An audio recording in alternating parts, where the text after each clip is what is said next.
points on our way to a docking today. Again, we were targeting about 7:30 a.m. over here on the West Coast for that docking. We might get there a little bit early as they have been moving through a couple of these steps. We were able to do that approach initiation burn about 16 minutes ahead of the original timeline. So we might get it a little bit early on the docking today. We do have a number of different steps, including a manual flight test, so it'll all depend on how that goes. But progressing smoothly. We may pause at waypoint 0. We may continue right along if everything's looking good with Dragon, and then they'll be able to move over to waypoint 1, which will place them just 220 meters away from the station. Yeah, and earlier we were talking about how gentle a lot of these movements are. Small thrusts, small corrections, because you do really want to be very controlled as you're approaching the space station. There are a couple of maneuvers, though, if Dragon were to detect something, or if the ground teams, or if the crew were to detect something, where they could do what's called a breakout maneuver, which is very dynamic. And that's part of the reason why we have them in the suits. That's part of the reason why they're going to be strapped in. If something were to be detected that was off nominal, that could be a risk there. That's always a possibility. Of course, we're not expecting that. We are expecting Bob and Doug to exercise the hold functionality just outside waypoint 1 to do the manual piloting test. And after that test is complete, they'll hand control back over to the Dragon spacecraft. It will resume its automated approach to the International Space Station. They'll move into the final waypoint, waypoint number 2, at which point they'll only be 20 meters away from station. And there we will have an automated hold where the teams will do a final go, no go, just to push in for that final approach and docking. They'll move in pretty slowly, and then just seconds before docking, a little less than 30 seconds before, we may hear the call out for CHOP. That stands for the crew hands-off point. And this is literally just the point where the crew will not be sending any commands to the vehicle. It's all over to Dragon if any aborts need to be called, just due to the latency with the flight computer responding to crew actions at that point. And then we'll stand by for the contact and capture. Again, we were tracking SpaceX Dragon from the PLT comm check.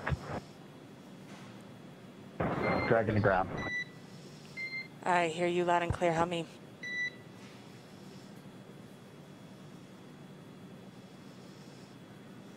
Loud and clear, Anna, and Doug and I have a good intercom check as well. Copy. Good intercom checks. Let us know when you are done with that full suit donning procedure, and we'll bring you into suit leak checks. So Bob Behnken hopping on the comms there. He used the acronym, or I guess the letters PLT for pilot. Okay, we're donning our gloves at this time. We copy. So for ISS missions for NASA, there are 4 seats in the Dragon spacecraft. If you were looking in from the side hatch, it would be seat 1 on the far right, all the way counting up to seat 4 on the far left. Doug Hurley in the commander or CDR seat. That's seat number 2.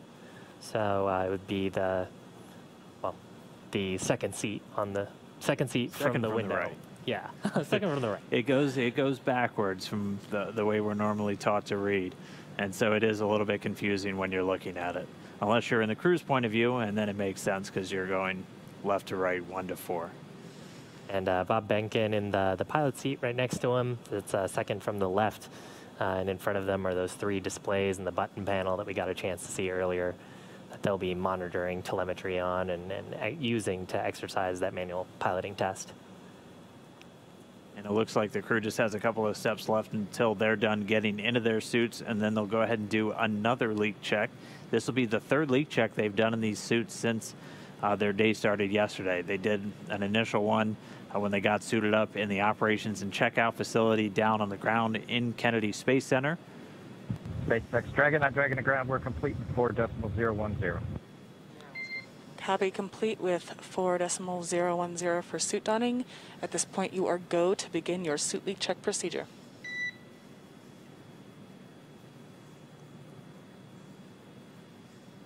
We'll put 4.011 in work. And so with that, the crew going to step into leak checks again. This is going to be their third one. They've already done one when they initially got suited up in the operations and checkout facility, another one once they climbed into Dragon when it was still on the pad and connected their suits via umbilical to the seats in the Dragon spacecraft. SpaceX Dragon in 2.2, we are ready to pressurize.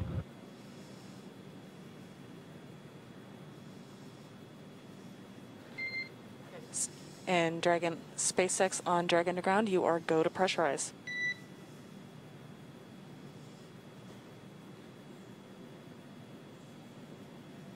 Okay, visors are down. We'll put that in work. So now the crew going to step through and pressurize. Normally when the suits aren't pressurized, they can keep one of the zippers kind of just cracked open, and they're able to just flow cabin air through the spacesuit itself just to provide some cooling while they're inside. We can either flow nitrox into the suits. You could do that if you had a contaminated environment on board the Dragon spacecraft. It's something we also look for on the space station, and they had some air samplers out a little bit earlier, just looking for any trace contaminants in their breathing atmosphere. The suits also can have pure oxygen flown to them or flowed to them should the cabin itself depressurize. That'll happen below a certain PSI threshold, as we don't pressurize the suit all the way up to 14.7 psi if we're in a depressurized environment. Otherwise, you would be in essentially a pretty big balloon, and it'd be really hard to move. So they pressurize it to a much lower threshold, and just to make up for the lack of oxygen, therefore in a lower density air, you'd be flowing them pure oxygen. So those suits just serving as another barrier protection for the crew for anything like a contaminated atmosphere or a depressurized cabin inside Dragon. But crew suited up now. Sounds like we're about to step through these leak checks. Yeah, and we were talking a little bit there. So as you're listening to comms, there's some call outs for 4.010 and 4.011. Those are referring to procedures that the crew have on the spacecraft. So they have procedures built into their displays. These two just happen to be the two that they're running right now. They also have those on their tablets, so they can follow along there if they needed to. We were also talking a little bit about 14.7 psi. I know you and I both have engineering backgrounds, but if you don't have an engineering background, the atmospheric pressure at roughly sea level, sometimes referred to as 1 atmosphere, is roughly about 14.68 to 14.7 psi. So if you're at sea level right now or pretty close to, what you're walking around in is 14 pounds per square inch of force about on your body. And that's roughly what the Dragon capsule is also at when they're flying up. And while those leak checks are in work, the station itself is in the docking attitude. We get to do a pretty cool thing with station during the docking of the Crew Dragon. Normally, the station's attitude, or which way it's pointing, is controlled by these very large gyroscopes called control moment gyros. And it's a pretty efficient way, only using electricity, to keep these large gyros spinning, pointing in opposite directions to help stabilize the station. It's a very large spacecraft, so using thrusters a little more work intensive. We actually switch over to the Russian thrusters during the initial docking of the Dragon spacecraft, and then after that... SpaceX Dragon on Dragon to ground, we saw 2 good leak checks. And Dragon SpaceX on Dragon to ground, we saw the same. Great news, thanks. And we just got confirmation, 2 good leak checks on those suits, so another milestone down as they continue their approach. But just to finish that thought, we're on Russian thrusters right now, controlling the attitude on board the space station. We'll flip over back to the control moment gyros, so those are over on the U.S. segment once we make that initial soft capture, just because we don't want, during that final pull-in of that soft capture ring before we get to that ready to latch, the thruster controls of the attitude can be a little bit more jarring. So we switch back over to the control moment gyros and then let Dragon resume its hard mate. But all that coming up in just about 2 hours, hopefully, away from our targeted docking time, right around 7:30 a.m. Pacific here in Hawthorne. But everything continuing to go well. We have that approach initiation burn happen about 16 minutes ahead of schedule. In just under 8 minutes from now, we'll do our mid-course burn, and then we're standing by for that arrival at waypoint 0 in just under 28 minutes from now. Now on your screen is a view of the Dragon spacecraft from the International Space Station. We're on the sunlit side of the Earth, so daytime for those folks, middle of the day, I'm sure. Right now, actually, Dragon is just about to fly over the Caspian Sea. So if the clouds sort of break a little bit, we might get some cool views of planet Earth behind us.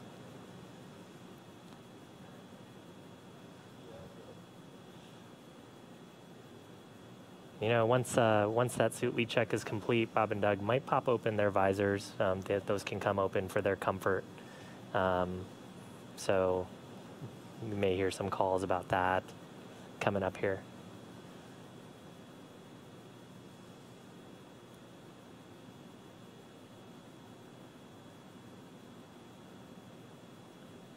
Right now, Dragon just continuing to close its way in. Right now, we're about 2.5 kilometers away from the station, so just a little over 1.5 miles, closing in at a rate of about 3 meters per second, or about 6.7 miles per hour.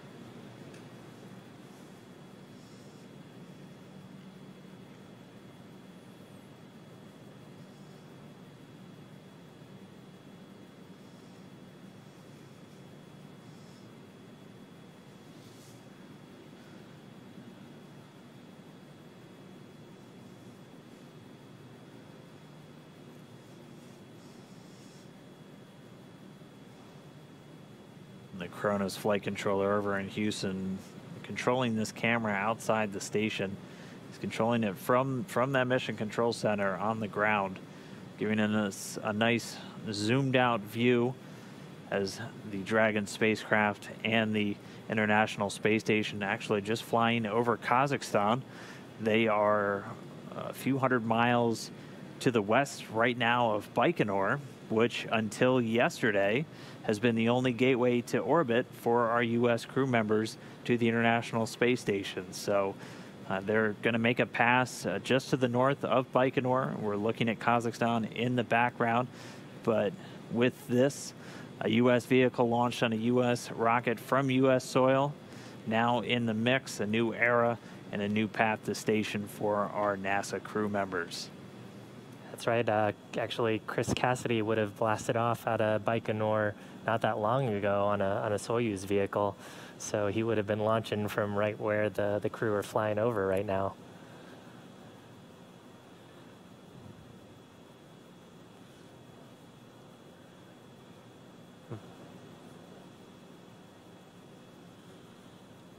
But everything's still looking smooth with their trip up to station. We're about 4.5 minutes away from that mid-course burn. We should be arriving at waypoint 0, which we may pause at, we may go right past, depending on how all the Dragon systems are looking for the teams down here on the ground in Hawthorne and the team over in Mission Control Houston. We'll get to that waypoint 0 at about 24 minutes from now, and then continue on to waypoint 1, at which point we'll watch Dragon go from the bottom of the station, where it's going to be on what's known as the R-bar, or the radial vector. That's if you drew a line straight through the International Space Station down to planet Earth. Dragon's going to be pausing or going right through 400 meters on that line, and then it's going to swing itself up out in front and align itself with the docking adapter on the Node 2 forward port, and they're going to pause at about 220 meters away from the station. Yeah, right now Dragon is in a pointing mode that has it and its variety of guidance and navigation control sensors pointed directly at the station.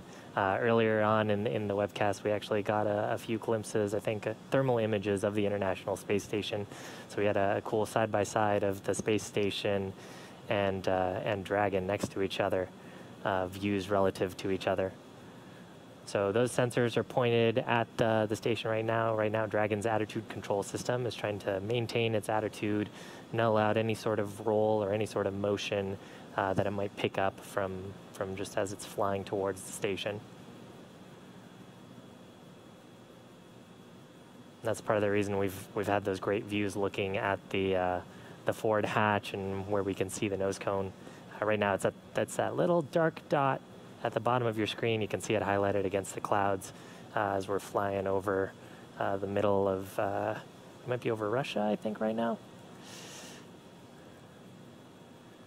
Unfortunately, my ground trek map does not tell me all of the country labels, so. It looks like we're still over Kazakhstan. We should be over Russia for a short little bit in a few minutes, and then they'll fly out over northern Mongolia, continue down, flying over northeastern China, make a pass over the Korean Peninsula, out over Japan, and by that point, they'll be in an orbital nighttime. So moving pretty quickly, a little over 17,000 miles an hour. But relative to each other, their speeds are pretty close. Dragon's only moving in at a rate of about 2.4 meters per second right now. So we're a little under 1,800 meters away from the space station at this point, standing by for that mid-course burn. And at this rate, we're going to get to waypoint 0, so just 400 meters below the station in just under 22 minutes.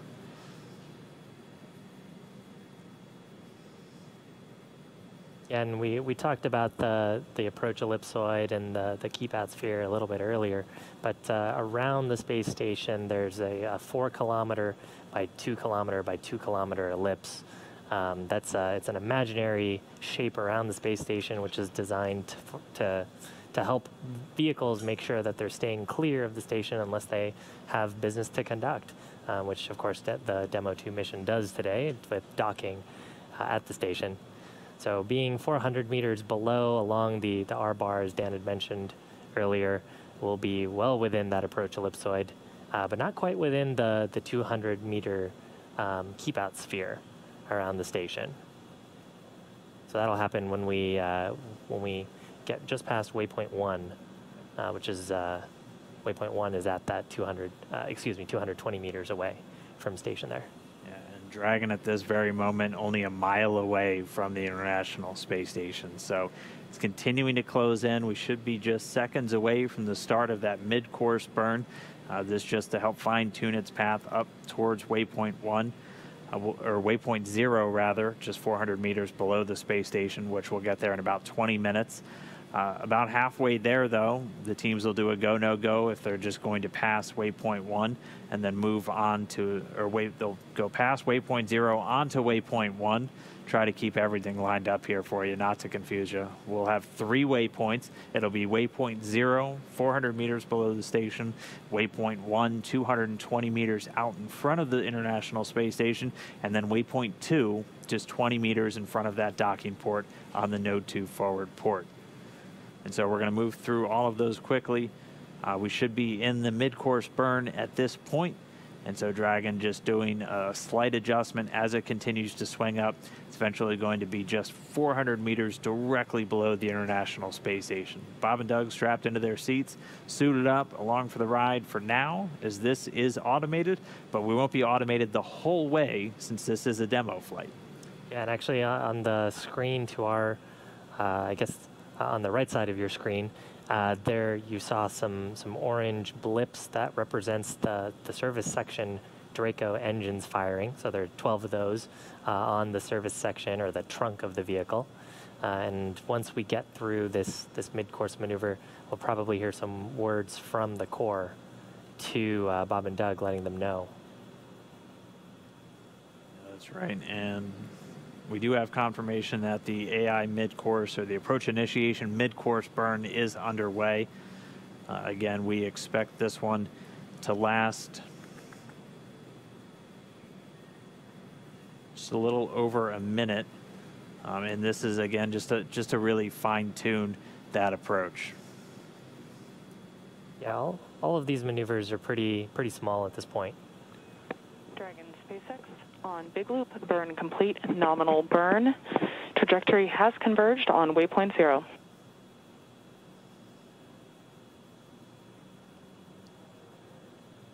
Copy. Nominal burn. There's those two words, nominal burn.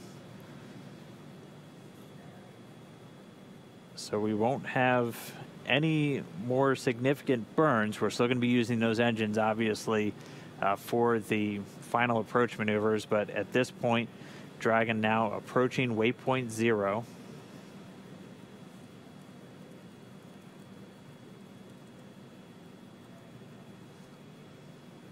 And really at this point, it's all relative maneuvers, a very slow and steady approach to the station.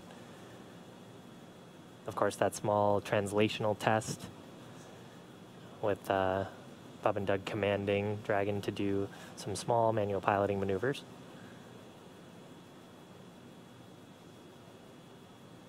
Things are going to start to darken, but hopefully we'll still be able to keep Dragon in view as they are crossing pretty soon into an orbital nighttime.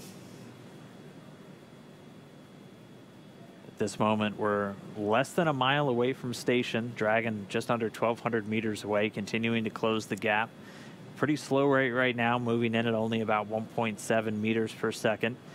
We're going to be standing by. There's going to be an internal go, no-go poll about passing waypoint 0. That should be coming up in about 7 minutes. We'll continue to listen in with the teams. We're expecting Dragon's arrival at waypoint 0, which we heard its trajectory has converged on. So that means Dragon pointed in the right direction on its way to that waypoint just 400 meters below the space station. Yeah, and to maybe put that 1.7 meters meters per second in perspective, if there are any runners or joggers listening, that's a pretty reasonable pace jog. So right now, the spacecraft is moving towards the ISS about as fast as if you were going on a morning jog.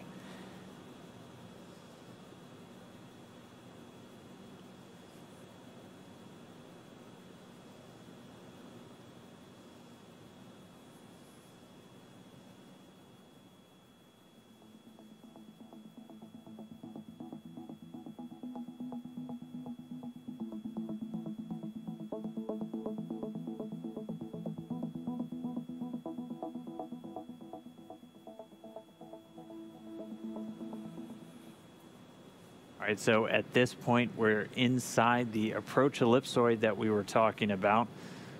So as Dragon moves inside of just about 1 kilometer away, again, the approach ellipsoid is an elliptical shape, 4 kilometers long by 2 kilometers tall by 2 kilometers wide, essentially a 3-dimensional oval. And that's just one of those checkpoints around the station that governs the approach of visiting vehicles. Before we were in this point,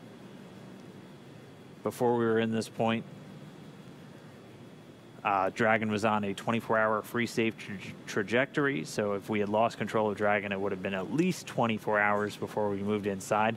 But we're now inside this approach ellipsoid. Dragon given the go as it was given the authority to do the approach initiation burn.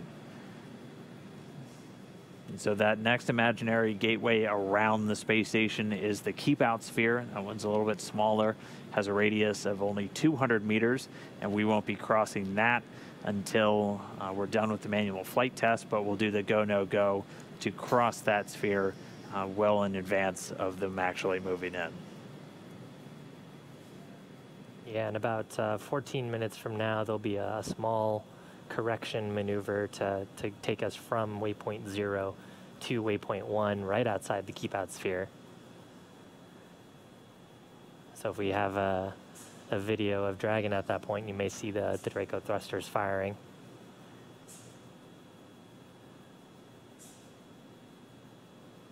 Right now, vehicle looking healthy as it's making its way towards that R-bar approach, just 400 meters below the International Space Station.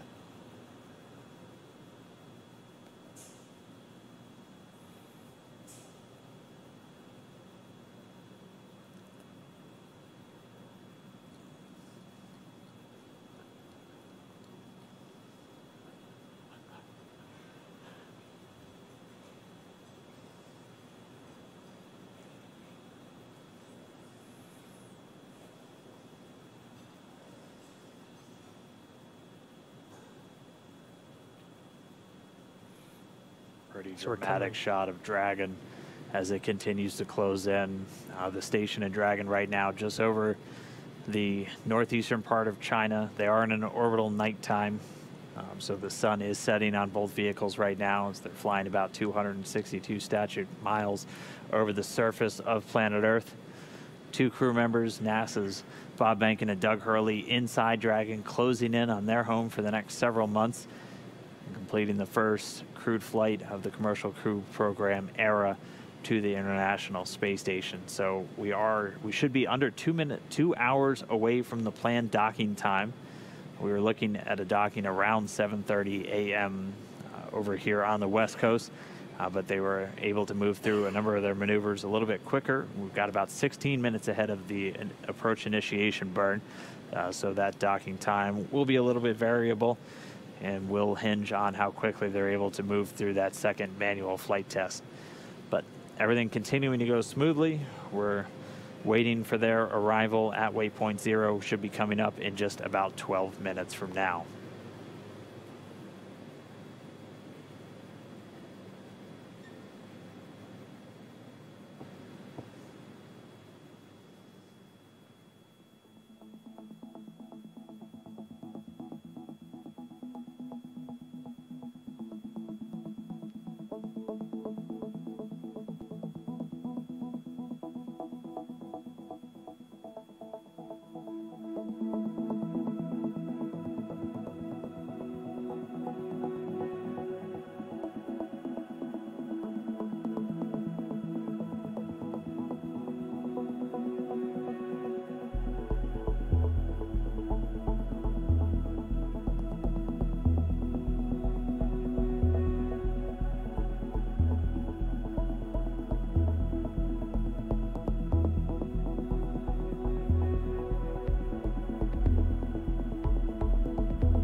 Dragon SpaceX on Big Loop. The ground is go for approach 0. We will be enabling the maneuver shortly. The expected maneuver start time is 1256 UTC. Reminder that Dragon will nominally continue approach through waypoint 1 toward waypoint 2 without stopping at waypoint 1.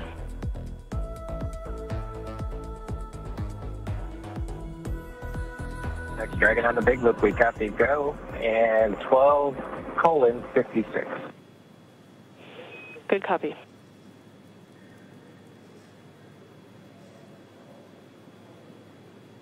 All right, so we heard both teams, the NASA and SpaceX teams, are go to continue on past waypoint 0. So they'll be coming up on that point in about 10 minutes from now, and they're just going to continue on along up until waypoint 1. And so it'll be a quick pass through. They'll go from just 400 meters directly below the International Space Station up to waypoint 1. So they're going to do pretty much a 90-degree maneuver to go from directly below station to directly in front of it. And this is always something really cool to see. So you're seeing city lights on the ground below Dragon right now as we continue to fly. We just made a pass over Japan. So those were city lights in Japan as Dragon and the station just made a pass over, and now they're about to cross over the northern Pacific Ocean. So things will be dark for a little while as Dragon continues to close in. We should have sunrise coming up at about 21 minutes after the hour. So if everything holds on track, we should have some good sunlight for docking, hopefully, but we'll have lights on board the Dragon itself. You can see the red and the green telling us where it is as it continues to approach. At this moment, we are just about 585 meters away.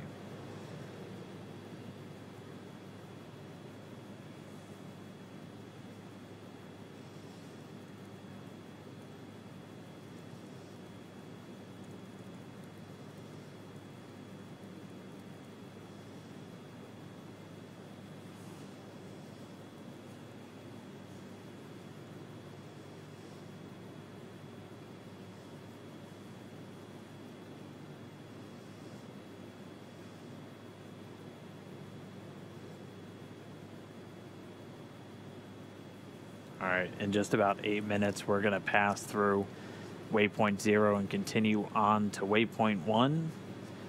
And then shortly after that, the crew is going to get their second chance to jump in and start sending some commands to Dragon. That's right. On the displays, they have some commands in the upper right-hand corner. We got a little sneak peek at that while they did one of their video sessions showing us the displays earlier in this mission. And they'll command a hold once they get to about 220 meters away from the station. That's where they'll conduct that manual piloting test.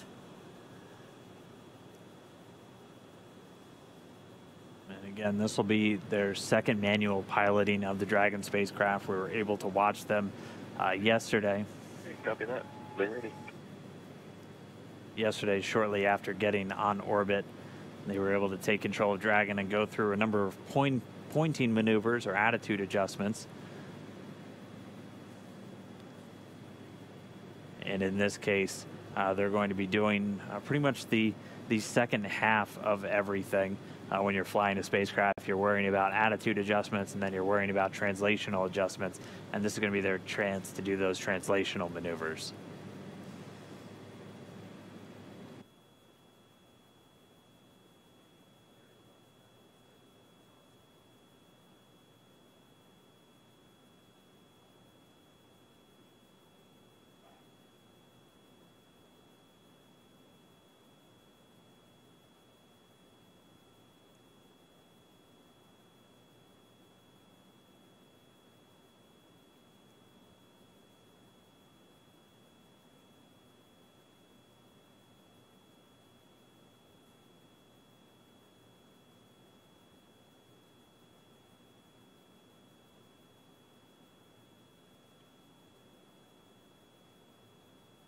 Yeah, and once they finish that manual piloting test, then Dragon will take over. They'll transition and go towards waypoint 2. That'll put them just 20 meters away from space station.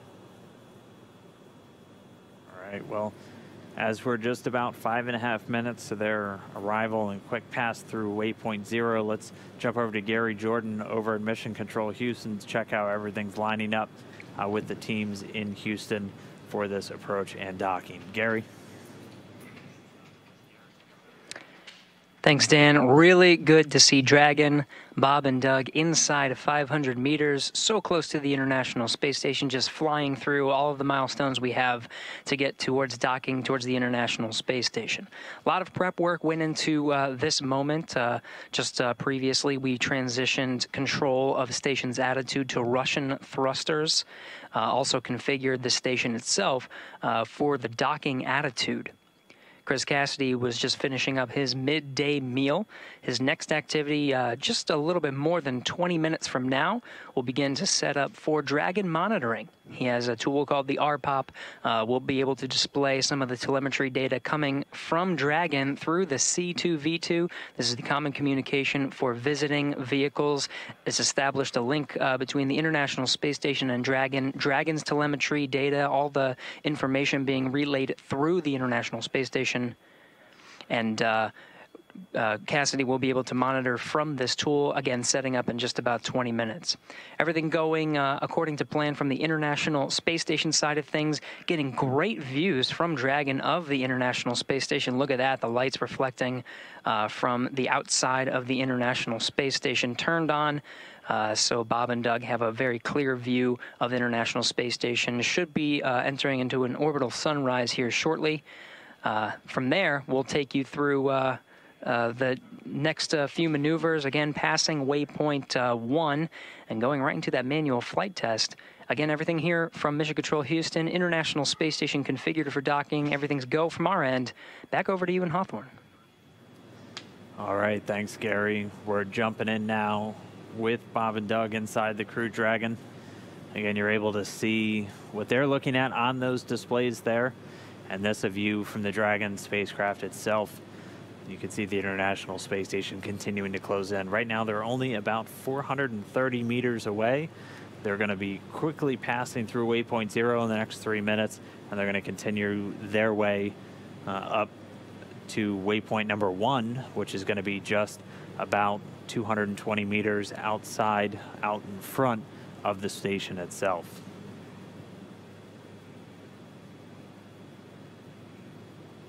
Yeah, and Dragon has a number of relative navigation sensors, items that are used for guidance and control of the vehicle.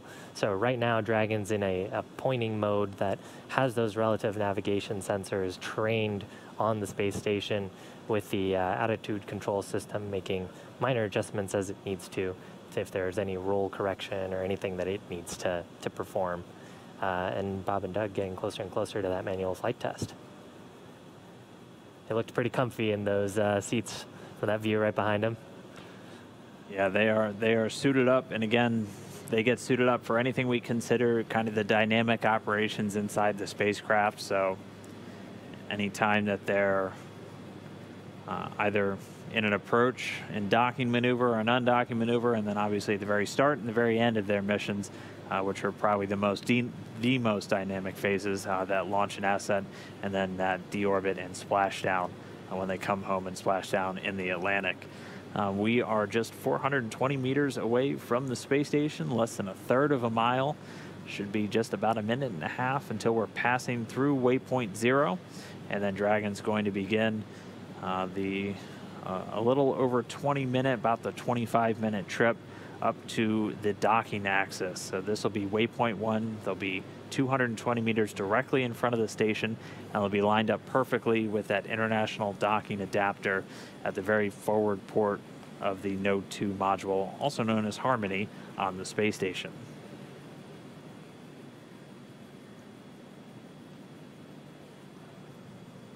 And there'll be a small attitude correction there. The navigation and prop specialists on our team will monitor that burn. And then hopefully we'll hear some words from the core to the crew, letting them know that we've had a good course correction towards waypoint 1.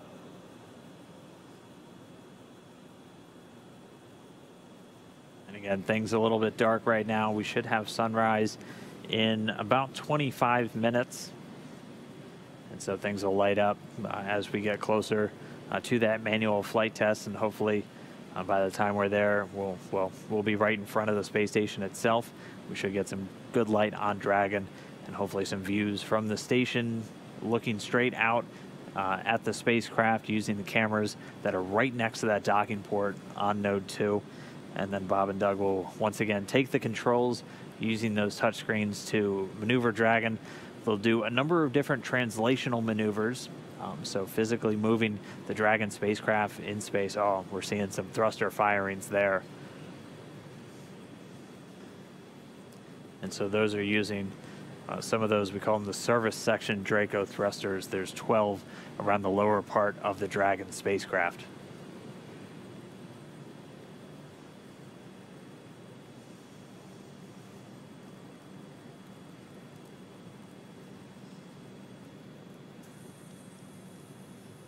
Very cool to see those Dracos firing.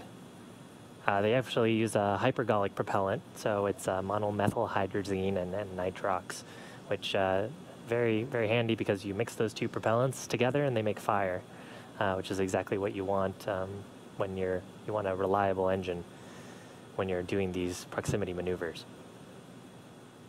So nice to see those. Dragon SpaceX on Big Loop, approach 0 has started, and the trajectory has converged on waypoint 1. Expect arrival at waypoint 1 at 1322 UTC.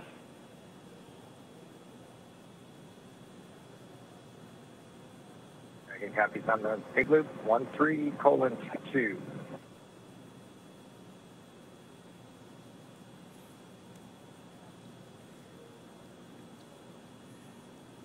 So those words from Anna there, confirming good convergence. So what that means is the trajectory of the spacecraft is now syncing up with where waypoint 0, waypoint 1 would be when both spacecraft are moving forward in time.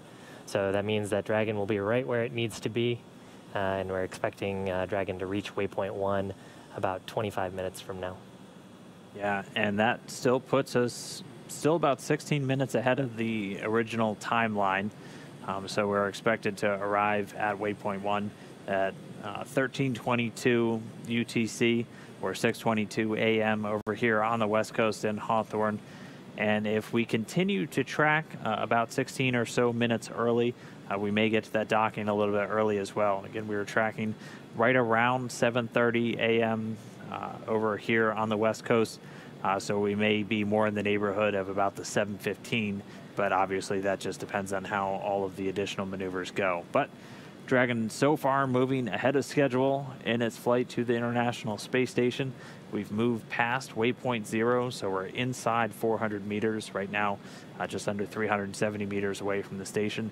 Already converged on its next stop is going to be waypoint 1. And once it gets there, again, the crew is going to jump in and command a hold before they move into their manual piloting test.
All right, it is 6 a.m. here in Hawthorne. If you're just now tuning in, the Dragon spacecraft well in range of the International Space Station right now, just 350 meters away.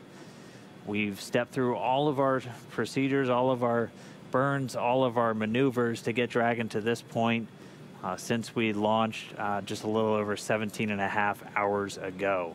Dragon was able to make all of its maneuvers to get it on the same orbital plane as the International Space Station. And we've already begun integrated operations between the teams here in Hawthorne and those out in Mission Control Houston. And now we're just really getting into some of the final steps before Dragon makes it to the space station.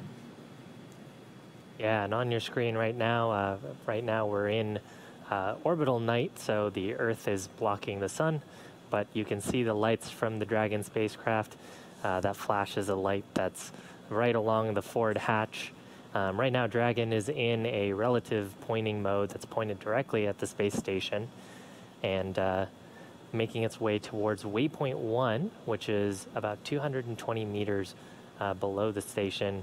The International Space Station, when we're doing proximity operations, has a couple of imaginary gates. They're sort of three-dimensional shapes around the space station for vehicles that are approaching. Right now, we're moving towards a hold just outside of the 200-meter keep-out sphere. And Bob and Doug aboard, currently seated in their spacesuits, monitoring the transition. And when they get to waypoint 1, they'll issue a hold to conduct a manual flight test on this test flight mission.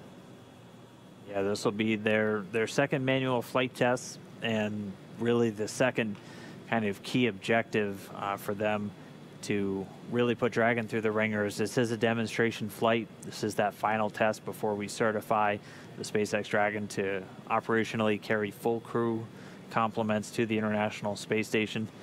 They were able to complete their first flight test shortly after getting on orbit.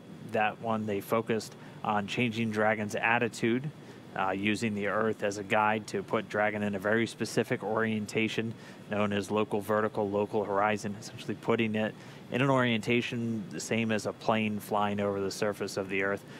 So the attitude control of Dragon, just one part of, or really one half of controlling a spacecraft. Now they're going to be testing out the translational maneuvers. So once they command that hold, the first thing that they'll do is align Dragon very precisely with the actual docking axis, and then they'll step through and send a number of commands to the spacecraft through those touch screens, moving it across a couple of different axes. So again, translational means you're moving left, right, forward, backwards, up, down, and that's just that's one half of really controlling the spacecraft, is you have all of these different axes to worry about, both translational and for attitude. So they'll step through those.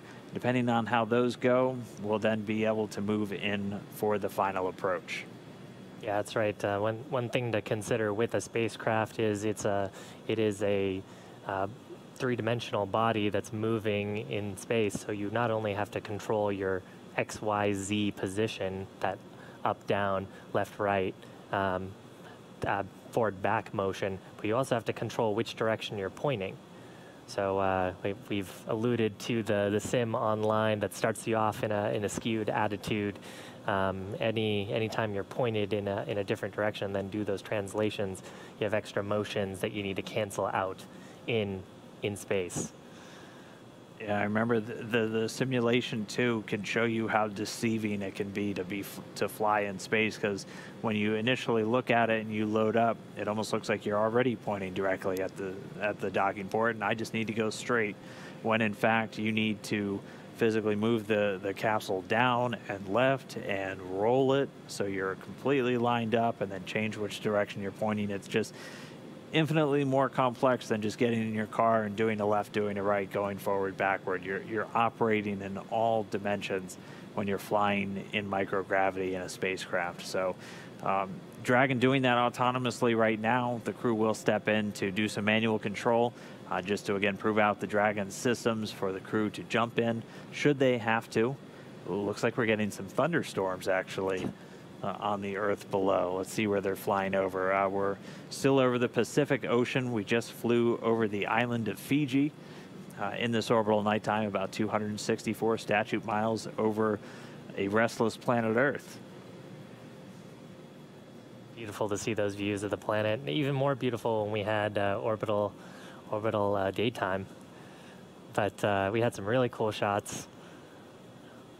There's one point when we flew over the Caspian Sea, saw some really cool clouds there, and I think we also saw nighttime over Japan as we were flying over the Terminator. Yeah, we're able to see a couple of city lights on the Earth's surface below.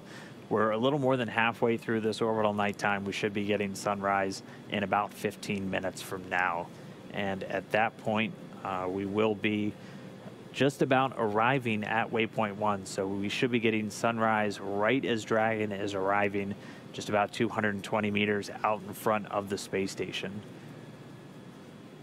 Here's a cool view from the station camera. You can see Dragon approaching.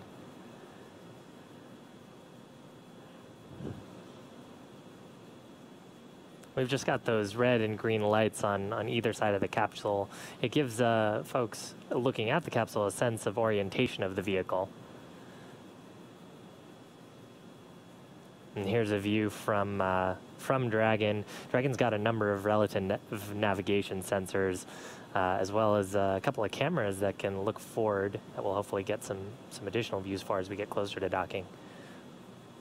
So here's a good view of the space station.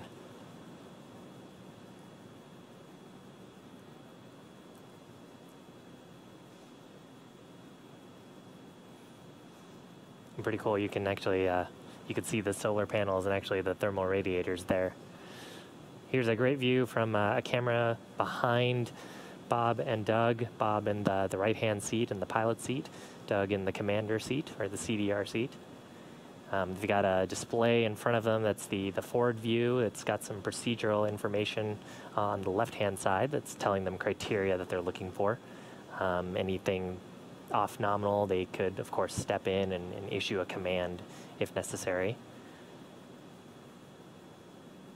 And then on the left hand and right hand screen were actually their piloting controls. So when the vehicle is in an appropriate state to receive those commands, they can just hop in and use those touch-sensitive gloves, issue commands to the vehicle's attitude control system.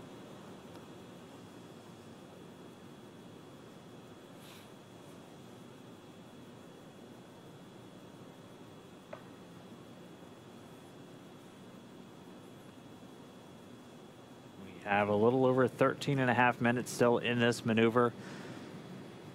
It is really cool to get this look inside. And again, that screen in the middle, you can see the trajectory that Dragon is on. And if they were to just continue, it would eventually take them on a path away from the International Space Station. But at the very top of really their orbital path right now, they'll converge on a point just 220 meters directly in front of the space station. So once they do get to that point, they'll be able to command a hold and have the vehicle essentially hover just a few hundred meters in front of the space station itself.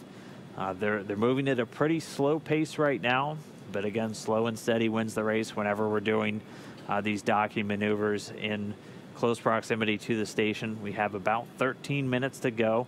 They're moving at less than half a tenth of a meter per second as they continue to close in.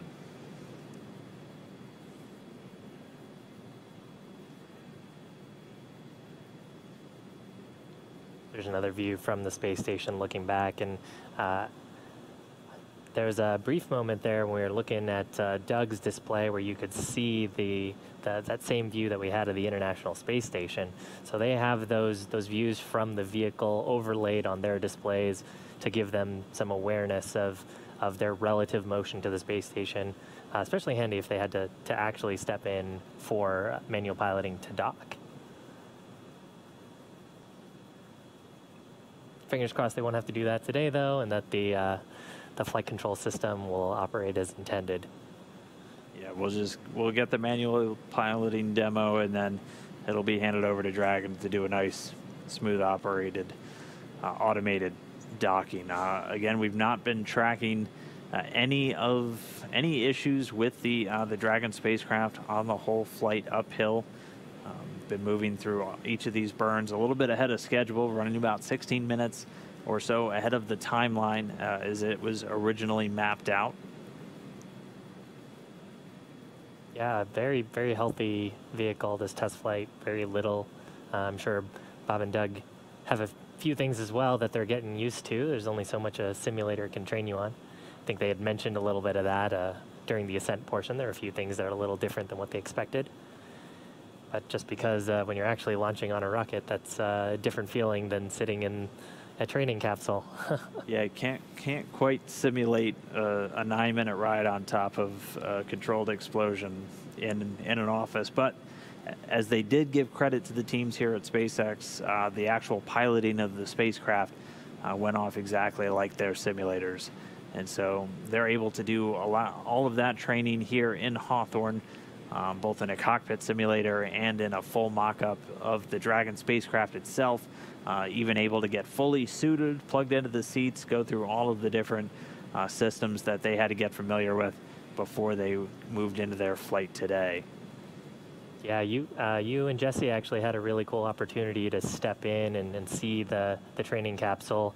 The team that I work on actually gets to help train the astronauts that are coming through, so I've had some cool opportunities to interface with the Crew 1 crew.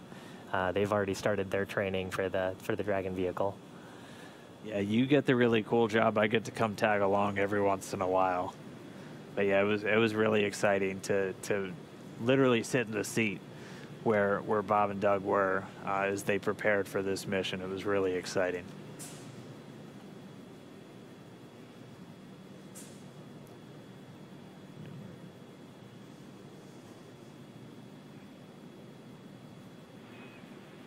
Station, it's Houston on the big loop for Chris, crew monitoring. Copy that. Chris, you can begin to monitor the approach per step 1 of 1.104 crewed Dragon approach and retreat monitoring.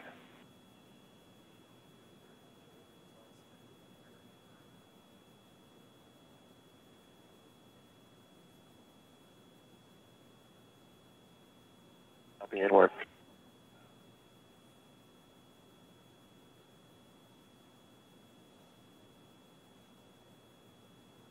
So heard some cool stuff over the loops there. Looks like Chris Cassidy aboard the station is getting ready to monitor. We'd sort of talked about this earlier, but during the Demonstration 1 mission, the crew aboard the International Space Station had issued commands to Dragon. That's a capability that they have. So. Yeah, so with Chris Cassidy now monitoring, we're a little under 9 minutes away from that arrival at waypoint 1. Let's jump over to Gary real quick for a quick station update, and he can walk us through some of the systems that are going to be in play during this manual piloting test. Gary?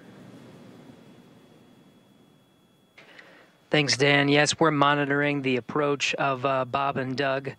Now just about 300 meters from station, heading towards that waypoint 1.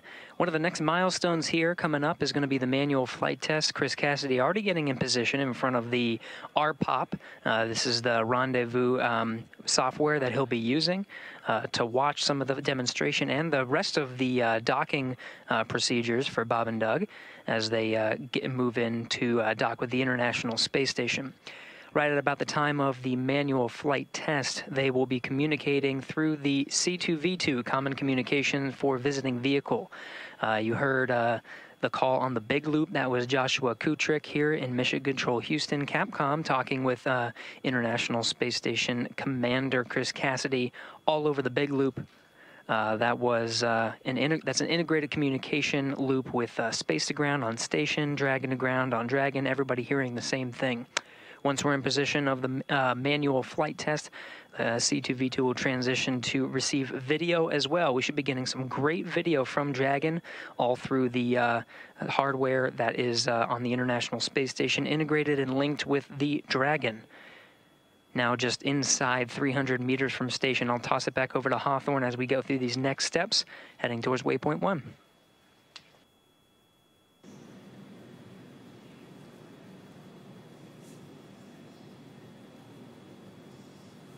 Right on. Thanks for that update, Gary.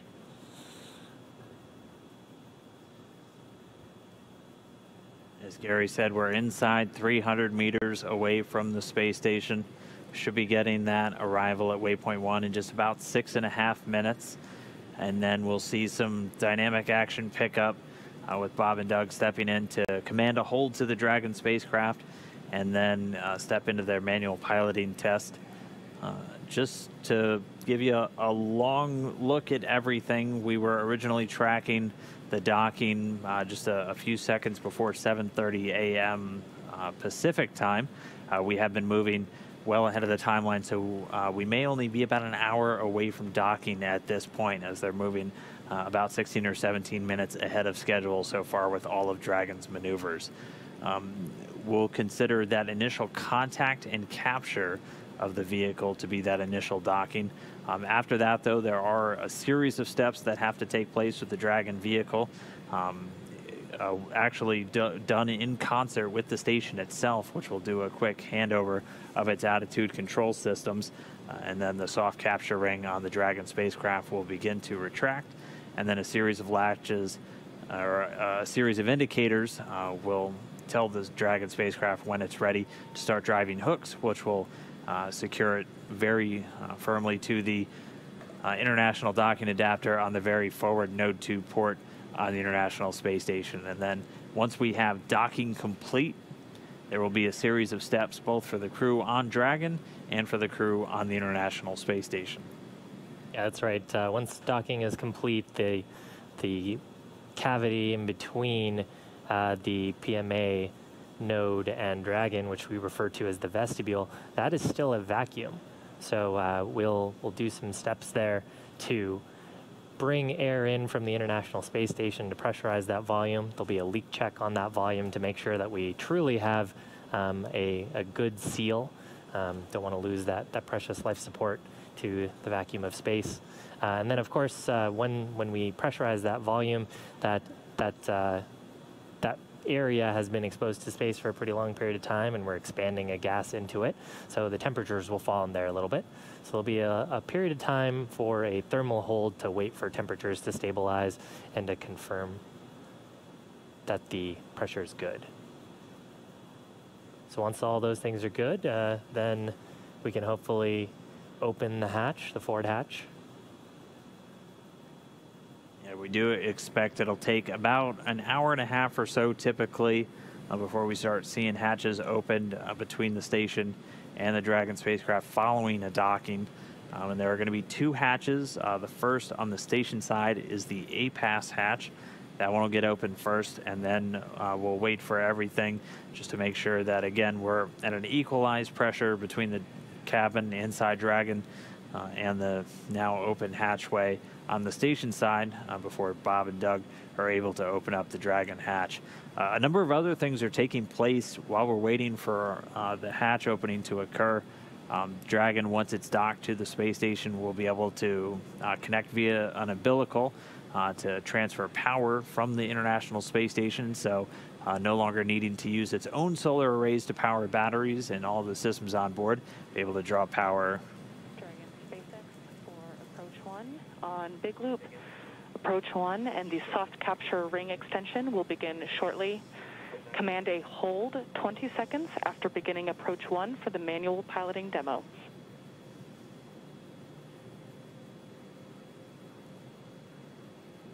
Copies on the Big Loop. 20 seconds after Approach 1, we will command the hold. Good copy. And so real quick, what they're referring to there, in about 2.5 minutes, we'll be at waypoint 1, so about 220 meters out in front of the space station. And then, just like waypoint 0, the vehicle able to bypass waypoint 1 and continue on its approach to the space station. The crew is going to jump in 20 seconds after they hear that Approach 1 has started, command a hold, and then they're going to move into that second manual piloting demonstration on board Dragon. So we should see that all start to happen in just about 2 minutes. And thankfully, as promised, the sun starting to come up on both of our spacecraft. Yeah, they also mentioned the soft capture system. So they'll do an extension of a ring with 3 pedal-like structures on it that are covered in micro switches and sensors.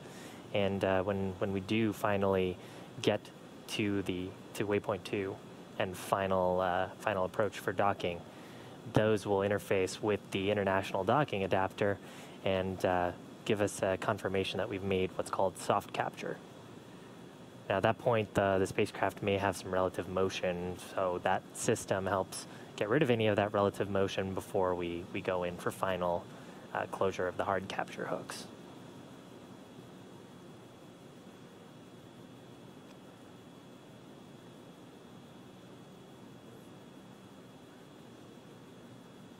All right, so just a little under a minute to go now. Dragon just about right out in front of the International Space Station.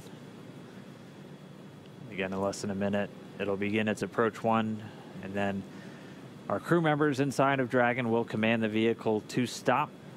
It will hover, and then they will be able to begin that manual piloting demonstration. Just about 240 meters away from the space station. We're pretty much lined up right in front of it along what we've been calling the V-bar, and you may hear that on comms.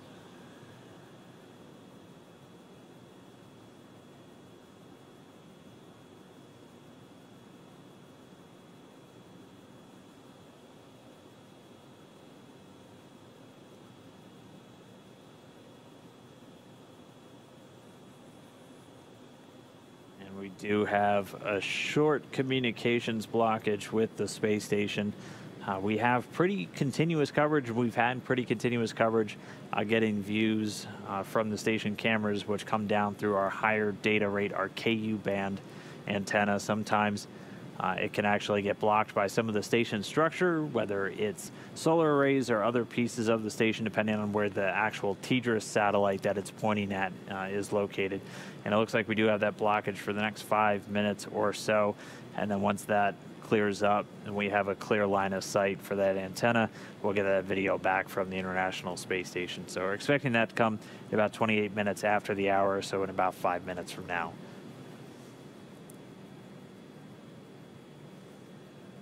The ground control teams still certainly have good data to both Dragon and the International Space Station, so they're still able to monitor what's happening, have good telemetry. So different sensors, the velocity of the vehicle, how the prop is doing, if any thrusters are firing, what commands are being sent.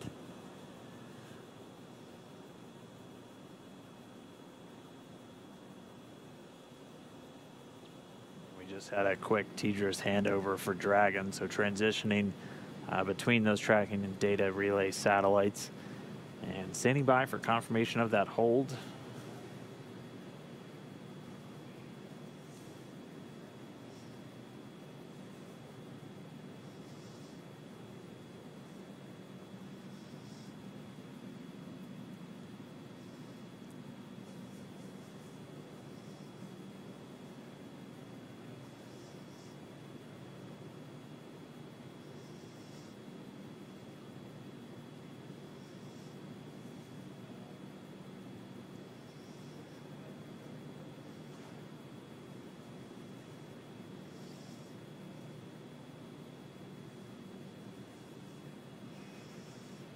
Station, it's Houston on the Big Loop for Chris monitoring.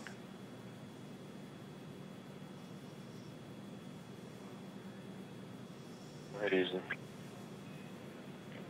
Station, in preparation for Endeavour's manual piloting demo, you can monitor now per block Charlie in 1.104 Crew Dragon approach and retreat monitoring.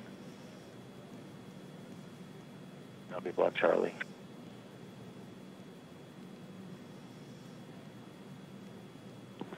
Dragon SpaceX on Big Loop. Expect reconfiguration of the C2V2 return link shortly.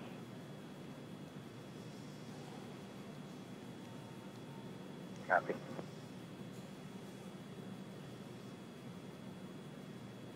All right, so we had confirmation the crew was able to send that hold. They're at right about 203 meters away from the space station right now, it looks like.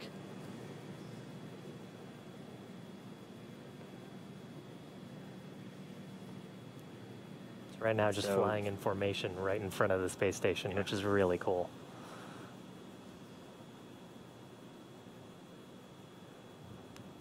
Again, we should be getting the video views from the station itself back in just about 2 minutes from now. But yeah, Dragon holding just about 200, a little over 200 meters directly out in front. They're going to take a few moments to reconfigure C2V2, that common communication for visiting vehicles, to begin getting some higher data rates to get video from Dragon through the station as we begin to step into this near-field manual piloting demo. And just a reminder, Bob and Doug are going to be doing some translational maneuvers, so they're going to precisely align the Dragon with the docking axis, so lining it up directly in the center of the docking target, and then they'll begin to move along a number of different axes through translations, forward, backward, up, down, left, right, just another test of the manual control function on board the Dragon spacecraft. And then once they're complete with that, they'll put Dragon back into automated control and begin to move in towards the final waypoint, waypoint 2, just 20 meters in front of Dragon.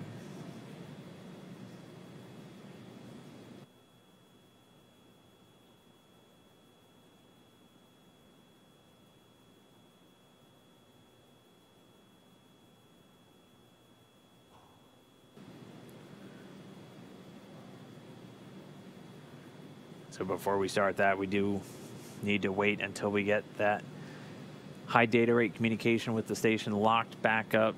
Again, should be just about another minute or so until that's in place.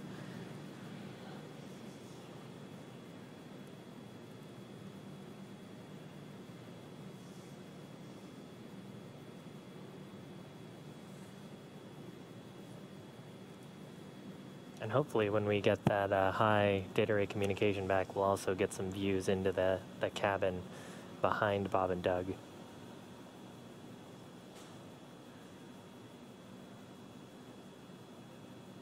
we got a few cool views of that earlier as they were getting closer and closer to station.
So if you're just joining us. Station Houston on the Big Loop for Chris. Dragon's now transmitting docking camera video. We want to confirm that video and data is updating in the Dragon 2 docking monitor. Work.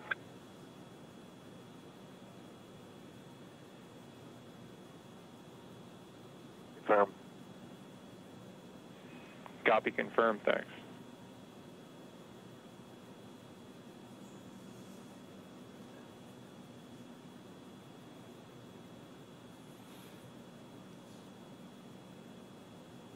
So as I was mentioning earlier, if you're just now joining us, Dragon is now just 220 meters in front of the space station. The astronauts aboard, Bob Behnken and Doug Hurley, have commanded a manual hold. That's to perform a manual piloting test. There is a very nice shot of the Dragon vehicle from cameras aboard the space station. You just saw one of the Draco thrusters there firing, just to keep it in that hold attitude, flying right in front of the station. Yeah, we have two cameras on the very forward port of Node 2, so right where Dragon's going to be headed following the completion of this manual piloting test. Dragon SpaceX on Big Loop. C2V2 link reconfiguration is complete. The soft capture ring extension is also complete. Dragon copies on the Big Loop. Good ring extension and C2V2 reconfig.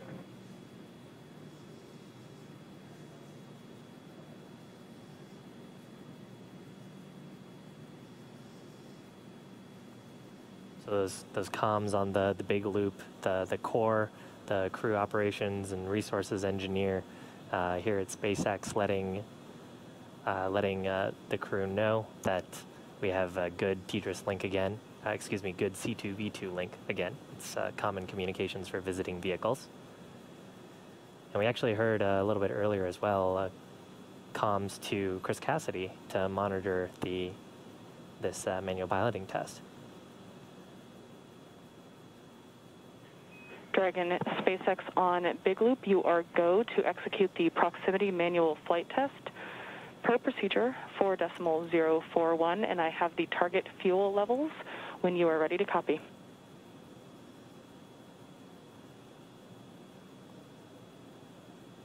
Copy, we're go for 4.041, and we're ready to copy the fuel constraint.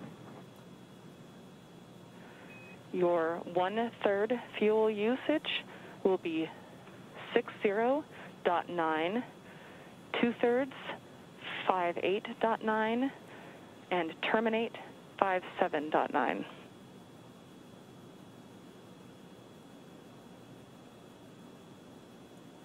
We copy 60.9, 58.9, and 57.9. We'll pick up in 4.041. Good copy, and we're with you.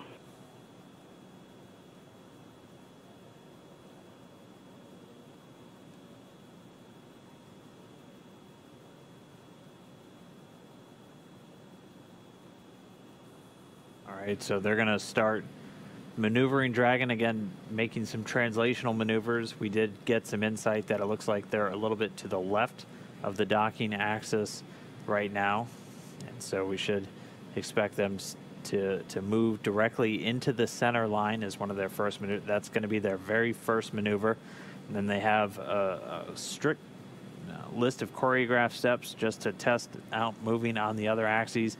And we heard the Corps Anna Menon calling up the expected fuel usage inside Dragon. They're going to be keeping a close eye on that just to make sure they're not overusing the propellant in those flight tests, making sure we still have good margins for all of the approach maneuvers, and then obviously for everything at the end of the mission itself. Yeah, and the thrusters that we're using here. Dragon, on the big loop, we are commencing with docking axis capture. We are following along with you.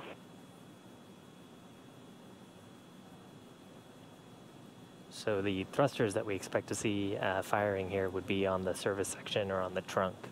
And you'll see some plumes coming out from the shot on your screen.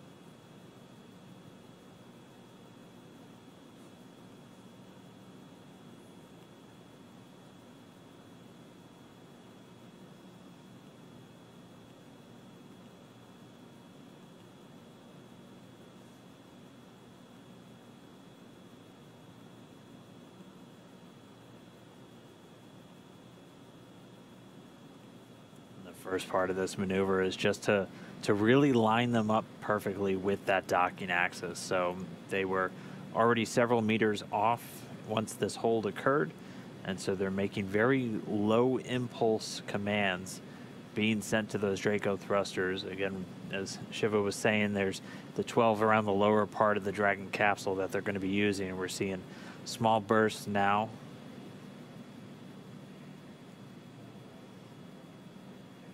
Yeah, and they actually have a couple of precision modes where they can put in sort of coarse and fine inputs into the vehicle.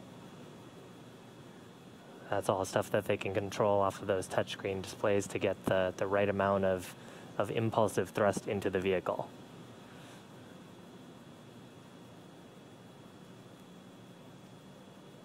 If you're trying to get a little bit oriented to how the vehicle is positioned, that's the nose cone on the top of your screen.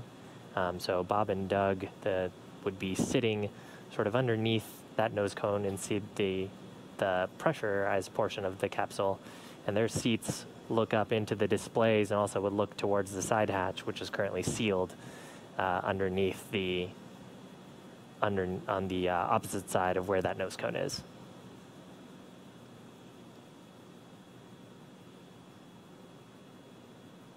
Very cool to see those thruster plumes. Yeah, the Kronos emission control Houston actually opened up the iris a little bit on that camera on the space station so we could see these plumes.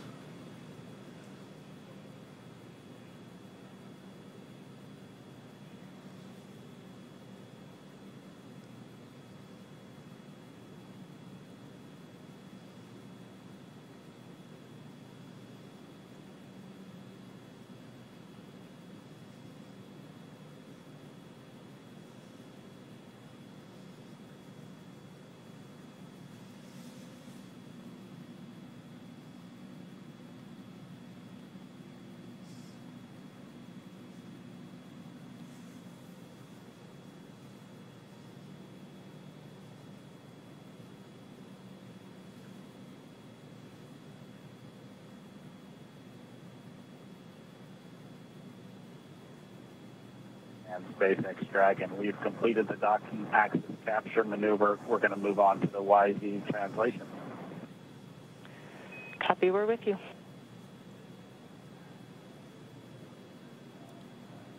All right, sounds like they've got themselves lined up exactly on the docking axis, so directly in front of that international docking adapter on node 2. Now they're going to begin some lateral and axial maneuvers. So again, just putting Dragon now off the docking axis, and to just continue these translational maneuvers. So at this point, we should see them head up to the right and up from this view, as they're just making very small adjustments in the Dragon's positioning in front of the space station right now.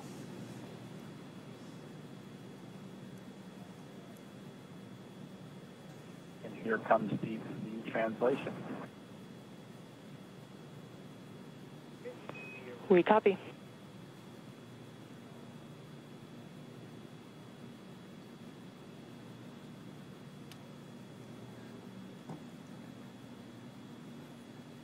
Yeah, in the data, it looks like we're seeing the 6 thrusters essentially on the bottom of the spacecraft right now from this view, lighting up.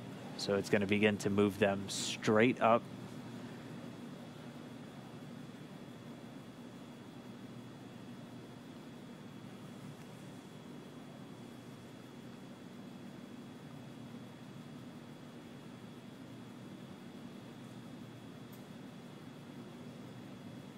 And it's difficult to tell, but there is a very slow drift upward right now.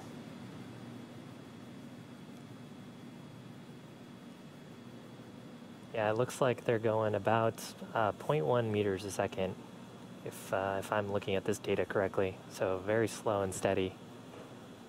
And they will probably do a quick correction to stop that upward movement.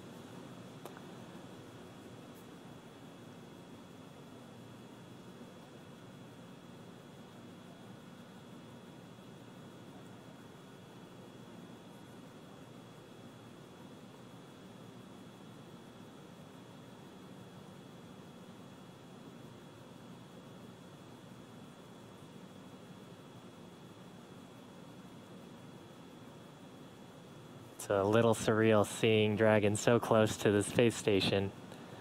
You know, less than 18 hours ago, I was on the pad at Launch Complex 39A.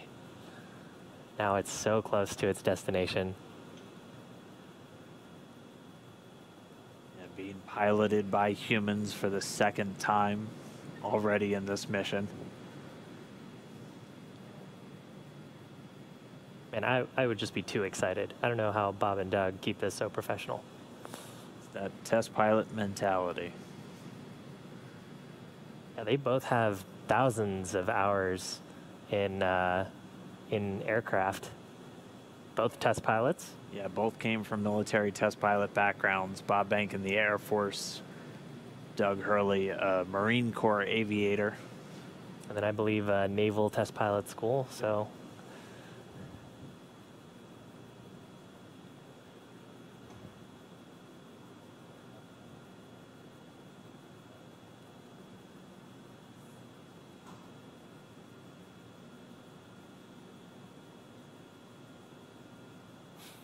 A little bit overexposed there, but you can still see the thrusters firing.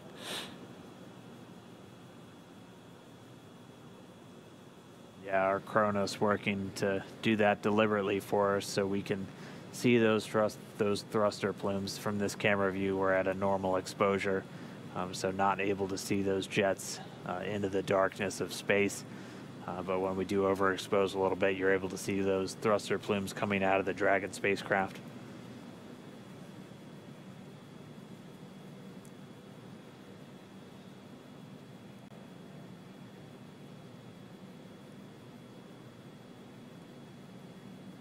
Yeah, it's amazing how the plume has to catch the light just the right way for us to even see that it's happening outside of data.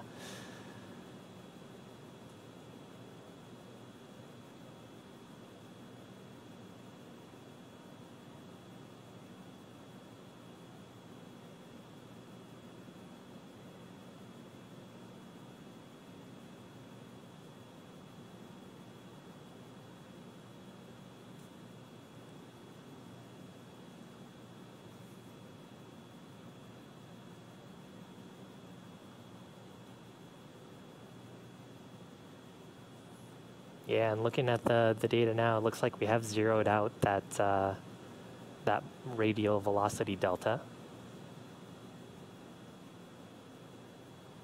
So Bob and Doug cleared out that small translation test that they did. We may get a radio call down here that they've completed the Y direction testing.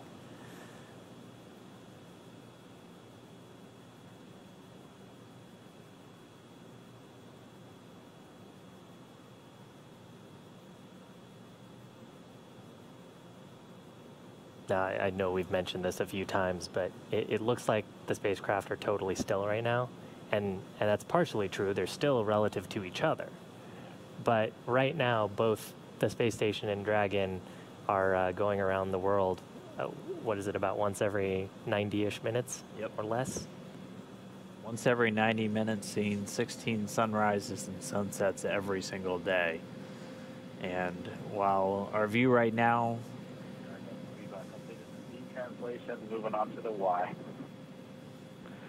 We copy. We're with you. I copy. So I was a little bit mistaken. They just finished up the Z direction, doing the Y next.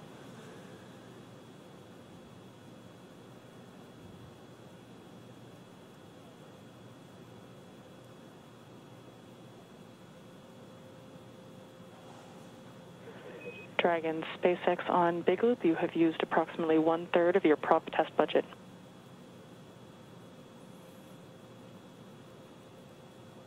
And Dragon copies 1/3 of the prop test budget.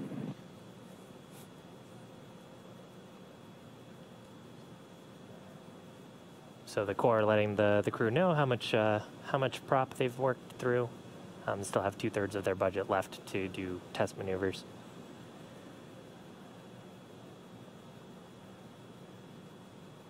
And of course, any bit of propellant that they're using is just a little bit less margin if they needed to use it for something else.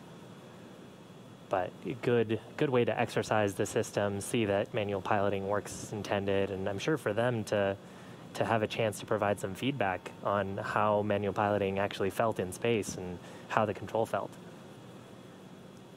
yeah, a big part of their job for this mission is really to not only put the vehicle through its paces, but to take a lot of detailed notes and mental notes that they're going to be passing along to any future crew members flying on board Crew Dragon.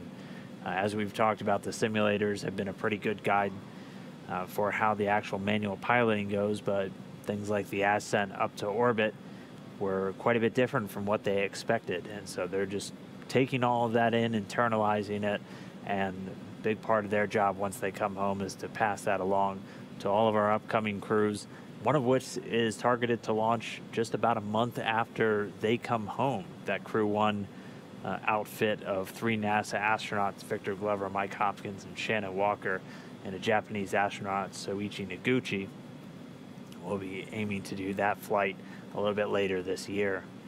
So going through the paces right now, looking at our data, I think I made the same mistake you did, where I assumed them going up would be the y-axis. It looks like that was actually their z-axis, and the y now them moving to the right. So we're seeing some small shifts. They're continuing to use up a little bit of their prop budget. We heard they're already a little past 1/3. Yeah, it's actually something interesting about both aircraft and rockets. When you consider the coordinate system, what we refer to as the x-axis is usually the one that goes through the nose. So in the case of Falcon 9 and Dragon sitting on top of each other, the x-axis would have been pointing through the nose cone going up. Can be a little bit counterintuitive.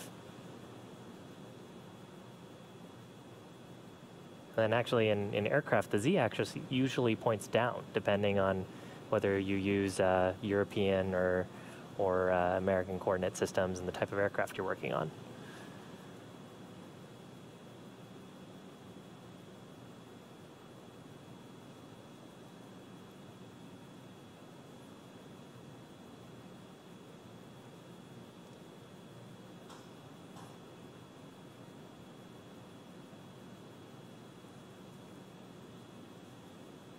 But important for both Space Station and Dragon to be on the same coordinate system as they do this eventually, as they step into the approach maneuvers here towards waypoint 2, Dragon will be using its relative navigation sensors, again, for relative position to the station, to make sure that it's on the approach, within the bounds of the approach corridor going towards the station when we get to that after this manual piloting test.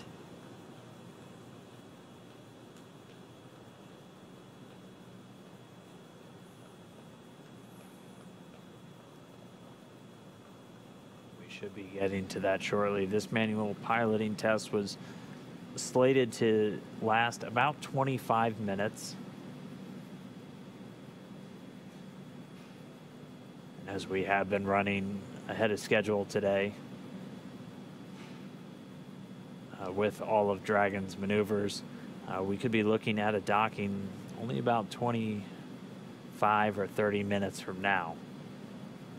So once they're done with this manual flight test, they'll turn control back over to Dragon's flight computers, and they'll resume their approach, which had actually already started automatically before the crew issued a hold command to the vehicle. And then they'll press in to arrive at waypoint number 2, at which point the teams will do a final go, no-go for docking. They'll depart that 20-meter hold point, and it should be just about 5 minutes following that departure until we get contact and captured. Yeah, and the crew right now are seated in Dragon in the pilot and commander's seat. Both of them are suited for what are relatively dynamic maneuvers, and they'll continue to be suited until we have confirmation of good hard capture on the space station.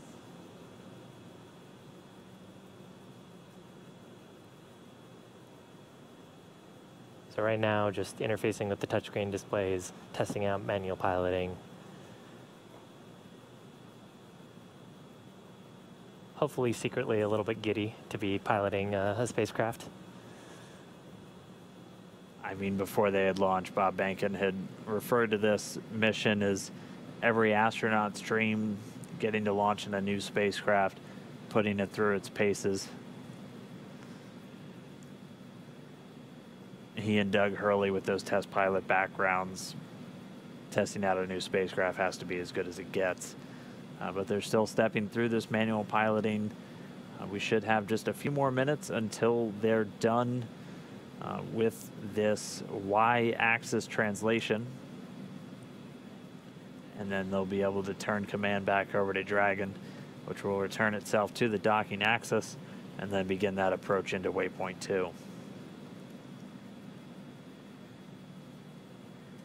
Yeah, and as a look ahead, so when we do transition into that approach, Dragon will autonomously go towards waypoint 2, which is just 20 meters away from the forward international docking adapter on node 2. And it'll hold there. That'll give the ground team some time, both in Houston and here in Hawthorne, to do a go, no-go poll, make sure that the vehicle still looks healthy, make sure that everyone on board the space station and of course on board Dragon. SpaceX Dragon, we've completed with the translation maneuvers. We're going to pick up with the closure maneuver. We copy. We're following along with you. All right, sounds like they're done with their translations. They're going to start moving it back to the docking axis, put us right back on the center line, and then we're going to resume that approach into station.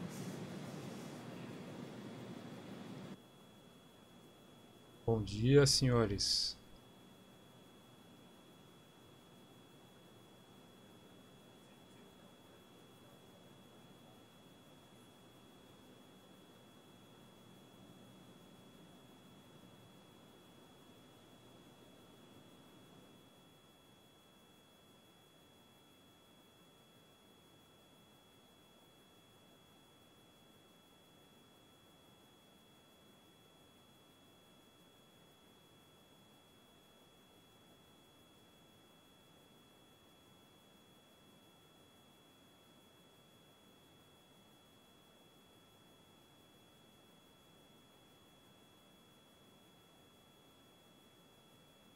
Estamos próximos da chegada já, hein, pessoal?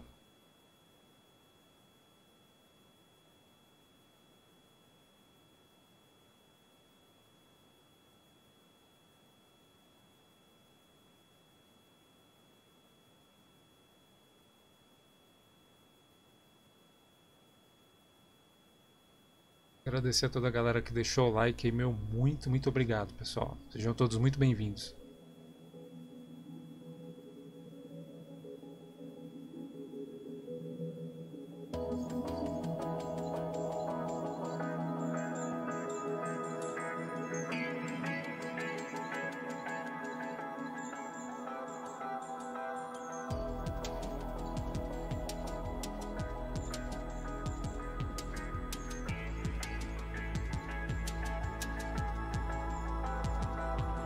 Dragon SpaceX, you have used 2/3 of your prop test budget.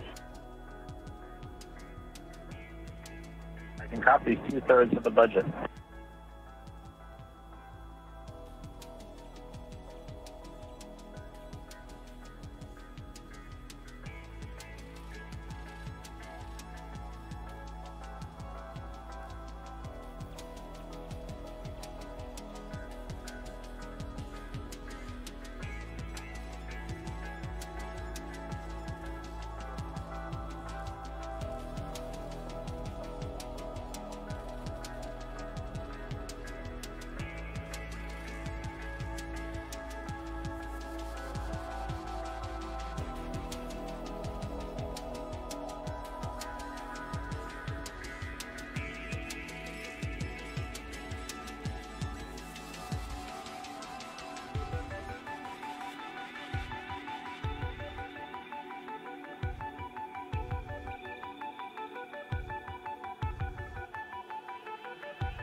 SpaceX Dragon, that completes the closure maneuver. We copy. Closure maneuver complete.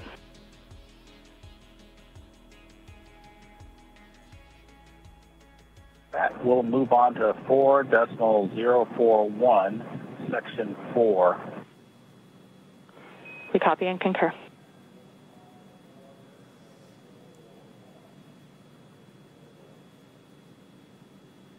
All right, so our manual flight test has been completed. We're standing by for them to now resume approach 1. So to move in from that waypoint 1, we're already inside of the keep out sphere at this point. Dragon's holding just 176 meters from the space station, and pretty soon they're going to be approaching. Dragon, that completes the manual piloting demonstration. I only had to twist Doug's arm for 2 or 3 minutes to get him to allow me to deactivate the piloting controls. We copy. Excellent. Thank you. And with that, we ask that you, from the display used for manual piloting, please go to audio settings and adjust a gain setting for seat 1 or 4. And in addition, we would appreciate any handling qualities evaluation of the proximity piloting possible. We've completed the gain setting adjustment for seat 1, and I'll turn it over to Doug for the handling qualities quick look. SpaceX Dragon on the Big Loop for the handling qualities. It flew just about like the Sim, so my congratulations to the folks in Hawthorne. It flew really well, very crisp. It was a little sloppier and wide, just like we saw in the Sim, but all the other axes, as well as closure and opening, were all just as per. Excellent to hear. Thank you.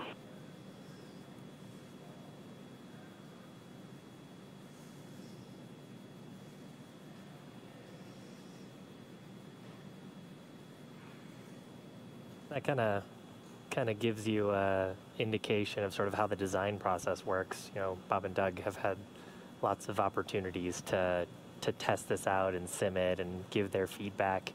And pretty cool to hear that their sim experience was very similar to what they saw actually on orbit. Just, I think you said 170 meters away from station right now? Yeah, we're just 176, and I imagine as a spacecraft designer, that's exactly what you want to hear, is the way that I trained you in it here on the ground is exactly how it performed once you're there for the real thing. So the second manual piloting test in the books, Bob and Doug putting Dragon through its paces. Now we're time to put it all to where we get to our endpoint. We're ready to get Dragon docked to the International Space Station. Dragon SpaceX on Big Loop. The ground will be resuming approach shortly. We do plan to hold briefly at waypoint 2, so reminder that crew visors down are not required until the ground is preparing to command the final approach. SpaceX Dragon, we copy. We'll hold at waypoint 2 for a pause, and then we'll get our visors then once you command.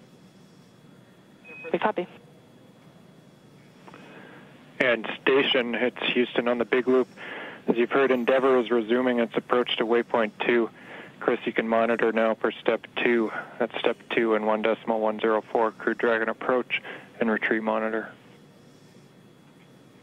Copy, step 2 will work.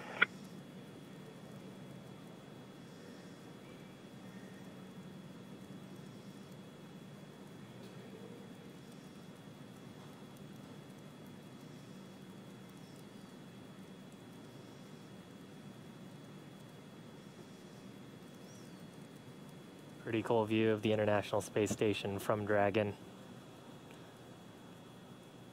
This would actually be overlaid, or rather their controls would be overlaid on the displays on top of this view.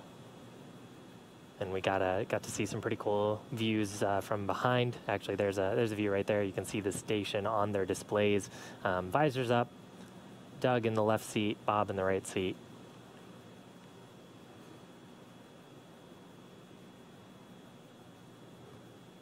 So at this moment, Dragon is going to be resuming the approach. As we heard them informing the crew, they're going to have that one final hold when they're just 20 meters away. That's going to be at waypoint 2. We're expecting it to be a brief hold while the teams all tag up and do a final go to move in for docking.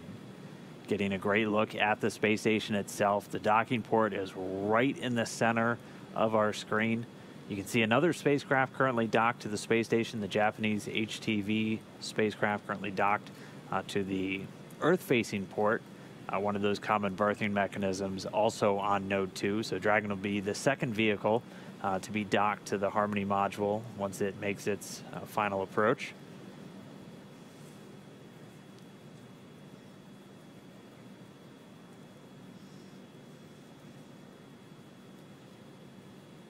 And it's moving in right now. Again, just to give you an idea of how quickly they're moving, they're going at about 0.3 of a meter per second right now. And so if you're having any trouble with that docking simulator online, remember to just slow things down a little bit and your chances will go up exponentially. We just passed 140 meters away. We'll get our live video comm back with the space station momentarily. As soon as we do, we'll bring you back up there. But for now, Bob and Doug continuing to fly in. They're just 135 meters away. Station on the Big Loop. In step 2, a review of steps 3 and 4 is complete. Crew on the International Space Station is ready for docking. Station Houston on the Big Loop. We copy the review of 3 and 4 complete. International Space Station ready. Thank you. Expedition 63 Commander Chris Cassidy giving the report. Station is ready for docking. Yeah, and you can see the trajectory of the spacecraft. There are small corrections that are happening. So as we get closer and closer to station, we're trying to stay within those 2 corridors, which are shown coming out of the docking port that we're going towards. That little dot, I think, was the 20-meter hold point. So that's where we expect there to be the spacecraft holding right in front of the International Docking Adapter. There'll be a go, no-go pole. The ground teams have worked hard over the past probably years to come up with a set of what we call flight rules. So those are technical constraints, items that we look for, that if any of those criteria were violated, then we have a rule that we've predetermined, gives us guidance to say whether we could approach or not. So far, our vehicle has been very healthy, but technical ground teams will all do their due diligence to make sure that it's still safe to approach. Right, and at this moment, that approach is continuing, still moving in at about 0.3 of a meter per second. Dragon's coming up on just 100 meters away from the space station. So at the very top there is the nose cone. Para ajudar o canal, deixa seu like aí, vai ajudar bastante, tá? Got a cool view. Left side of your screen is the International Space Station. Right side of your screen is Dragon.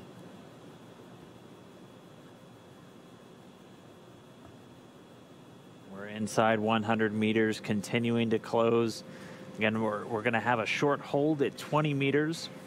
Teams will just do a final check, and then they'll give Dragon the go. We're expecting it to be pretty brief. We should get to that hold point in just about 4 minutes, moving at our current pace. I think you can see a meatball and American flag on that on the spacecraft. The NASA logo, of course, referred to as the meatball. I think there was some spirited discussion about the meatball versus the worm during ascent.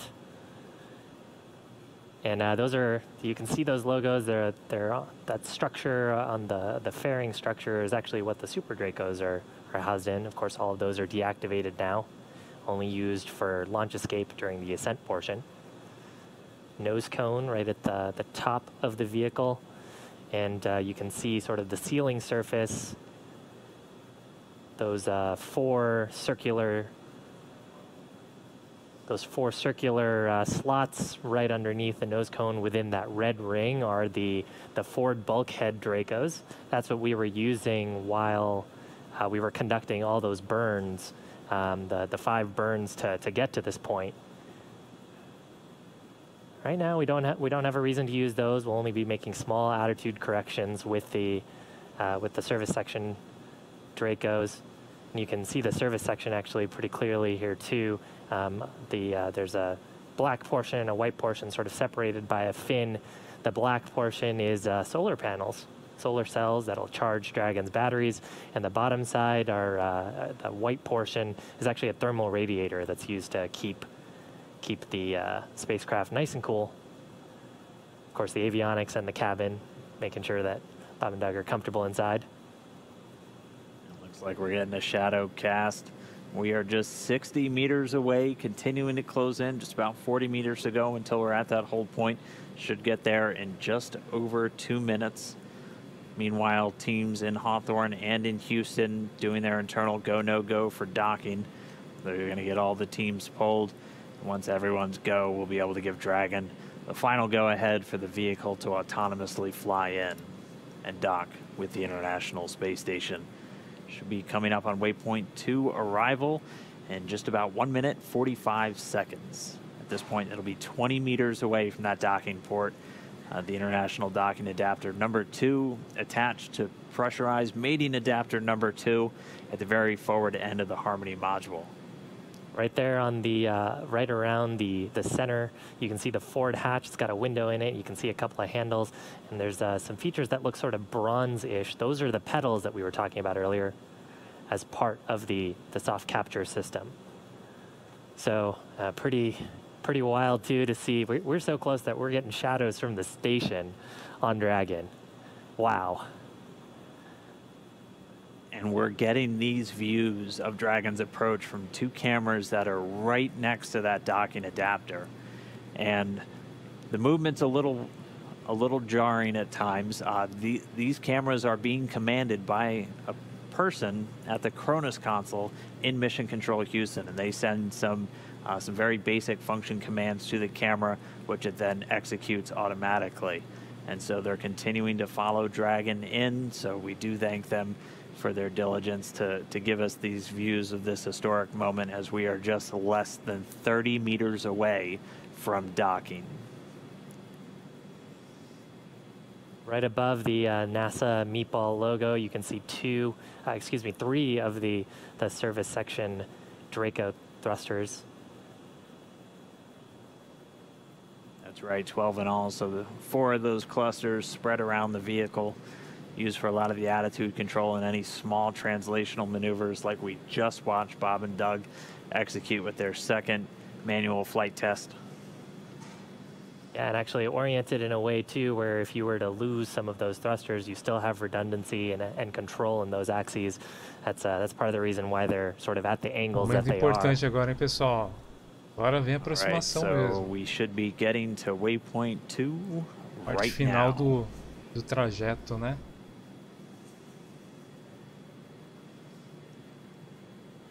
So it looks like we do have that hold. Dragon SpaceX on Big Loop. The ground is go for approach 2. We will be enabling the resume shortly. As a reminder, ensure your visors are closed prior to Dragon's departure from the waypoint. And once Dragon is inside, the crew hands-off point, retreat and breakout are not permitted.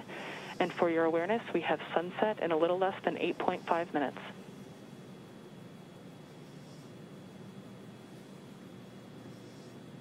Copies all on the Big Loop. Go for docking. Provavelmente chega nas partes mais de ajuste fino, né? De aproximação.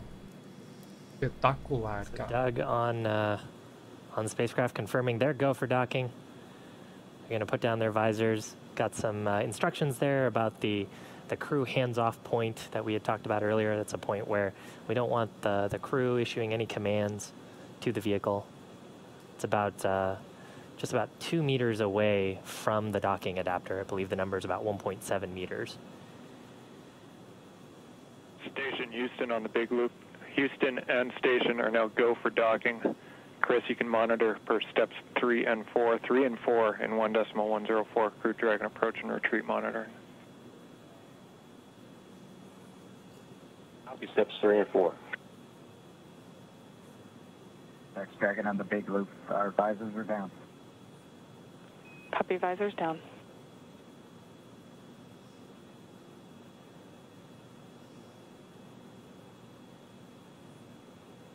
With the crew confirming their visors down, we should see the final approach resume. Station Dragon on the Big Loop. We are inbound from approach 2. Copy, inbound. Station copy. And we're going to be racing that sunset. The approach has resumed. Dragon closing in. We're inside 20 meters. And yeah, that crew hands-off point should come up in about 3 minutes or so. Right before we get that final docking, it comes about 20 seconds prior, or just about 2 meters away from the station still. And that's just the crew not issuing any abort commands. At that point, it would be too late.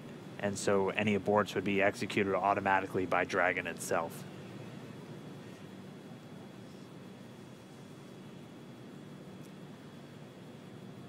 So we're closing in at less than 1/10 of a meter per second at this point. You can see the service section Dracos just doing all these very small, minor attitude corrections. Really, the autonomous docking system at work, making sure that the vestibule and the soft capture system is lined up with IDA2. It's the International Docking Adapter.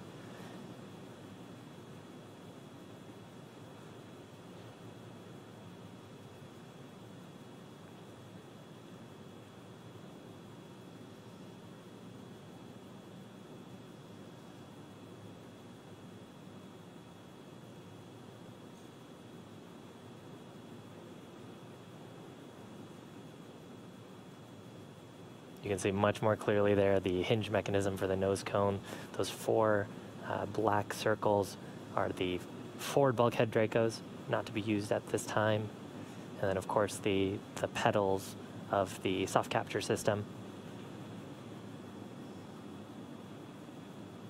Wow.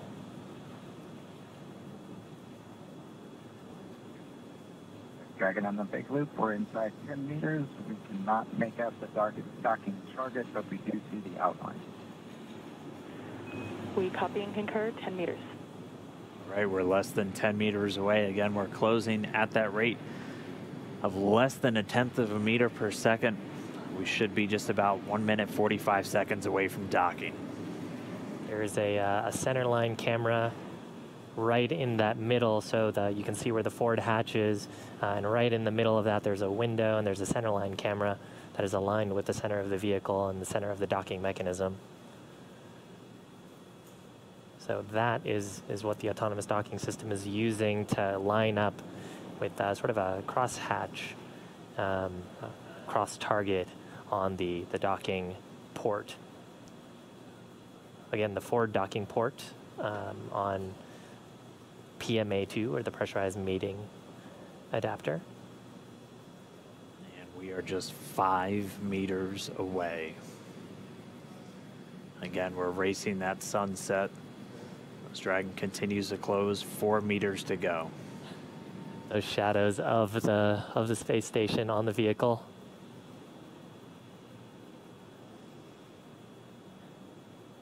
Yeah, you can actually see the centerline camera pretty clearly there, sort of with the contrast of the sun right now. 3 meters to go.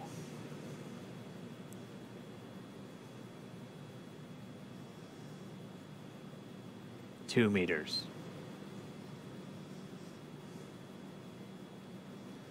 We are inside the hands-off point, the chop, the crew hands-off point. 1 meter to go.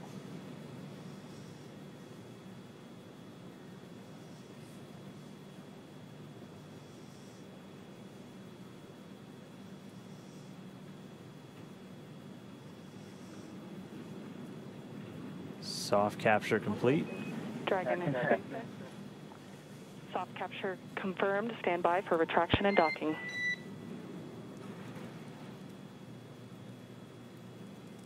Bye. And we just heard it, soft capture. We have docking, that coming at 7:16 a.m. Pacific time, with the station and Dragon flying 262 statute miles right over the border between northern China and Mongolia. You saw a little bit of motion there of Dragon. That was that relative motion that the soft capture system is damping out. Once that motion is clear, then the soft capture system will be retracted, vai ser todo o procedimento agora, né? And Dragon will go for hard capture.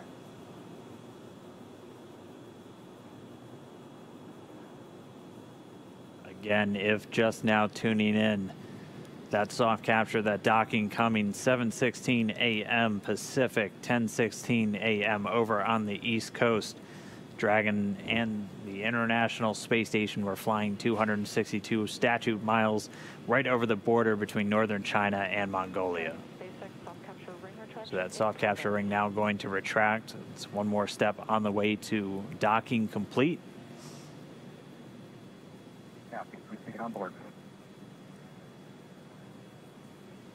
Yeah, and so the next step here is once the soft capture ring is retracted, there are 12 latches that we refer to as hard capture latches. Those are what will really create that pressure-tight seal between the Dragon spacecraft and the International Space Station. So once soft capture is complete, and I believe we'll get that call from our core here, Anna, then we'll get confirmation of hard capture, and the crew, of course, aboard have this information on their displays. So they'll also see indication of hard capture complete. And once those two steps are done, then that's docking complete. Com certeza eles vão colocar we're na expecting pista to hear some words from everybody. deles lá dentro, A pretty assim, viu, Rafa? monumental moment I mean, for Doug Hurley, he's returning to where he last docked almost 9 years ago on the very last space shuttle mission, now commanding the very first commercial spacecraft to deliver astronauts to the International Space Station. That's got to be cool for them. They've mentioned quite a few times that they're best friends, our favorite dads in space, as we've been calling them. This has got to be really cool for them. It's got to be really cool for their families too, watching this.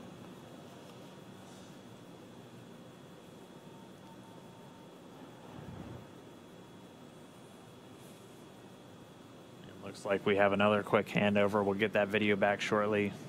We're about 75% complete already with that retraction. A ISS está praticamente em cima da China, para vocês terem noção. Once that retraction is completed, we'll keep an eye out for the 12 ready to hook indicators. Once those are ready, those 12 hooks will begin to engage, and that'll securely attach Dragon to the International Space Station. Yeah, so right now the vehicle confirming that the soft capture system is deployed correctly and is fully retracted. And then once the soft capture system is fully retracted, that'll set up the vehicle to put in the hard capture pins. There's 12 of those around the docking ring, and that's what creates that airtight seal between the Dragon spacecraft and the International Space Station. The volume between, which we refer to as the vestibule, is currently not pressurized. Of course, it was just exposed to the vacuum of space until literally minutes ago, about 4 minutes ago. So just waiting for the vehicle to get that. Dragon SpaceX, ring retraction complete. Docking sequence is holding for MCS reconfiguration. All right, so we see those ready to hook indicators are lighting up green. So we should be just about to step into those 12 hooks beginning to engage to get that secure mate between Dragon and the International Docking Adapter on the space station. Wow, right now those two vehicles are flying together. They are attached to each other. It's espetacular, It's been just under 19 hours since we lifted off. We're actually at about 18 hours, 58 minutes, and 42 seconds. So we promised about a 19-hour ride up to station, and we made it just a few minutes before that. They were able to dock a few minutes ahead of schedule. We were tracking them to still take about another 10 minutes, but able to step through all of their burns about 16 minutes ahead of schedule and get us to where we are now. If you missed it just a few moments ago, that initial docking coming at 7:16 a.m. Pacific, 10:16 a.m. over on the east coast of the United States, and they were 262 statute miles flying together over the northern border of China and Mongolia. So really exciting. We're just waiting for this docking complete to be confirmed. We'll expecting to hear some words, obviously, from the crew on board and all the excited teams down here. We're just waiting for this moment. And then it's time to start getting Dragon integrated into the station. There will be an umbilical that will get mated, and that'll allow Dragon to flow data and power into the station systems, and then it'll be over to the crew. Endeavour and station at Houston on the Big Loop. MCS is configured. We're proceeding with hook driving. All right, and they did a quick, so the motion control system onboard station now back under those control moment gyros, so handed over from the Russian thrusters, and Dragon now given the go to drive those hooks. We have to do that changeover of attitude control before we drive those hooks, as the Russian thrusters a little bit more dynamic in their control of attitude, and if you had a thruster firing while you were starting to drive those hooks, that could miss a line. So going over to the smoother control on the gyros on the US side, now controlling the attitude on board the station, and those hooks, those 12 hooks on Dragon, about to start driving.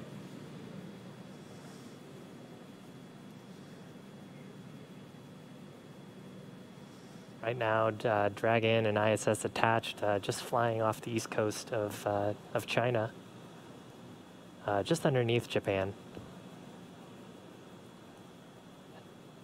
Attached to each other, we recently passed over to the orbital night, so we're on the currently the dark side of the world. And Actually, we're lucky enough to see soft capture happen just as we were crossing over the terminator line. And if you're wondering what you're looking at, this is one of the cameras on the very outboard part of the Japanese experiment module, looking back in towards the very front part of Node 2, where Dragon is currently docked. We are in an orbital nighttime, that's why everything is so dark. But you're looking at Dragon. It is horizontal to the ground. So the hatch part is right where that green light pretty much is. You can see the nose cone still illuminated above it, and it is currently attached to an international docking adapter on the International Space Station. Galera, eu vou ficar feliz se vocês deixarem o like, ajuda bastante, Bob viu? Behnken and Doug Hurley, first astronauts to fly on a privately developed vehicle up to the International Space Station. Both test pilots got to do some fun tests today. Have a few more steps before they can actually get aboard and ingress to the International Space Station. And that's what we heard over the big loop, that transition, which allows us to then proceed with hard capture. Pois é, João. O checklist falhou aí. Seen the first set of hooks, so the first 6 out of the 12 are now closed. 6 more to go. Again, there are 12 of those along the ring. And that helps us ensure that we have an airtight seal. There's vacuum around them right now, so we want to make sure we're keeping all of that valuable life support in the vehicle. Now the combined ISS Dragon vehicle.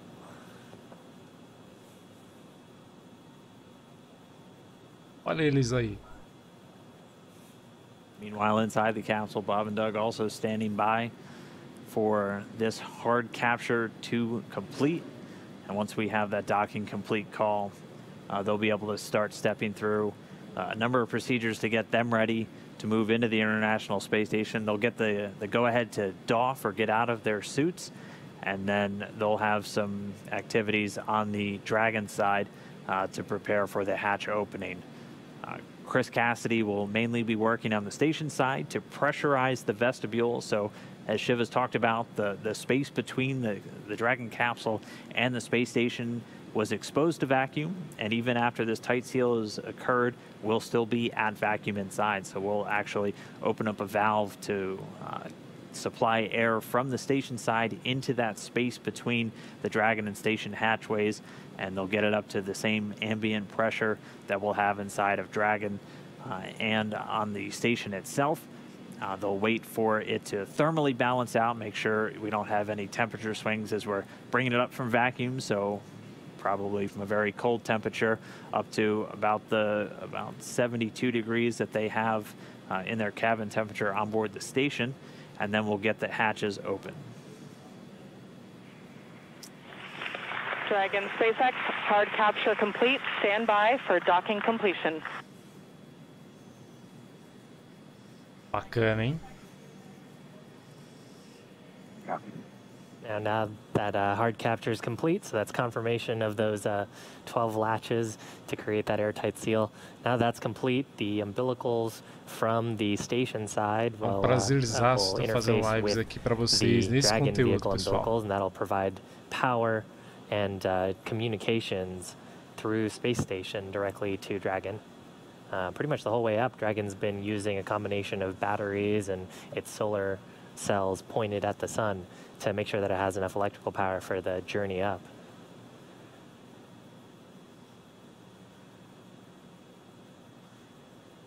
Muito obrigado, Carlos. Valeu mesmo.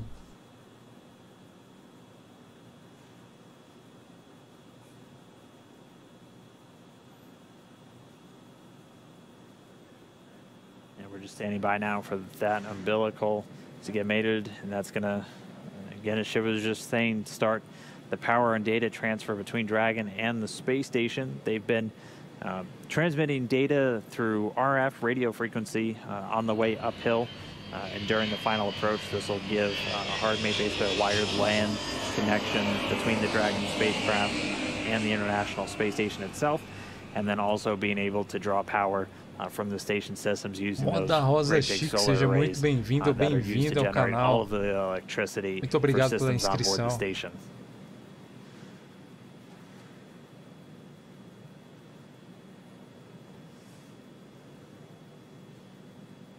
Para a galera que não conhece o canal aí, sejam todos muito bem-vindos, tá?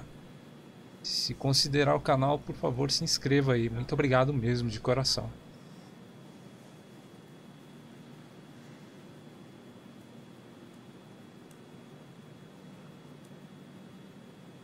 Como eu disse, é um prazerzaço estar fazendo uma live assim desse conteúdo para vocês aqui. É muito orgulho de fazer parte dessa família Aviation We Tours. see the umbilical starting to deploy. About 40% of the way so far, going pretty quickly. Should just take a couple more seconds until we're all the way connected. And then we should be getting that docking complete call out from the core here in Mission Control, SpaceX and Hawthorne. Standing by. Dragon SpaceX docking sequence is complete.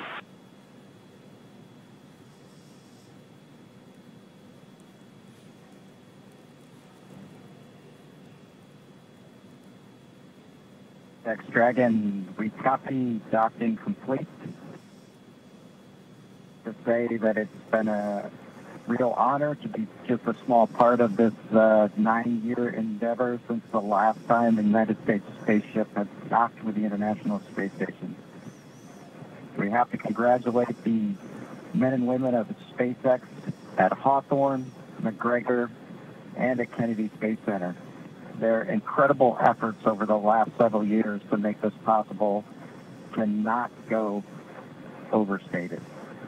I'd also like to thank Kathy Leaders and her team of the Commercial Crew Program of NASA. An outstanding job by everyone. Tem que tirar o chapéu para esse I'd like pessoal. to thank the men and women of the National Aeronautics and Space Agency. This is an incredible time to be at NASA.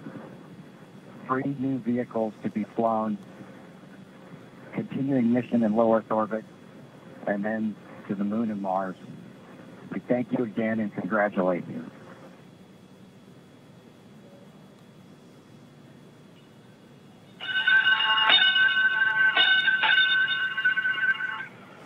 Dragon arriving. Crew of Expedition 63 is honored to welcome Dragon and the Commercial Crew Program to welcome aboard the International Space Station. Bob and Doug, glad to have you as part of the crew. Well done. Bravo Zulu. Kathy. Thank you, Chris. Thank you, Chris. Endeavour, this is Houston. Bob and Doug, welcome to the International Space Station after your spectacular rendezvous and docking of the first Crew Dragon vehicle. For the first time since the retirement of the Space Shuttle, you have completed a historic ride to the ISS and have opened up a new chapter in human space exploration. On behalf of the flight control teams here in Houston and in Hawthorne, California, and to our SpaceX colleagues, bravo on a magnificent moment in spaceflight history and on the start of a new journey that has changed the face of space travel in this new era of space transportation. Bob and Doug, good luck, and we look forward to working with you on board.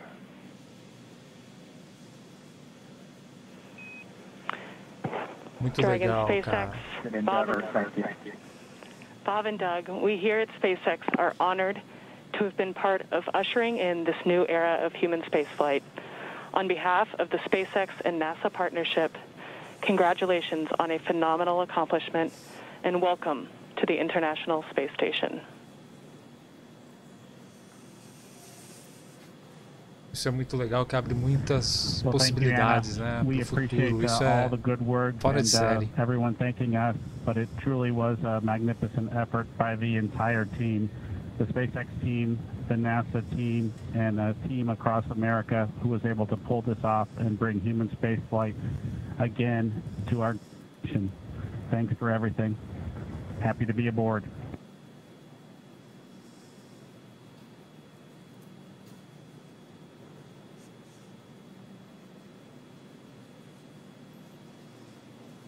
Estava pensando nisso também, viu, João? Jet lag And Dragon monstruoso. SpaceX, with that, Ground will be enabling hardline power and comm connection shortly.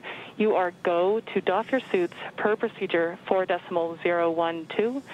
We will be configuring your video to go external shortly, and we have one request for Bob's suit doffing when you're ready to copy.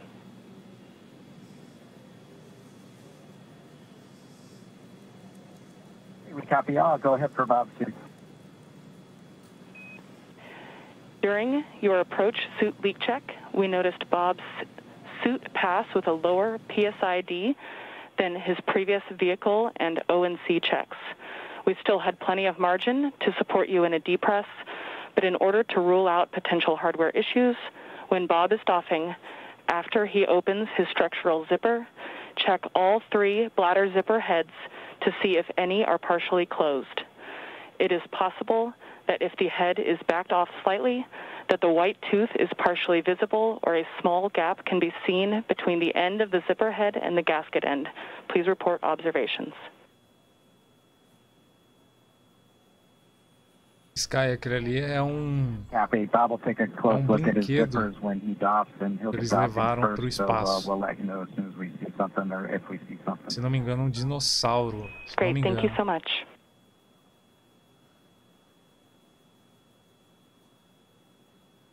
Wow. So now Dragon has completed its docking sequence. There's a number of checks.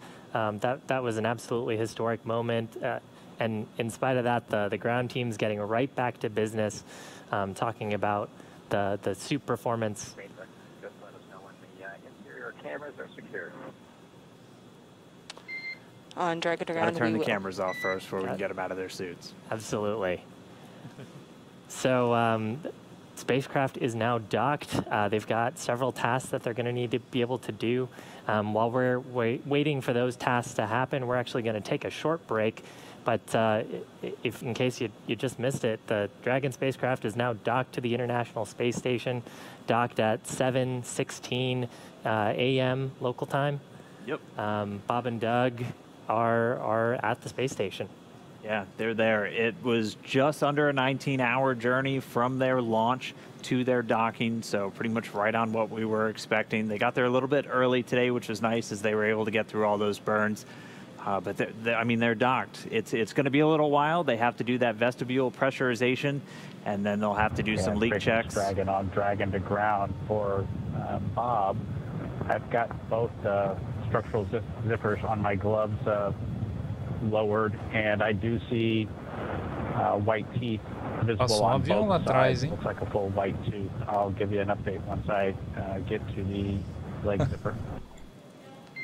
Copy. White teeth on both sides, and we'll await your next status. So the crew right now just going through some checks of their gloves. They're about to get out of their suits. That'll be the first step for the crew on board Dragon. For the crew on board station, Chris Cassidy is going to start getting that vestibule pressurized, and then they're going to do leak checks. So they're going to be actually taking atmosphere from station, putting it into that vestibule, and then once we get all the leak checks done, things are thermally stabilized, it'll be time for hatch opening. We'll be able to see Bob and Doug get into the space station for the first time from on board the Dragon spacecraft. And again, for Doug Hurley, this is the exact port he was at almost 9 years ago when he was on the very last space shuttle mission, and now he's commanding the first commercial vehicle to dock with the International Space Station. Quantas pessoas I tem think lá, that's going to do it for us in Hawthorne. We're going to give you into the very capable hands of Gary Jordan to take you through the rest of the hatch opening. We're going to be watching from here and following along. We can't wait to see these crew members on board the International Space Station. Thank you for everybody who tuned in. We hope you enjoyed the launch. We hope you enjoyed the ride uphill. We really hope you were with us every single moment from suit up until now, so you've been up for over 24 hours. But it's been an incredible experience for us to see these guys get on board the International Space Station, to watch Dragon go through the paces, to be lofted into orbit on Falcon 9. Something we've been waiting for years, seeing it come to fruition. I'm still grappling with. Dragon SpaceX on Dragon really to Ground. Incredible. Video is and no Shiv, interior. It was an honor doing this with you today. Yeah, absolutely, Dan. They Dragon copies. Thanks, Anna. can't step on the crew. That's the step one on the rule. yeah. But, there were some really great words there from all the flight control teams about how this was a joint partnership between NASA and SpaceX. I think everyone is over the moon here at SpaceX for this. Bob and Doug have got to be excited, and now back to business to get the vestibule ready to go and then get them on board the station. So again, thank you for following us. Please continue to watch as Gary takes over for the hatch opening portion. And keep following our social media for more updates on what's happening with Hatch Open. Pessoal, lá em cima tem um americano e 2 russos. Então, thank you, Shiva. Thank you, lá, Dan. Tá? What an incredible flight for Bob and Doug, lifting off just yesterday and now in space, attached to the International Space Station. Some kind words all over after docking at 9:16 a.m. Central, and a hard mate just 11 minutes later. We're still not done here. We're going to take you through the pressurization sequence and eventually aí, pessoal, lá em cima temos um americano e mais 2 russos, e agora com a chegada de mais 2 americanos. Loud and clear. Excellent.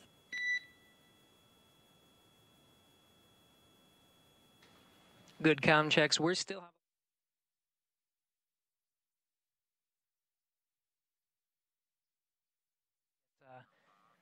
and SpaceX Dragon with an update from Bob. It looks like a white tooth on the leg zipper as well. We'll take a close look if we can see anything else that might have resulted in that lower leak check pressure. Copy. Really appreciate the report. Thank you. Teams behind me will be configuring the Dragon and the International Space Station to welcome Bob and Doug aboard. First, of course, the International Space Station attitude control moment gyros, really holding the Dragon in place through the hard capture sequence. We'll start enabling those thrusters and pressurizing the vestibule. It'll take about an hour until we're able to get the hatch open. The teams here in Mission Control Houston, Orbit 2, led by Flight Director Zeb Scoville, Francis Sarmento, seja muito bem-vindo ao canal. Francis, muito obrigado pela subscrição, tá? Muito obrigado a galera que está se inscrevendo. A galera que deixou o like, muitíssimo obrigado, pessoal. Aboard the International Space Station, Commander Chris Cassidy standing by in Node 2. Right in front of that is the pressurized mating adapter. He recently opened up the hatch to introduce some of the station air and mix it, get a nice mix in there, avoiding some CO2 pockets. That hatch you see just beyond Chris Cassidy there is normally closed. He was able to open it a little bit earlier today, mix some of that cabin air, and get rid of those CO2 pockets, make sure it's all clean and ready for Bob and Doug. He closed it shortly after just to make sure no FOD or foreign objects, anything were to float in there that would inhibit any hatch opening process today. One of the next milestones for Chris Cassidy will be to open up that hatch. Valeu, Rafa, He's got some cameras também. you see placed within that node. We'll get some good views of the hatch opening and welcoming Bob and Doug here in just about an hour.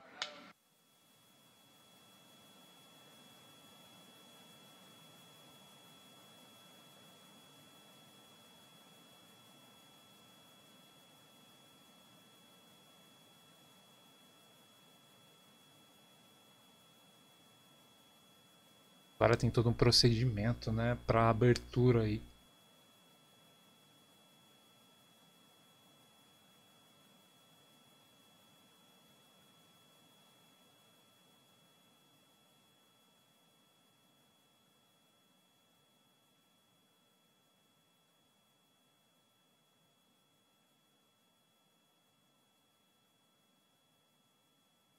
Lembrando que provavelmente mais tarde teremos live com X-Plane 11, tá, pessoal? Pra galera que curte aí a aviação. Big moment in history today, May 31st, 2020. Just on the other side of that hatch, Bob Behnken and Doug Hurley have successfully arrived at the International Space Station. Still a couple of milestones to get through. Before we can open up that hatch, it's going to take some time. First, pressurizing the vestibule in between the station and Dragon. We'll bring that up to pressure. It's going to take some time for that pressure to stabilize. Of course, the temperature within that vestibule causes a little bit of swing, so we'll just wait for that to Tá pressurize pedindo para mandar abraço pro pessoal de Belém, abraço pessoal de Belém do Pará. Here at Mission Control Houston, Flight Director Zeb Scoville welcoming the director of the NASA Johnson Space Center, Mark Geyer. We'll have a few other VIPs here in the room to welcome Bob and Doug once they get through that hatch.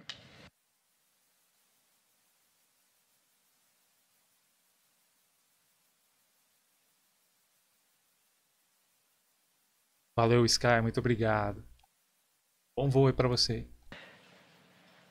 Now again, this repressurization and hatch opening process is going to take some time. You see now we're going to have some intermittent losses with the communication from the International Space Station. You're seeing now the International Space Station Flight Control Room led by Flight Director Zeb Scoville. Just a handover of some of those audio and visual communications. We'll be regaining those shortly. Might lose them intermittently throughout the repressurization process, but the teams here will be monitoring all of the procedures. Again, pressurizing that vestibule and eventually getting to that hatch opening.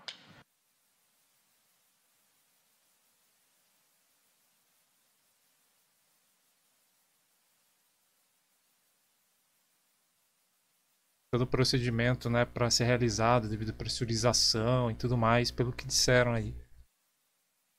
From right to left there, seated, you see Flight Director Zeb Scoville. It was he who was leading the teams for both the launch of Bob and Doug over at the Cape. He was leading the teams here in Mission Control Houston. You just saw the Johnson Space Center Director Mark Geyer walk off to the side. Seated next to Zeb Scoville, Joshua Kutrick. He is one of the members of the most recent class of astronauts, the class of 2017. Canadian Space Agency astronaut, went through candidate training and officially became an astronaut just recently.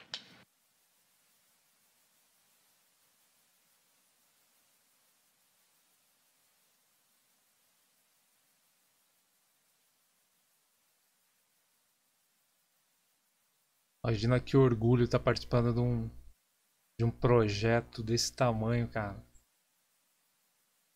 De um marco histórico, né? É uma coisa fora de série.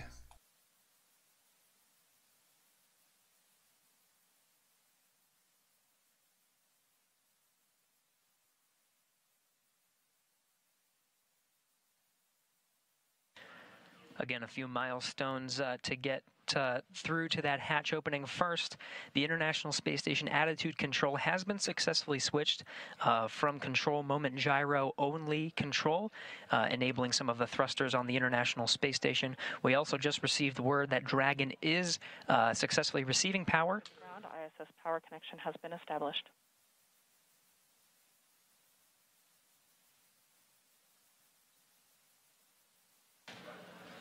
And there you have it. Dragon is successfully receiving power from the International Space Station.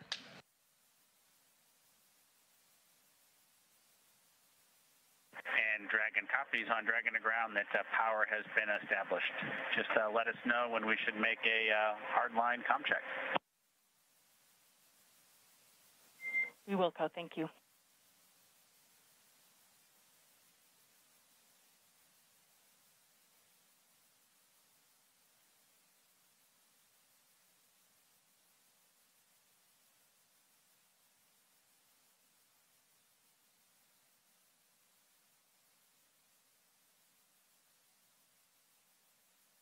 Muito obrigado a todos que estão assistindo aí, sejam todos muito bem-vindos.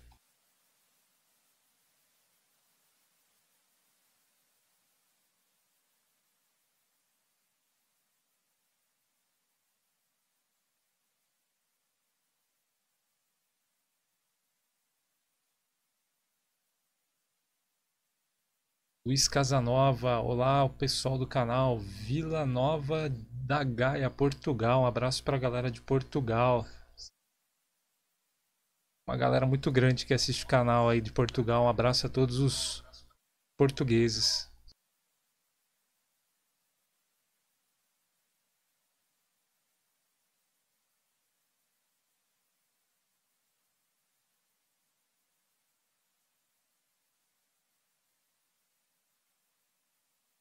Ainda não fiz um planejamento Sky.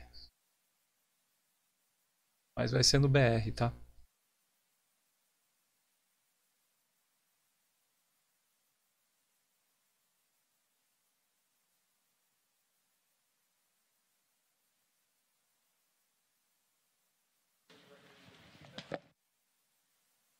For those of you just joining us, you are getting a live look at NASA astronaut Chris Cassidy, commander of the International Space Station, doing some of the prep work to open up the hatch and get ready to welcome Bob Behnken and Doug Hurley aboard the International Space Station. They launched successfully yesterday at 2:22 p.m. Central Time, 3:22 p.m. Eastern, and docked successfully with a contact and capture just a little bit ago at 9:16 a.m. Central Time, 10:16 Eastern.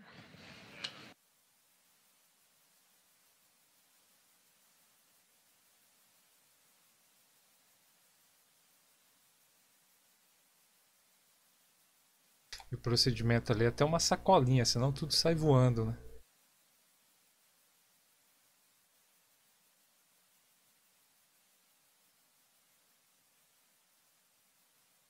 Espaguete em festa deve ser muito incrível estar aí, meu sonho. Pois é, espaguete. Muita gente não iria. Eu com certeza estaria aí.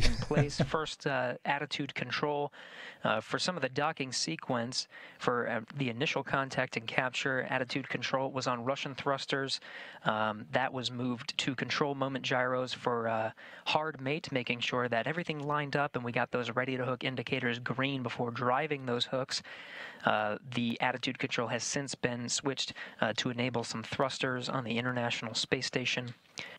We did get confirmation of good power being delivered from ISS to the Dragon.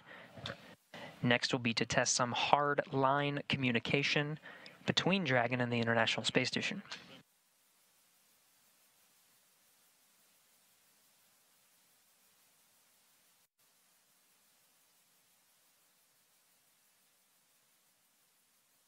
Também não, viu, João?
Só de pensar que isso envolve milhões, né? Projeto bem ambicioso, uma coisa fora de série, vai abrir muitas possibilidades aqui no futuro. Isso é fantástico, cara.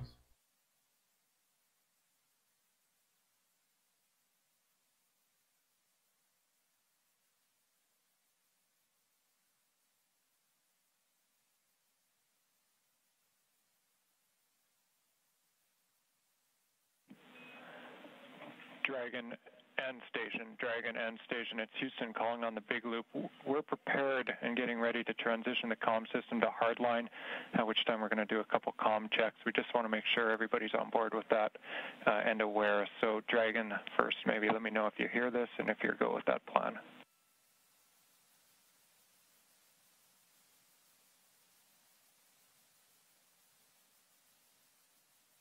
Yeah, Houston, Endeavor on the Big Loop. We had you loud and clear. Houston Station copies and concurs. Okay, Endeavor and Station, we have it loud and clear on RF right now. We are putting it in work now, so transitioning comm system to hardline, and we'll call you back for voice checks momentarily. Exato, João. Endeavor copies.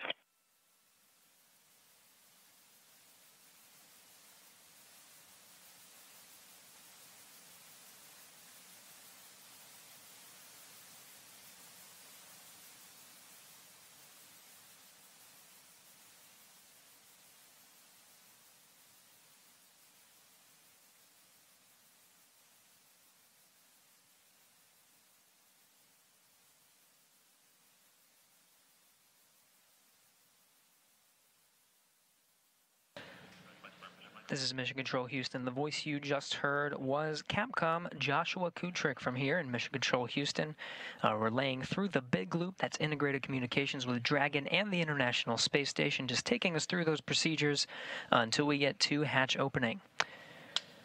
Now, there's an umbilical connection with Dragon, connecting Dragon to the International Space Station. We did get good confirmation that power is flowing from the International Space Station to Dragon. Next, we'll be proceeding with some of the communications checks. The big loop established on the C2V2 Common Communications for Visiting Vehicle through some of the last legs of the rendezvous and docking of Dragon to the International Space Station. We'll switch that over to hardline communications, testing that out here shortly.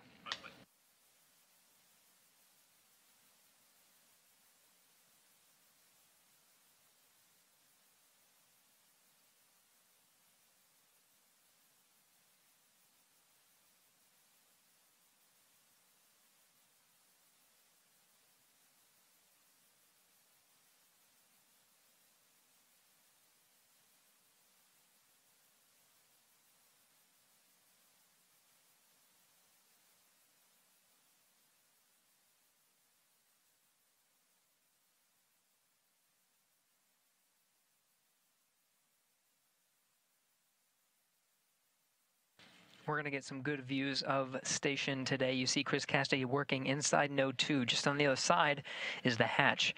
That hatch is separating between the International Space Station and the pressurized mating adapter. One more hatch to go after that. That hatch opens up to the Dragon hatch with Bob Behnken and Doug Hurley on the other side. Just surrounding Chris Cassidy from this view, you can see a series of cameras. We're going to get some great views from Node 2 there on the left, a couple high-definition cameras. On the right, a 360 VR camera. Part of an initiative to engage viewers and provide views that from the International Space Station that have never been seen before. We'll get to see some of those 360-degree views later after they're configured and stitched on the ground, now being recorded during this historic moment today, May 31st, 2020.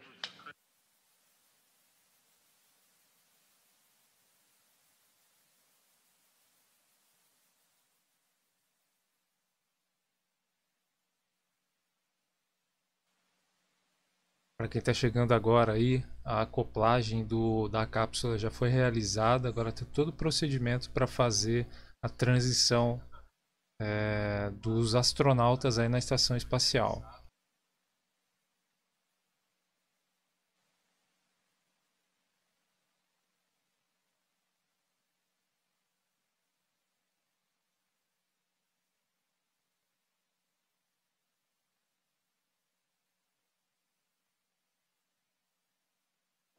Affirmative, we are on the same page. Those steps in the execution note are all that's needed. Copy and work.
Para mim e para várias pessoas ainda esse tema é muito novo, vamos dizer assim. A gente aprende a cada dia, a cada evolução, né, desse tema. Então é muito interessante. Provavelmente a volta deles à Terra a gente vai fazer a transmissão ao vivo também.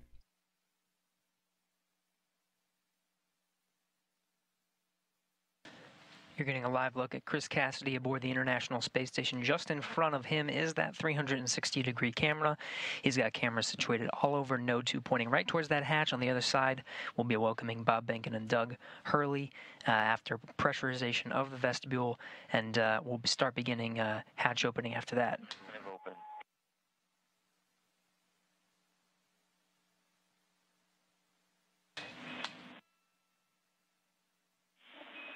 Yeah, we copy MPEV open, Chris.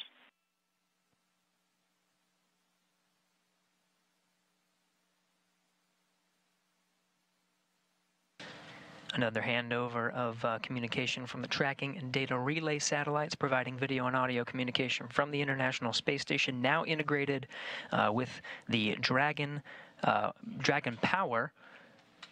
Still looking towards some of those hard-line communication checks. Again, we'll lose communication intermittently as the International Space Station flies 269 statute miles. Station Houston on 2 for Chris. We're go for open on the Node 2 forward hatch.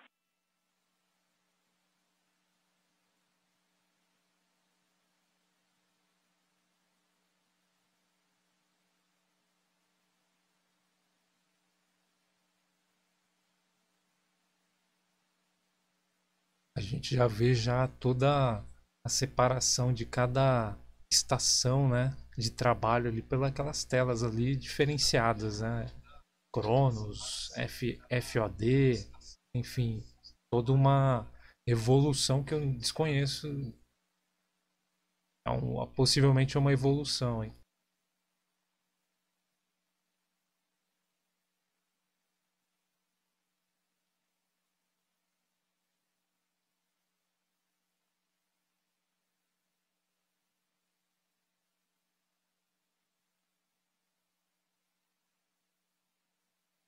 Regaining some of that video from International Space Station, Chris Cassidy given the go to open that Node 2 forward hatch.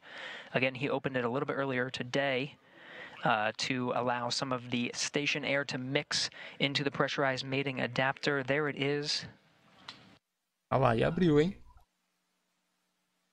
Now again, there's a few more hatches to open until we are able to welcome Bob and Doug aboard the International Space Station. You're looking through the hatch into the pressurized mating adapter.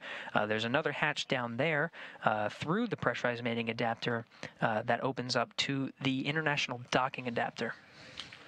Houston on 3, hey Josh, there was zero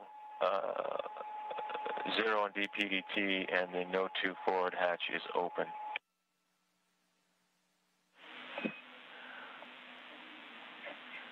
And Chris, we copy Node 2 forward hatch open.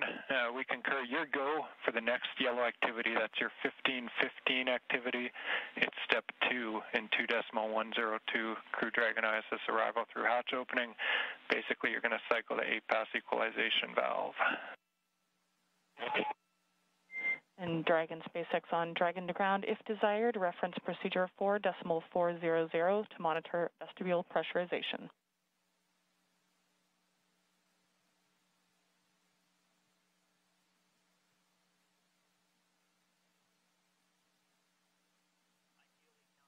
And copies small.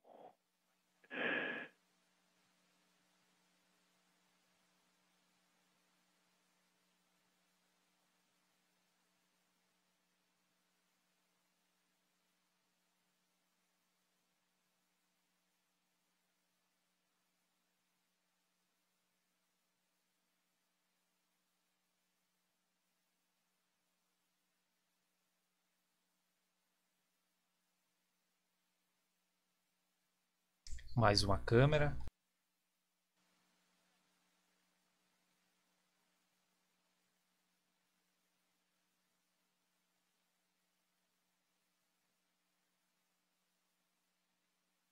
Na verdade, uma iluminação, né? Acredito que esse astronauta, provavelmente ele não vai ficar aí na hora da abertura total, né?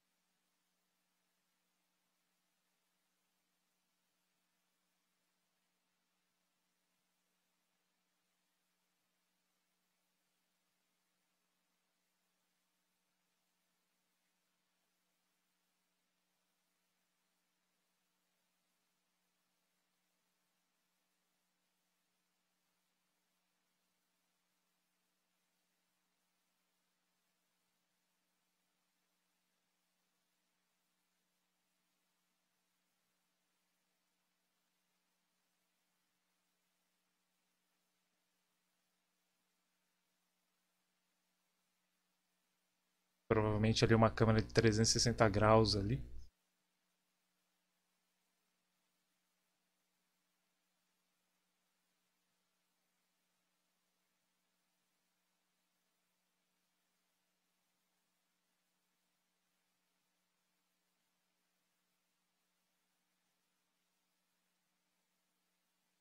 Queria agradecer aos 43 likes até o momento. Muito obrigado de coração, pessoal.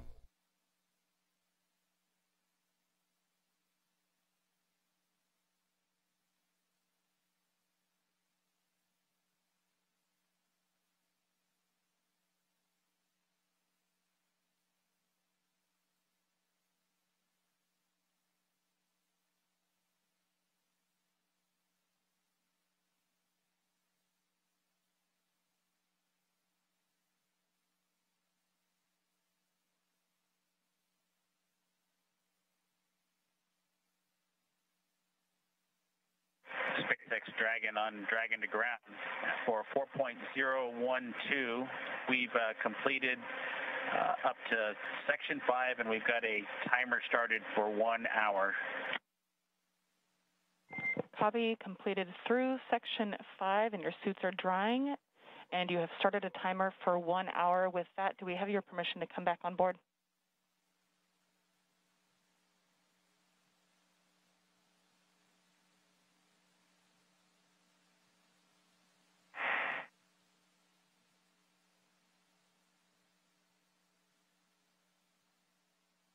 Get you back on board.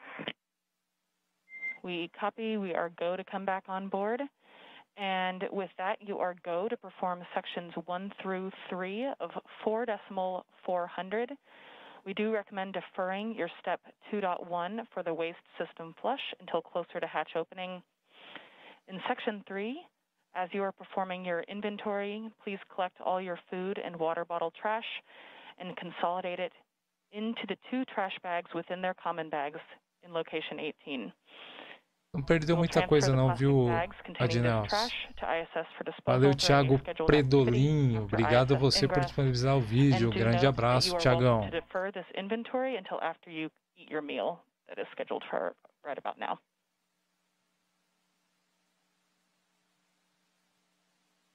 Okay, Anna, if you could give us 5 minutes before you guys come back on board, we do have some clothing config to complete. Understand we've got to go for sections 1, 2, and 3 of 4.400, and we will consolidate our trash into the bags provided in location 18. And we'll defer the docked waste configuration, section 2 of 4.400, until it gets closer to hatch opening. Station, we copy 1507. We copy, and we will wait 5 minutes before coming on board, and we'll check with you before we do so if we don't hear from you first. Copy, ready.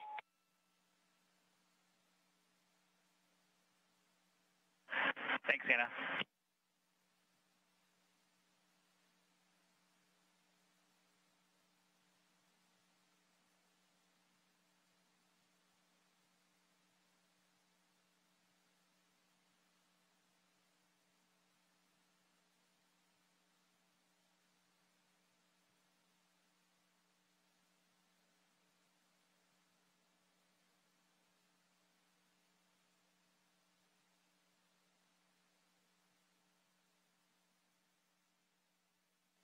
This is Mission Control Houston. You're listening to crews on board the International Space Station and Dragon prepare for opening the hatch. You're seeing Chris Cassidy aboard the International Space Station already open the hatch to the pressurized mating adapter just below that hatchway you see at the center of the screen here. On the other side of the hatch is the hatchway to the International docking adapter. On the other side of that, the recently docked Crew Dragon. Vestibule pressurization is underway. This will equalize the pressure between Dragon and the International Space Station. Once it does come up to pressurization, it will take some time to equalize that pressure because of the temperature difference in the vestibule. Just take some time to stabilize. Dragon, Endeavour, it's Houston. Calling you on hardline now for a voice check. How do you read?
A vida toda estudando, né, Phelps?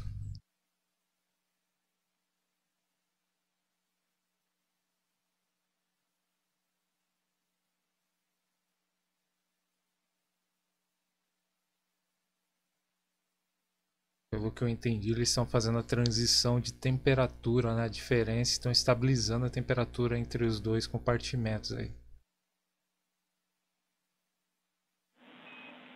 Endeavour, it's Houston calling. Space to ground 2 via hardline now for a voice check. Do you read?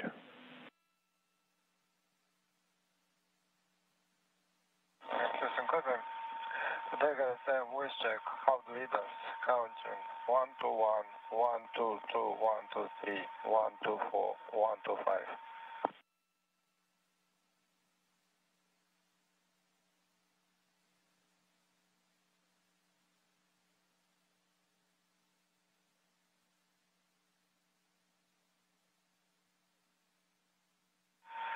Houston Station, space to ground 2.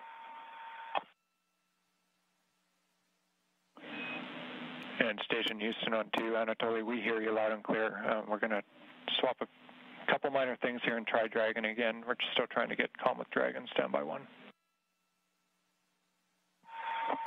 Dragon again.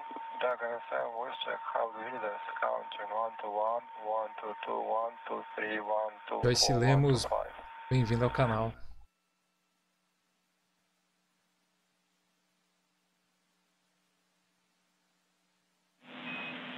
And Station Houston on 2. Everybody, we'll just stand by for a few minutes. We're going to try to raise Dragon by another means. Stand by.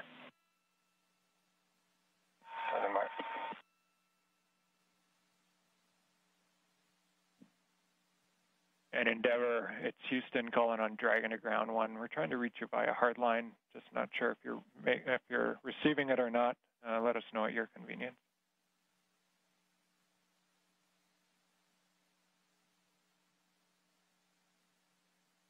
And Houston from Endeavour, we're hearing quite a bit of echo on the other loop that appears to be connected. It's unintelligible, but we do have you loud and clear on the Dragon to ground. And Endeavour, Houston on Dragon to ground. Thanks for that. Very helpful. We'll take a look, and we have you loud and clear on Dragon to ground as well. So we're gonna continue to work it and try to give you a call back in the next few minutes on hardline.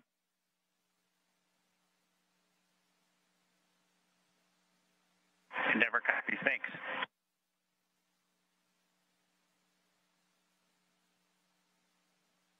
Falaram aí, vai rolar em alguns minutos. A abertura em alguns minutos.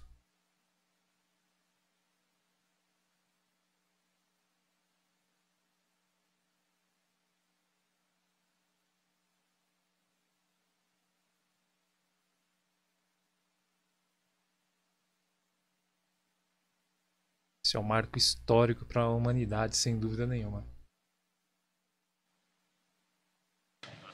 This is Mission Control Houston, working through the steps to pressurize the vestibule. We did have confirmation that vestibule pressurization was underway. We do have power flowing from the International Space Station to Dragon after it docked for a contact and capture at 9:16 a.m. Central Time, 10:16 a.m. Eastern, just earlier this morning.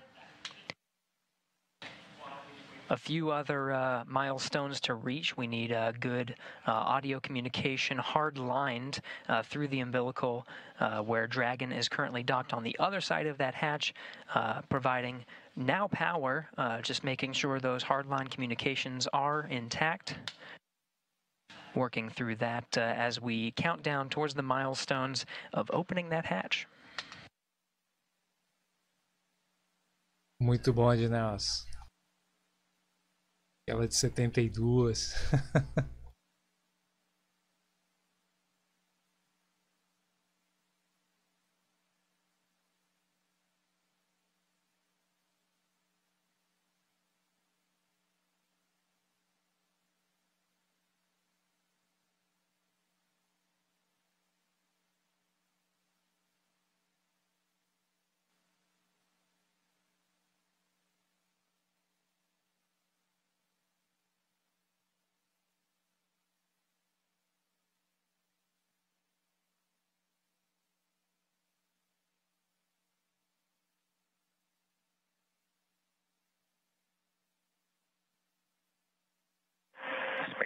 Dragon on Dragon to ground. Go ahead.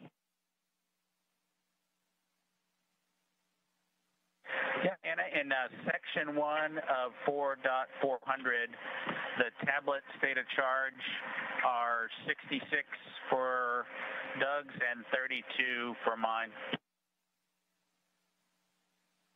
Copy. 66 for Doug, 32 for Bob. And do we have your permission to come back on board with video now?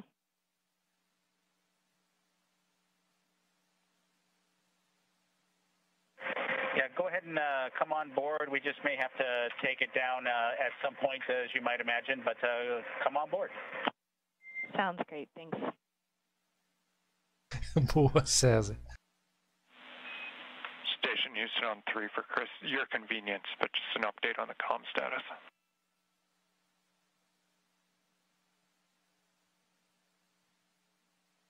Yes, sir, go ahead.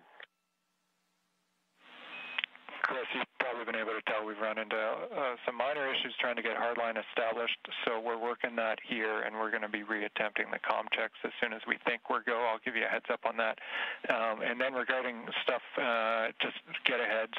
I was going to pass along to do the teardown from steps 3 and 4 in the approach monitoring, but I just saw it go gray, so have you done that already?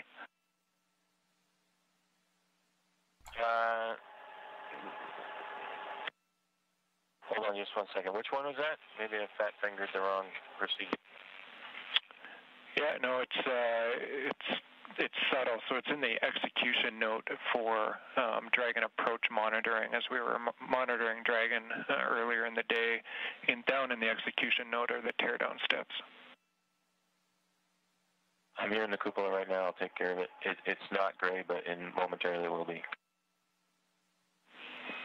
Sounds good. And I'm also hearing on that we have done on the ground steps 1 through 4, so it's just 5 and 6 left for you in that teardown procedure.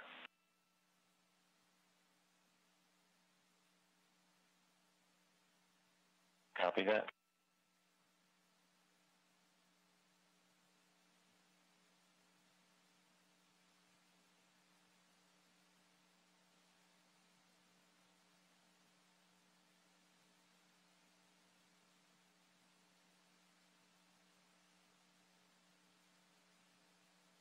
Priscila Vitorina, seja bem-vinda. Cadê os terraplanistas? Cadê?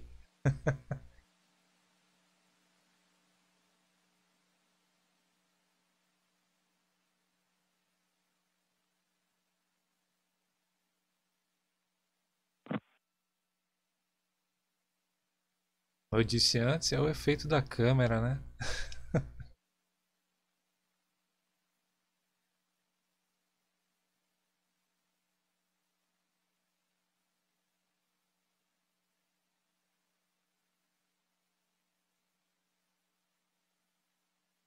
A todos que estão chegando aí, sejam todos bem-vindos. Estamos aguardando a abertura aí da cápsula para a área da estação espacial.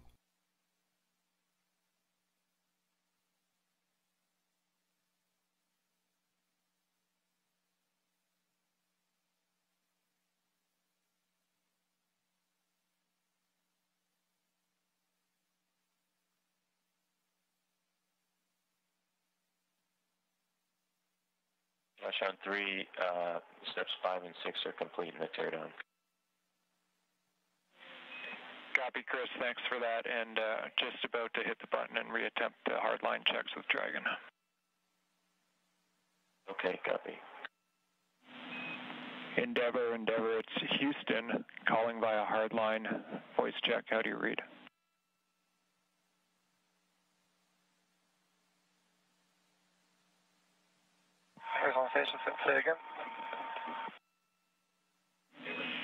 And station standby Endeavor. This is a call for Endeavor via hardline voice check. How do you read? Houston Endeavor, completely unreadable. It's skipping pretty badly.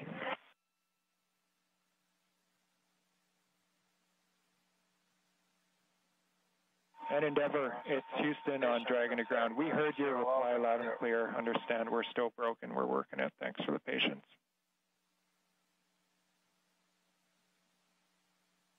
We got you, Josh. That's exactly the case. Thanks.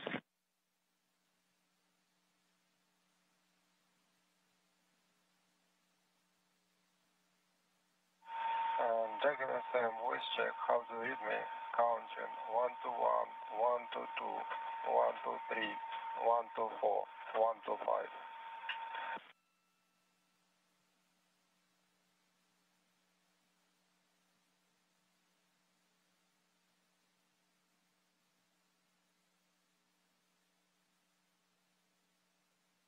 O Giovanni está falando aí, ó. No retorno à Terra, o módulo de carga fica para trás desacoplado da espaçonave que se desintegra na atmosfera. Só retorna a cápsula com os astronautas.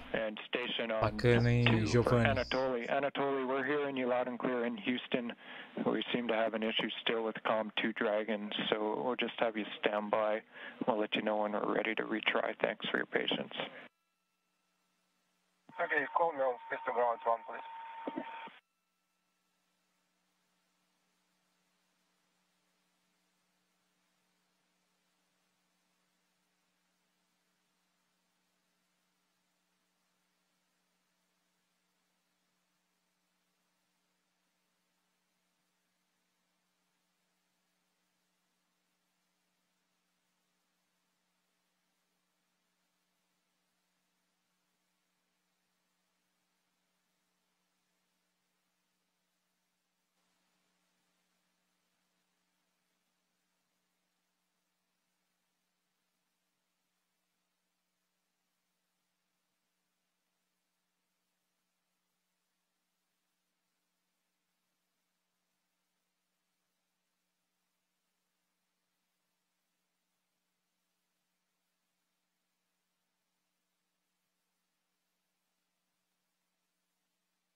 Provavelmente essa parte mais escura, né, da cápsula que se desintegra, né, o Giovanni?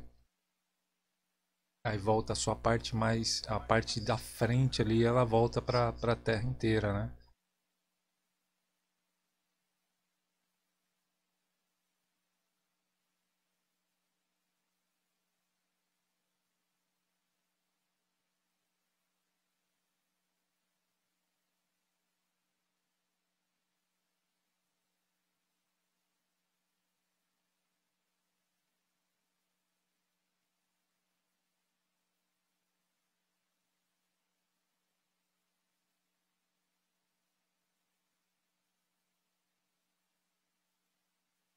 Queria mandar um abraço aqui pro Guilherme da Aerocast. Grande abraço aí, Guilherme. Não sei se você está assistindo a gente agora, mas um forte abraço. Muito obrigado por reconhecer nosso canal aí. Abração.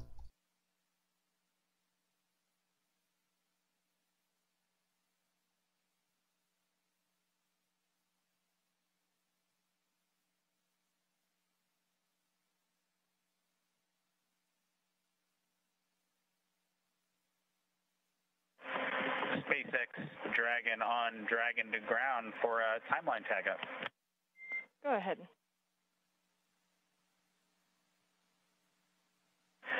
Yeah, Anna, we're managing the collection of the used water bottles and other items as well as our meal, and just looking to understand a little bit better how closely we're to hatch opening or another timeline milestone. We're kind of running to the end of the tablet here with meal 5 that started about, 25 minutes ago or so, and so just wanting to understand how much time we've got in front of us.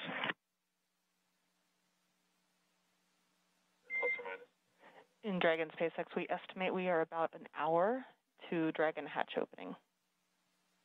Pois é, João, fiquei muito lisonjeado, cara. Não esperava que ele assistiu nossos vídeos no canal aqui não. Um abração ao Guilherme.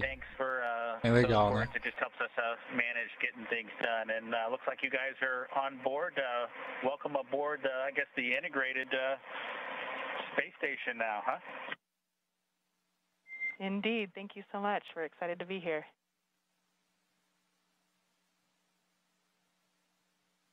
Trazer o Guilherme fazer uns voos no X-Plane. O Gabriel, né?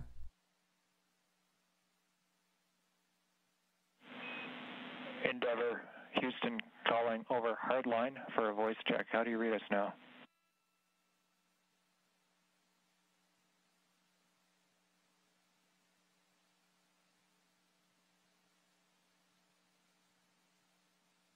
Houston or station from Endeavor. I'm not sure the location of that last call, but still quite a bit of skipping and unreadable.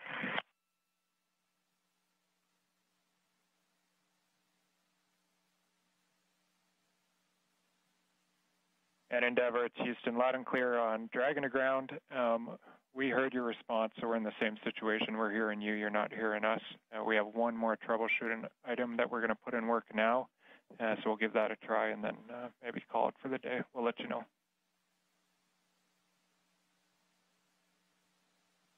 Endeavor copies. Thanks, Houston.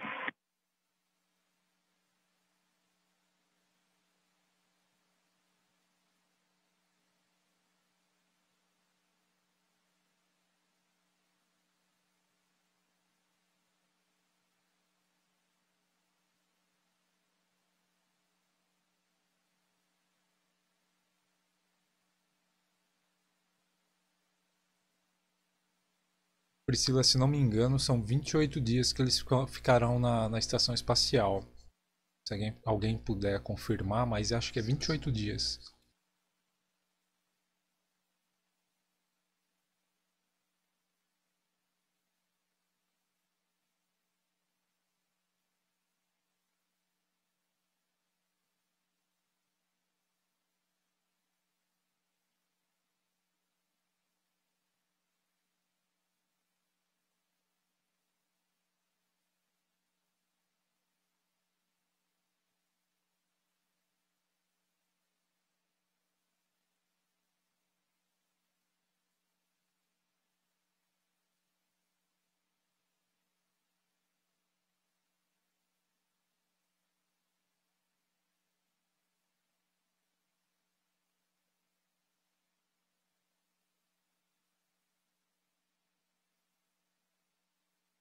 A curvatura da Terra ali é simplesmente um efeito de câmera.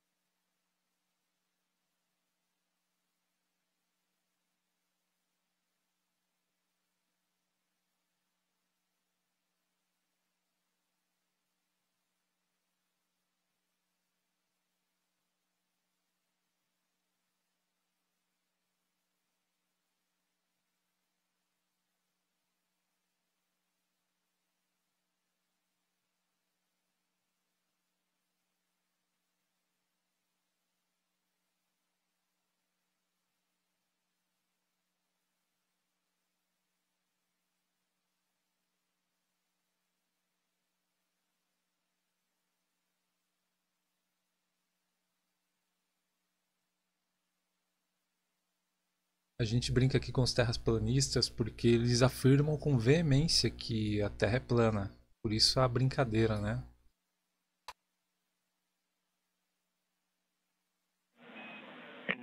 Endeavor, Houston calling via hardline for a final voice check. Do you have us now?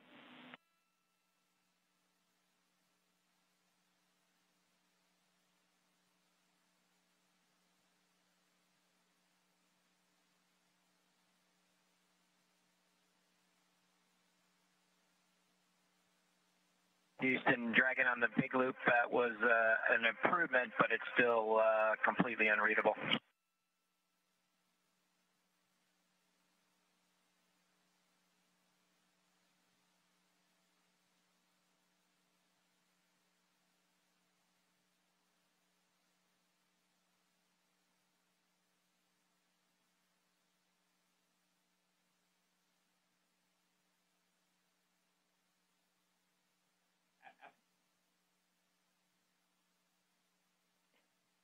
And Endeavor, Houston on Dragon to ground 1, we're still hearing you 5x5. Understand it was slightly improved. Were you able to read me at all, or is it unuseful? Yeah, it was a slight improvement, but it's still unintelligible, almost every word. There was maybe one word that you could have sort of figured out, but that was about it. Okay, thank you for the feedback. First time, obviously, and we think we're running into some interference issues, but we'll continue to take a look. We copy, thanks.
Às vezes a gente tem que se virar com o que tem, né?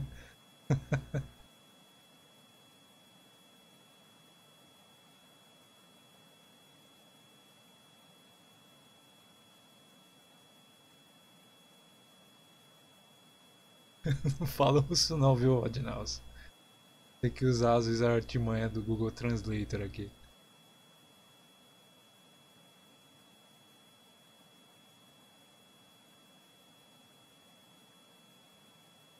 E é húngaro ainda.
Muito obrigado a galera que está assistindo. Sejam todos muito bem-vindos aí. Muito obrigado pelos 47 likes.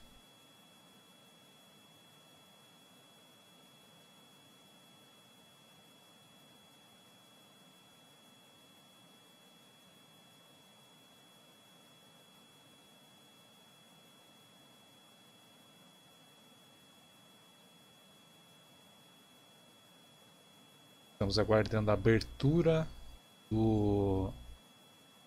da aeronave, né? Da cápsula na estação espacial.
Pois é, a política é uma guerra sem fim. Vamos deixar esse assunto de política para lá.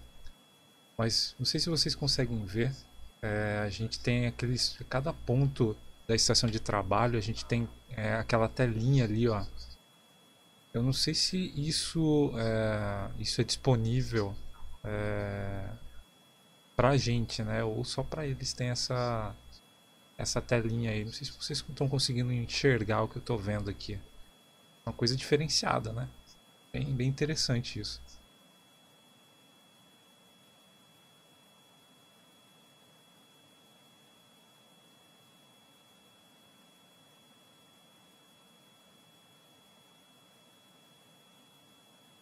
Ao mesmo tempo futurista, né? Vamos dizer.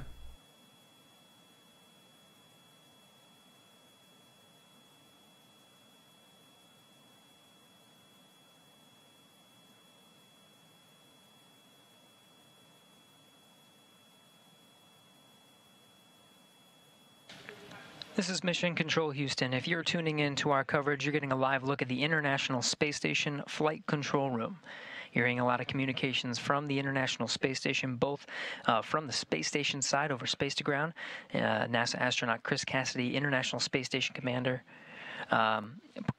setting up for the hatch opening. You can see a series of cameras scattered around, ready to capture the best views of Bob and Doug coming through that hatch. We did get confirmation just shortly that we did have good pressurization of the vestibule. It'll be about 10 minutes to perform a series of leak checks. Again, that pressure needs to stabilize. The thermal conditions make it swing just a little bit, so just waiting for that to stabilize before those leak checks are finalized. That underway within the next 10 minutes. We do have communications settled in the hardline connection between International Space Station and Dragon. You can see from the inside of Dragon now, the crew doffed or took off their suits, just getting a few things packed up before they eventually open up the hatch after that pressurization is equalized between Space Station and Dragon. Vou fazer uma pesquisa rápida aqui. Quem acha que a Terra é plana, levanta a mão aí. Vamos ver quem que vai responder aí, se tem terraplanista assistindo.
Endeavour, it's Houston calling for a voice check over the big loop. We've retransitioned back to RF, so back to RF. How do you hear us?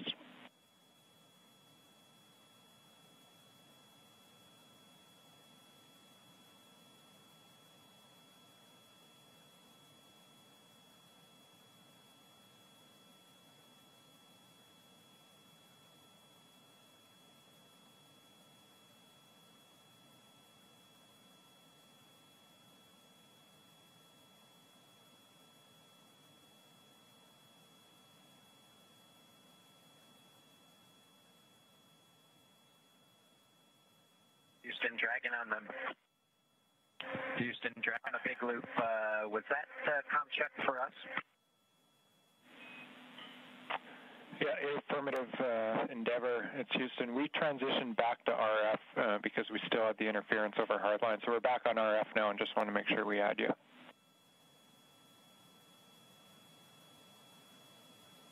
We've got you loud and clear on RF.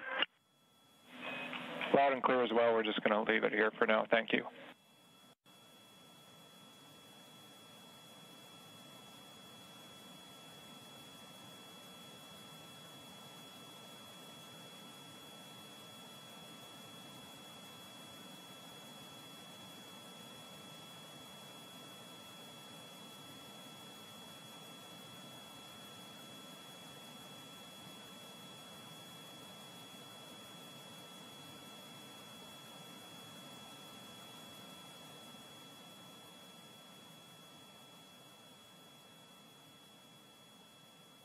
Here's a live look from inside the Crew Dragon. You're seeing Bob Behnken and Doug Hurley just preparing the inside of Dragon. They have doffed or taken off their suits. The pressurization between Space Station and Dragon is complete. They just need to perform some leak checks, make sure that pressure is stable before they actually open the hatch. Teams working together on the ground, International Space Station Flight Control Room and the Flight Control Room in Hawthorne to get that big loop communication configured so everyone can hear each other through this process, figured out a workaround using RF connection.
Essa história de terraplanície eu me acabo de rir aqui.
Antônio, seja bem-vindo. Estou aqui esperando os terraplanistas me explicarem como eles estão fazendo tudo isso. Boa, boa pergunta, Antônio.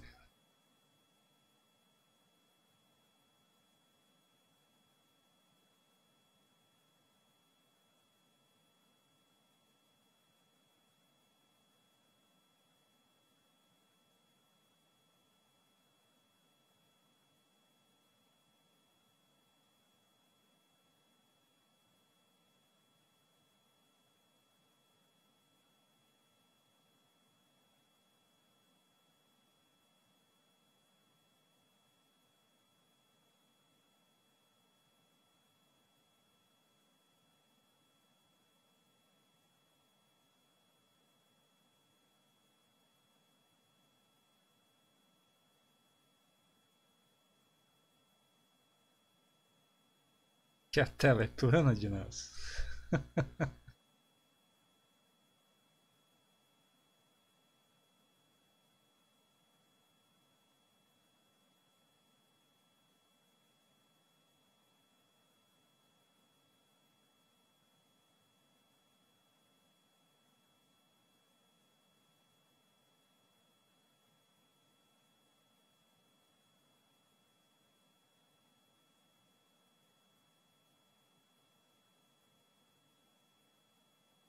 O áudio está nulo, mas é devido à retransmissão deles, tá?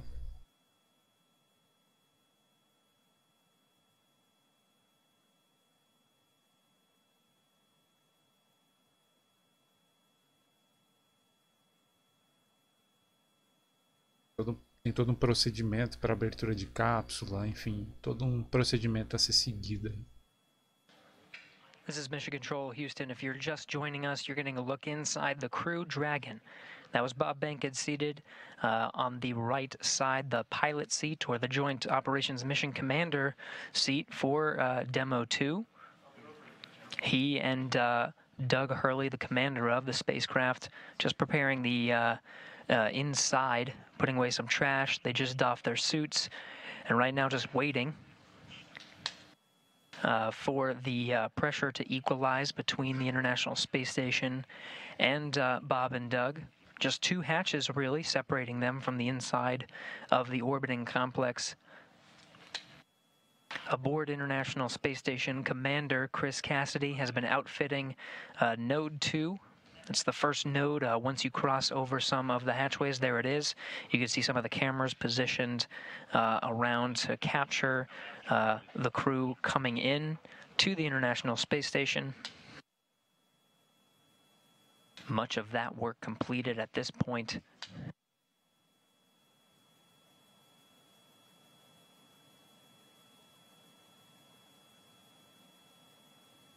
Really, at this point, just waiting for good leak checks between Station and Dragon.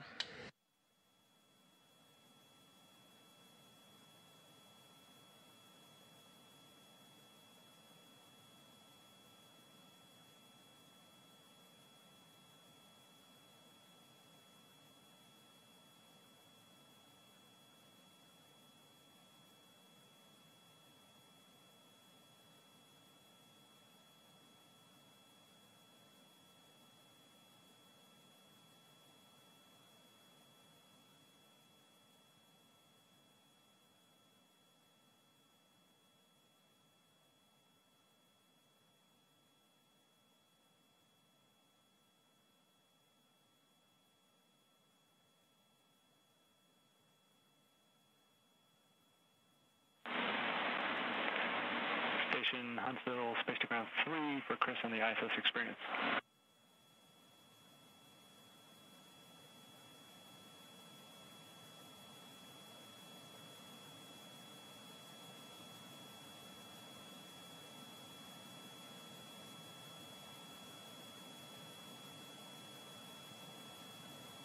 Head on 3.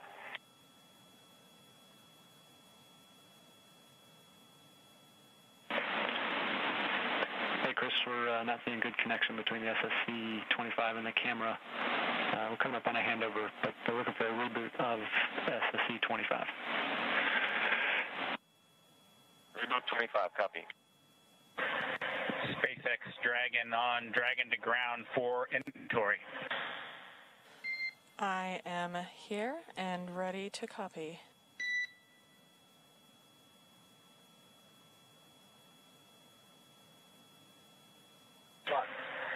Okay, Anna, we'll start with location 9 from bag 203. Remove 3 water bottles. Copy. 3 bottles removed from bag 203. Good read back. From location 10, we removed bottles from each of bag 207, 208, so 6 water bottles in total. And Dragon SpaceX, you were pretty broken on that call, but I think I copied 3 bottles from each bag 207 and 208. Is that correct?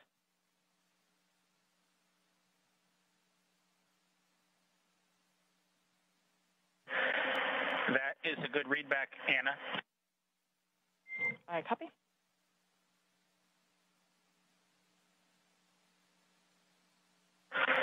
Okay.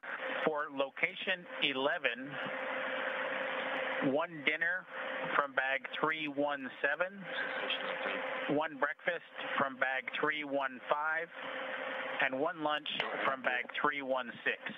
Yeah, there are several. I copy 1 dinner from 317, 1 breakfast from 315, and 1 lunch from 316. Folks are interested, but they're all everything that was taken has been sent down. That's a good read back. And location 12, 1 dinner from bag 321, 1 breakfast from bag 319, and 1 lunch from bag 320. I copy 1 dinner from 321, 1 breakfast from 319, 1 lunch from 310. And am I correct to conclude all of this includes your consumption from the lunch that you just completed?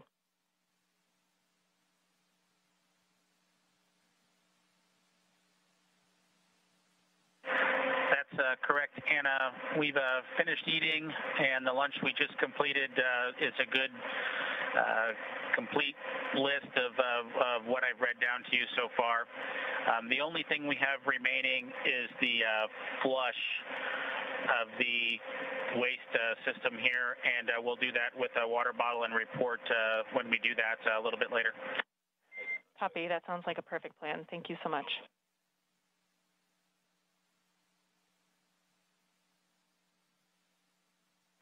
Okay, with that, that's the extent of our inventory. All else is per the packing plan. Copy. All else from per the packing plan. Acho que está bem próximo, viu, pessoal, da abertura do compartimento já.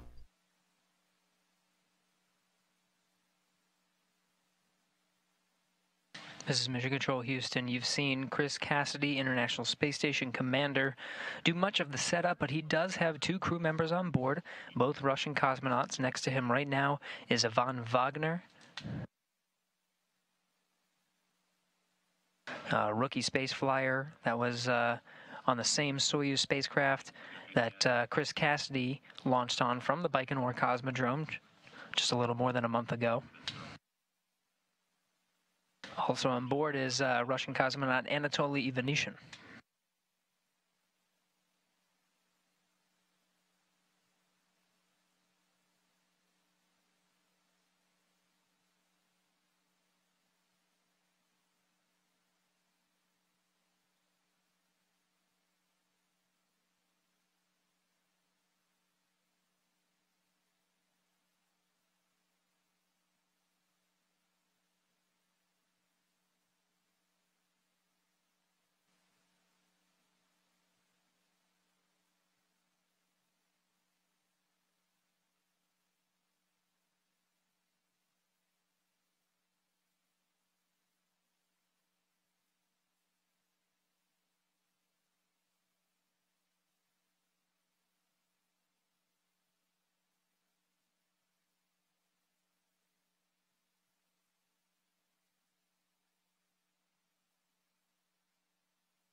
Eu acho que um dos momentos mais críticos são essas, né?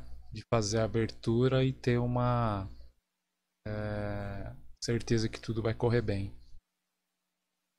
Mas eu acredito que tá bem próximo já de fazer essa transição já.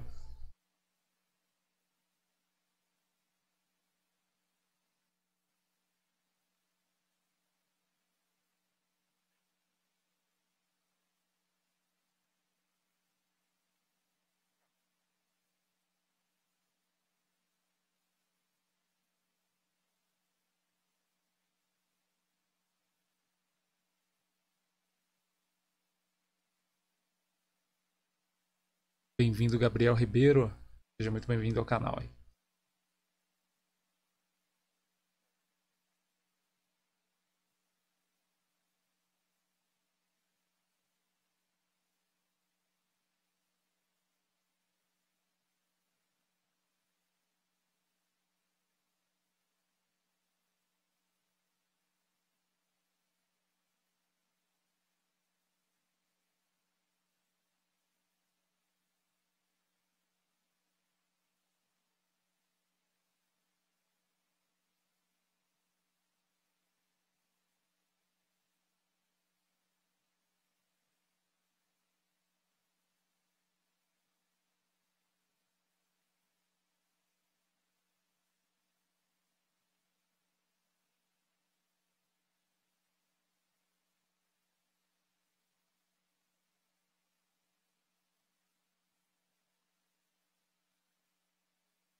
This is Mission Control Houston. We are coming up on almost 2 hours since the Crew Dragon made contact and was captured by at the International Space Station's forward International Docking Adapter. That happened at 9:16 a.m. Central, 10:16 a.m. Eastern.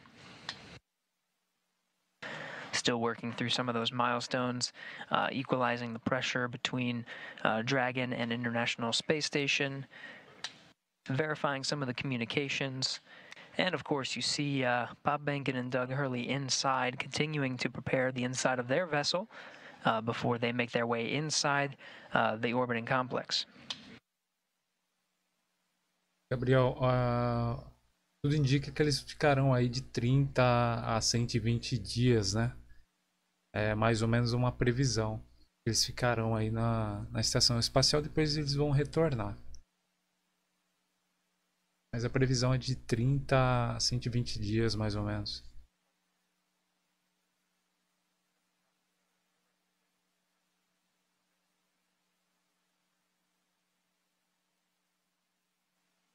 Exatos, 30 a 60. Valeu, César.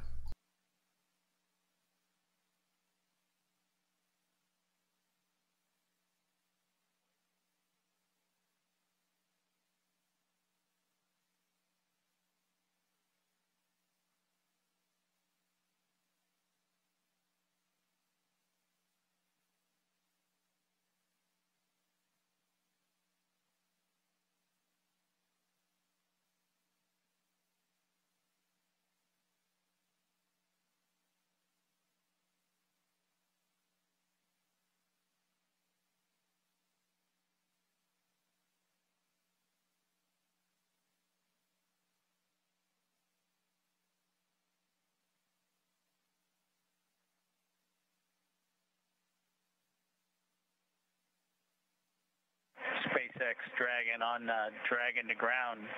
Do you mind taking the cameras down for just a few minutes here? We will put that in work and let you know when it's done.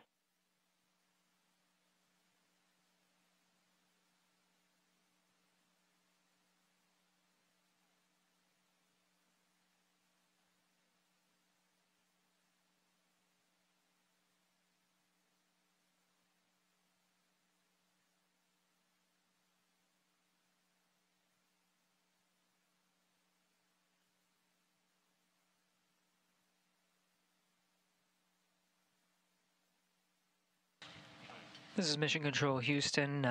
You heard the call from Bob Behnken, Joint Operations Mission Commander of the Demo 2 mission, taking down some of those video feeds. We're still waiting for some of those milestones to pass before actually opening the hatch. The Dragon crew continuing to get themselves ready before opening the hatch. Chris Cassidy on the other side, just preparing some of the camera views, making sure everything's set there, done even a little bit ahead of time. We do have confirmation that there is a good data connection path between Dragon and the International Space Station. Some of those checks underway next.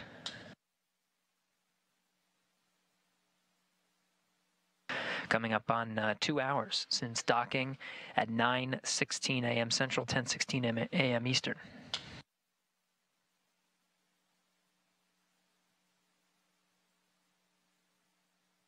Space Station on 3. The SSC's been rebooted. Any success?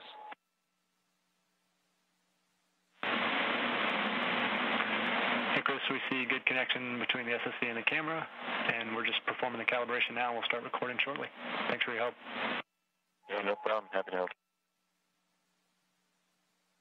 Dragon SpaceX, we have gone exterior with the cameras.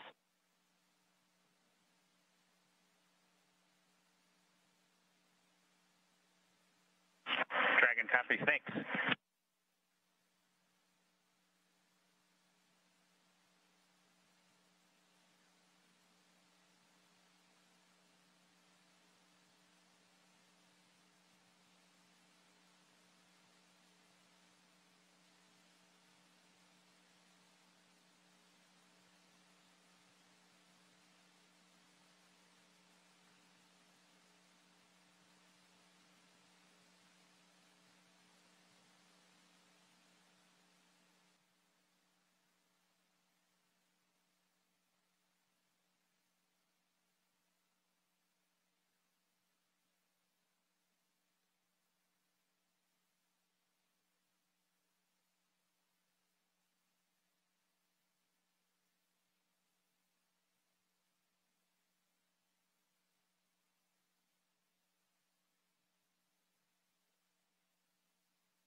This is Mission Control Houston. Again, you're getting a look at the inside of the International Space Station. That's NASA astronaut Chris Cassidy, commander of Expedition 63. Continuing to get some of those cameras configured for hatch opening. Many milestones already passed after docking at 9:16 a.m. Central, almost 2 hours ago at this point.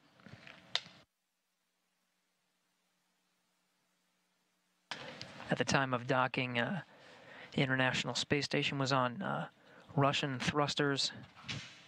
After contact and capture, was moved over to control moment gyro, stabilization and attitude control, now back to its standard configuration of thrusters and control moment gyros.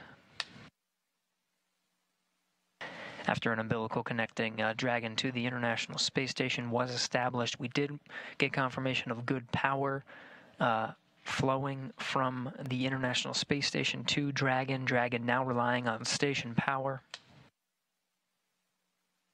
We did get confirmation of good data transmission, and of course the teams here on the ground, both here in Houston and in Hawthorne, troubleshooting some of the communication to make sure that is ready to go prior to hatch opening. Pressurization between International Space Station and Dragon brought up to the same pressure, 14.7, the same we would find here on Earth. Leak checks are next to confirm the pressure is stabilized between the two vehicles. You see the hatch just on the other side of Chris Cassidy there. That's the hatch to the pressurized mating adapter. There's two more hatches once you go down that hatchway. One is to the international docking adapter, and the other is the hatch of Dragon itself.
SpaceX Dragon with a couple of questions.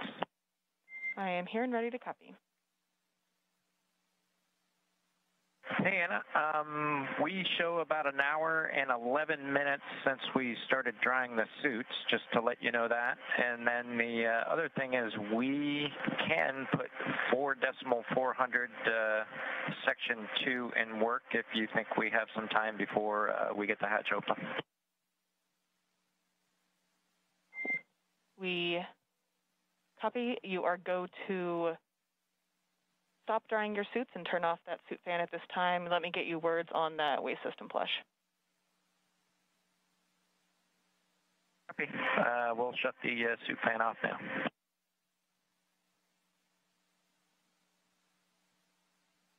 In Dragon SpaceX, we are about a half hour prior to hatch open, so you are go to do that waste system flush if that sounds good to you at this time.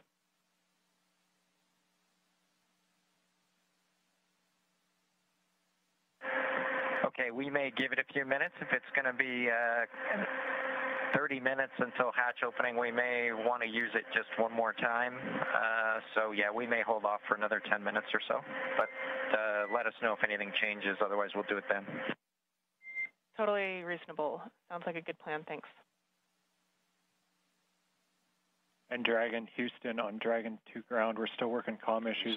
We're going to take down the big loop now. We'll maintain you on Dragon to ground. We'll call you when we have hardline back in place. Stand by 1 second. Chris. Dragon copies, Houston. Thanks. Go ahead, Chris. Sorry, we're stuck into Dragon. Yeah, no problem. Hey, I'm just looking ahead at the PAO event, and I know it says video through the node 2 and space to ground 2 up and down. It would only take me about 1 minute to change back over to the encoder and go do comm the normal way that we do PAO events, if that's something that's preferred. It really is super fast, and I can get you that way in that config real quick if you need it. Later. Copy, Chris. Yeah, copy. Thanks for that. We'll offer it up, and I'll let you know if we want to go that way. Copy. Obviously not urgent or important, just throwing it out there.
Station Houston on 3 for Chris comm config.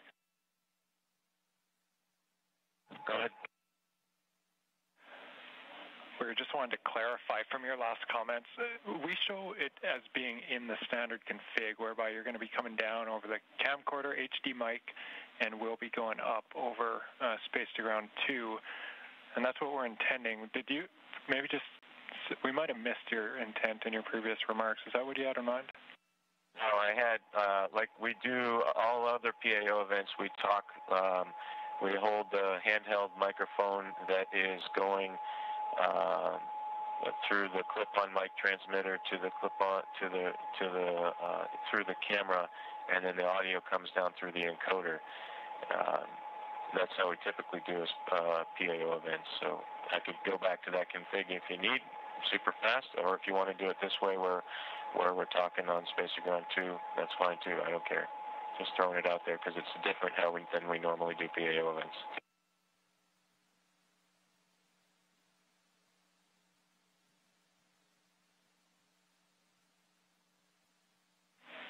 Standby. And just to be clear, the configure now is the Node 2 camera is not connected to the encoder, as you probably know. So all I would do is just plug the cable back into the encoder and switch back over to the nominal Node 2 camcorder.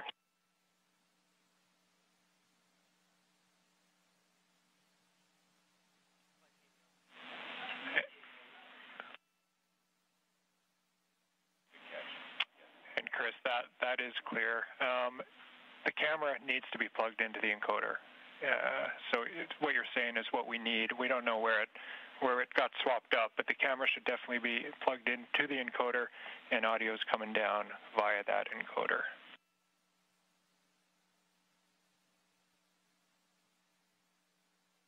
Okay, so yeah, we'll just use it on the. I guess what I was thinking is going back to one without a battery and not be dependent on the battery, and going back over to the nominal cable, which includes power. I just get a little leery about relying on these batteries. Copy. We have Photo TV online, so we're talking to them on the phone right now. Stand by one.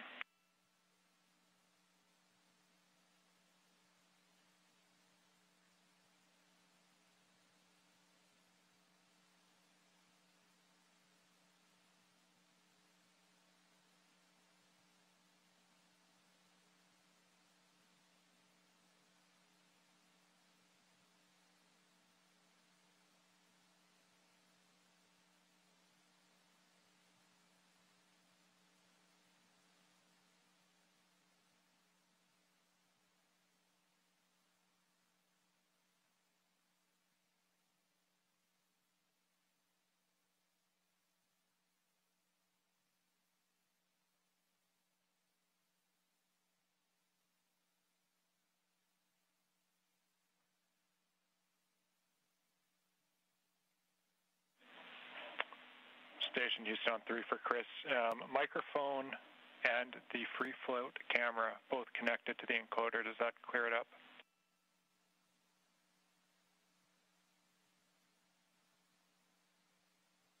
Okay, copy all. You want the free float camera, and we'll use the handheld microphone through the ATU. Copy all. No problem. I think I'm not communicating. No pun intended. But I think we're in a good config now, and I won't swap over to the nominal Node 2 camera.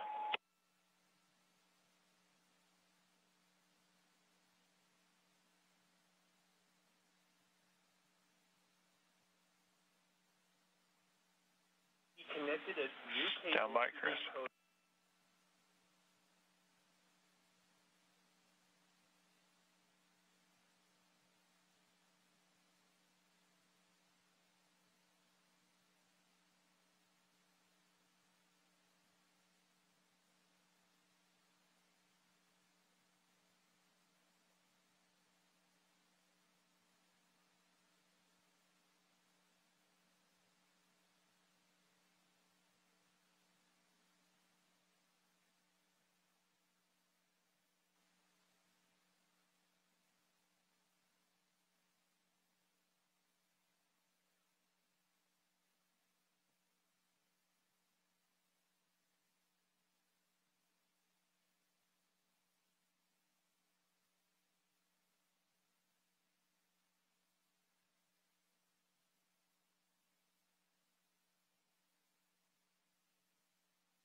Station Houston 3, Chris. If you're still there, we think we still have it backwards.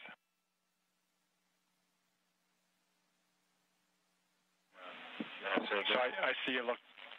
Yeah, I see in the video now. So we still have PAO on the line. Sorry for the confusion, but I think this much is clear. This morning, we moved cameras, we swapped the cameras that were connected to the encoder. What we want now, we're getting video from the free float camera through the encoder, so that's good. We're seeing it right now. What we need, just relaying here, is your lapel mic. That has to go through that new free float camera, so that your mic connects to the free float camera, and then that audio comes down through the encoder. Does that make sense? That's the config it's in right now, and that's all perfect. The only benefit, I guess, I didn't initially make it clear, is if I switch back to the normal cable and the normal camera, we're not dependent on a battery power on the camera. I just am worried that throughout this whole event, we're gonna that all of a sudden the battery's gonna go out. If I go back to the normal. SpaceX Dragon on Dragon to ground. Now report complete with 4.012. The benefit to this free float camera is complete with 4.012. Make it all the way into the Dragon, which I don't think we could do with the other cable. So my thought was, after we do all of the ingress stuff and we switch gears to the PAO ceremony when we're standing right in front of the hatch, we could have actual power to the camera. But it's really no big deal. What I'll do is I have got a couple batteries on standby, and I'll just make sure there's a fresh battery right before we start that PAO event. Okay, Chris, sorry it took so long, but I'm 100% with you, and copy 100% on the battery concern. The word we're getting here is we would like to run it in the config that it's in right now. We copy all on the battery config. Great idea to have a few spares nearby, but we think it's going to last throughout the whole event. Okay, copy all.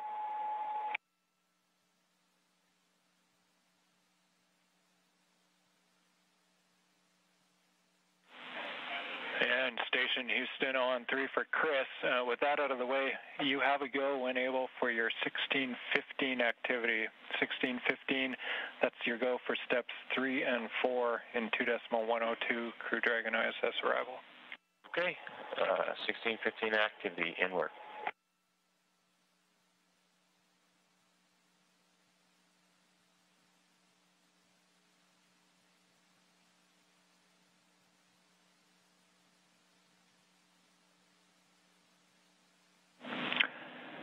Endeavour, Houston calling on hardline for a voice check.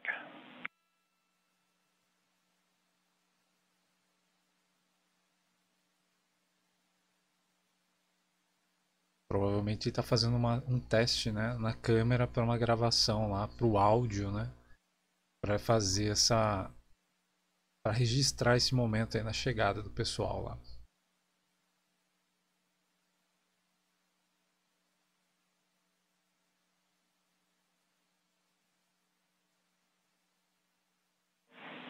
Endeavour, Houston calling via hardline for a voice check.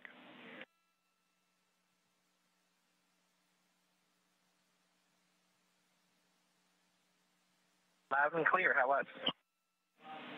Hey, Endeavour, Houston, we have you loud and clear on hardline. Great news. Well, congrats. Sounds like we got it at least somewhat sorted out. Affirmative, concur. We think we might have found it interference between C2, V2 and the hardline system, but we're going to keep it here for now and proceed down the timeline. Será que agora vai?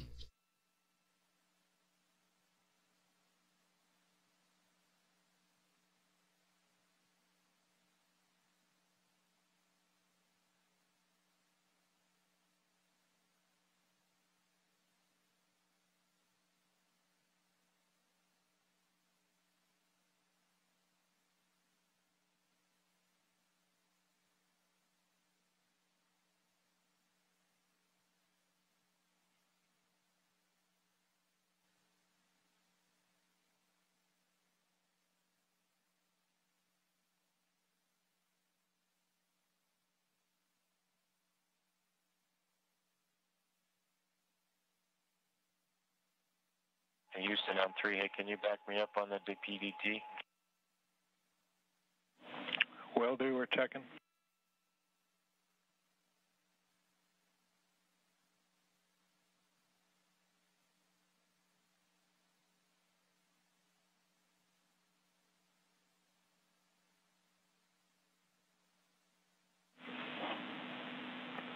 Expedition Houston on 2, Chris. TPT is good. You're going to continue. Copy, thank you.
This is Mission Control Houston. You're looking at the inside of the International Space Station.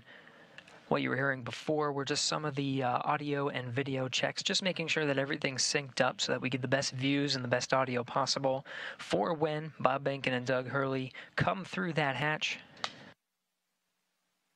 We're working towards the hatch opening now. You can see Chris Cassidy down the pressurized mating adapter. That hatch will open up to the international docking adapter. On the other side is the Dragon hatch.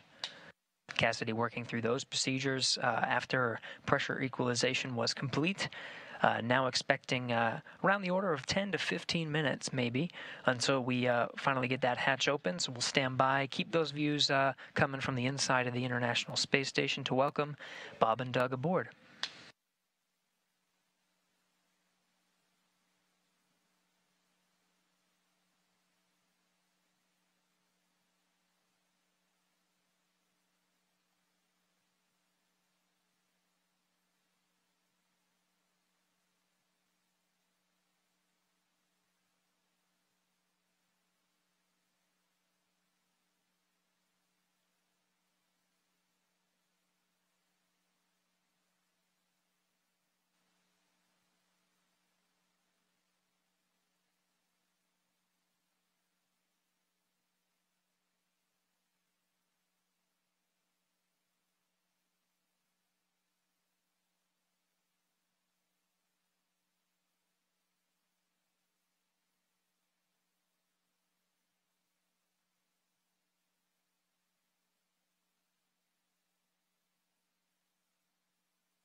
This is Mission Control Houston. You're looking at the live view of the inside of the International Space Station Flight Control Room. The team here, Orbit 2 team, led by Flight Director Scoville, is working through the intricate process of making sure everything is ready to open the hatch and welcome Bob Behnken and Doug Hurley aboard the International Space Station.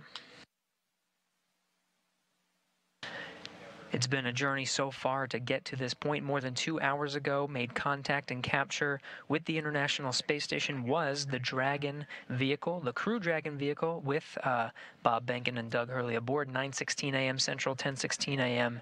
Eastern. Dragon FM, voice check. How do you read me? Counting. 1, 2, 1, 30-minute 1, timer 2, that you gave 2, us a little 1, bit 2, earlier. 3, 1, 2, 4, 1, 2, 5. Here, and then give you go to come back on board.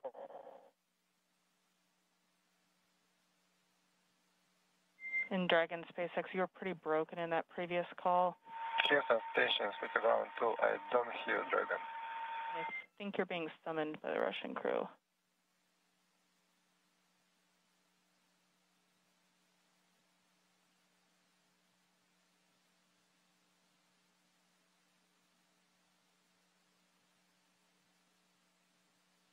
In Dragon SpaceX, I was told to proceed with you. Can you please repeat your last?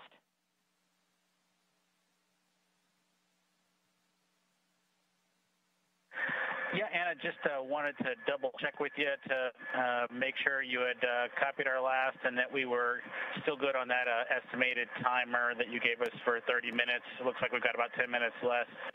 So we'd like to pick up in section 2 of 4.400. Checking.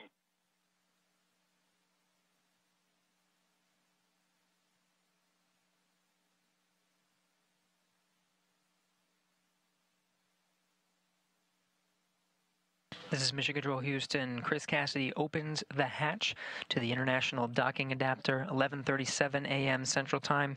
Station and Dragon flying together, 267 statute miles over the South Pacific. This is a view from the camera at the forward end of Dragon. 20 minutes until Dragon hatch opened, and the APAS hatch was just opened. Vamos lá, tá muito próximo, hein?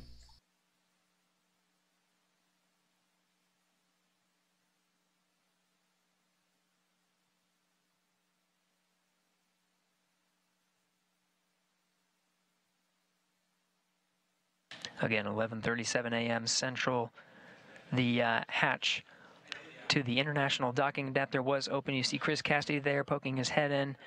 That's the camera at the forward end of the Dragon. Now only one hatch separating Bob Behnken, Doug Hurley from Chris Cassidy, who you're seeing here from those Dragon views. Expected time to open that hatch is about 20 minutes from now.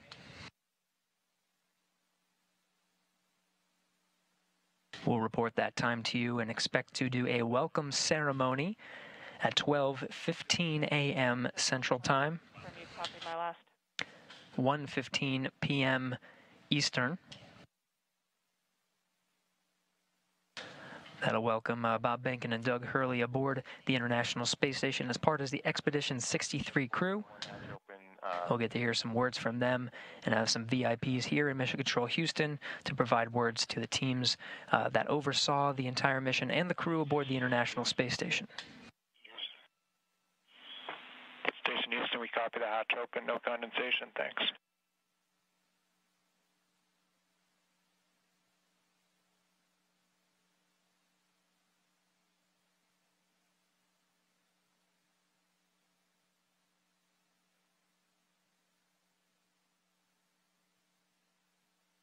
Dragon SpaceX on Dragon to ground, comm check.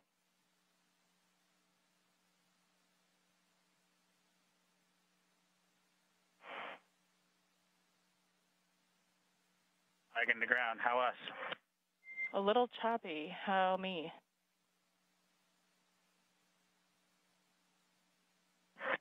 You are loud and clear. We'll put section 2 of 4.400 in work. We copy all. Thank you. And please give Anatoly a call on Big Loop.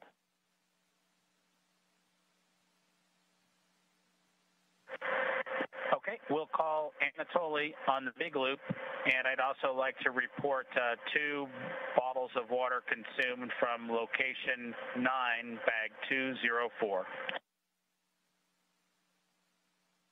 Location 9, bag 204, and to confirm that was for the waste system flush.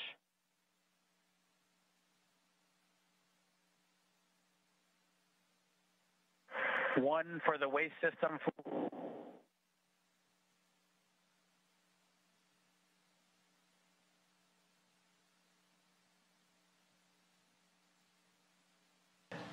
Chris Cassidy removing that target from the APAS hatch docking interface. Dragon, comm check on the big loop for Anatoly from Endeavour.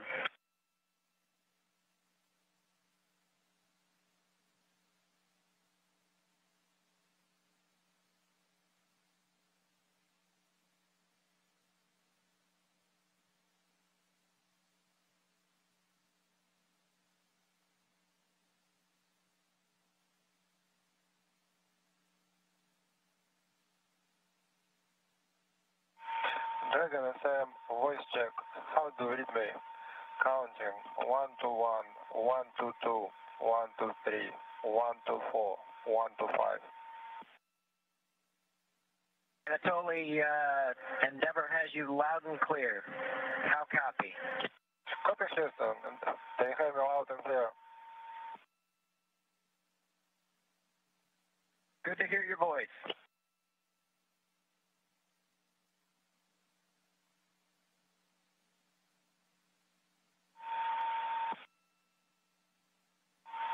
Dragon FM, how do you read me? Loud and clear.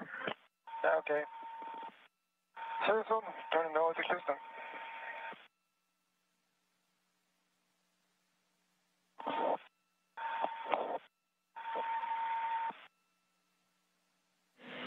And all players from Houston, that completes the comm checks. Thank you. Copy. Okay.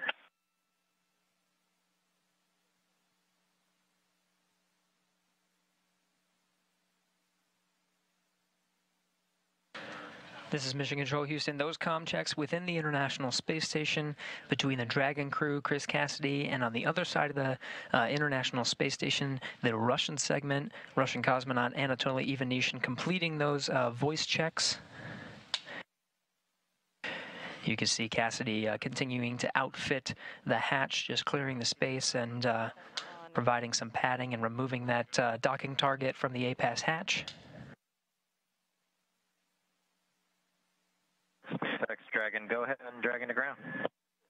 So I copy that the waste system flush is in work, and 2 more bags were consumed from location 9, bag 204, and that includes the water used for the waste system flush. Is that all correct?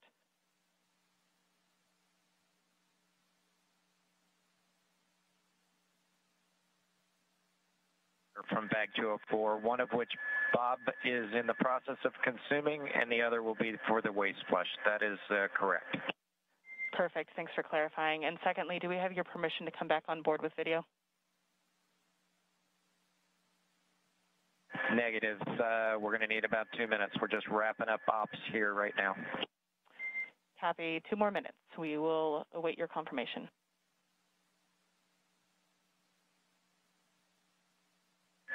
Thank you.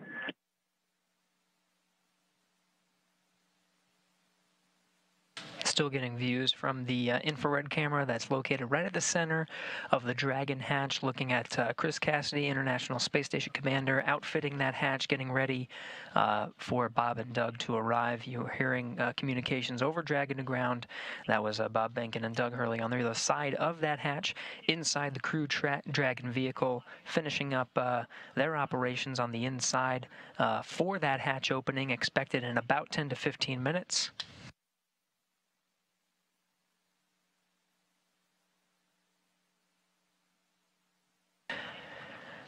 Again, it's been a process to get to this point.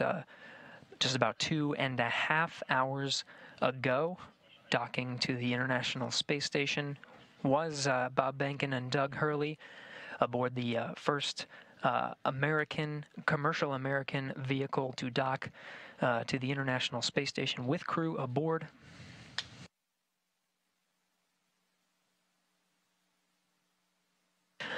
Again, we're expecting about 10 to 15 minutes to open up that hatch One more hatch separating Bob Behnken and Doug Hurley from the inside of the International Space Station. Still looking at Cassidy doing some of the prep work for that hatch.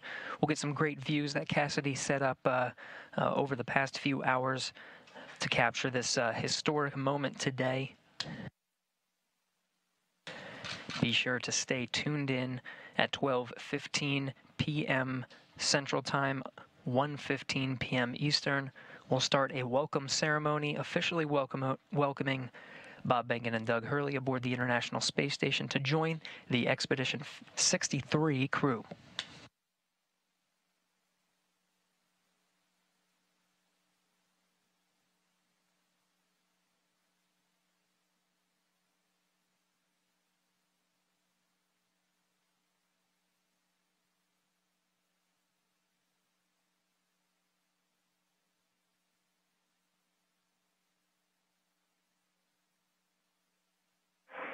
SpaceX Dragon on Dragon to ground.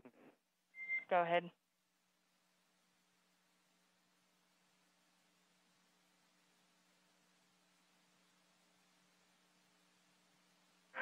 Anna, you're clear to come on board. Copy. Clear to come on board, and thanks for your patience with the comm. We are in an orientation that's creating some blockage to receive your comm on Dragon to ground. Vamos nós. Yeah, we figured that was it. No problem. That's part of the deal. Chris Cassidy giving a wave, eagerly awaiting Bob and Doug to come aboard. Just behind him, you see Anatoly Ivanishin and Ivan Wagner, Russian cosmonauts of Expedition 63 standing by. We'll be able to come aboard Dragon here in a sec, get some views from the crew Dragon. We're in a short handover of those communications from the International Space Station. Video and audio should be regaining them momentarily.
Anatoly Ivanishin in the foreground there. Chris Cassidy continuing the prep work for opening up the hatch there. Again, the pressurized mating adapter hatch you see there in the foreground is open. The APAS hatch to the International Docking Adapter is open. Just one more, and that's the hatch of Dragon, the Crew Dragon vehicle.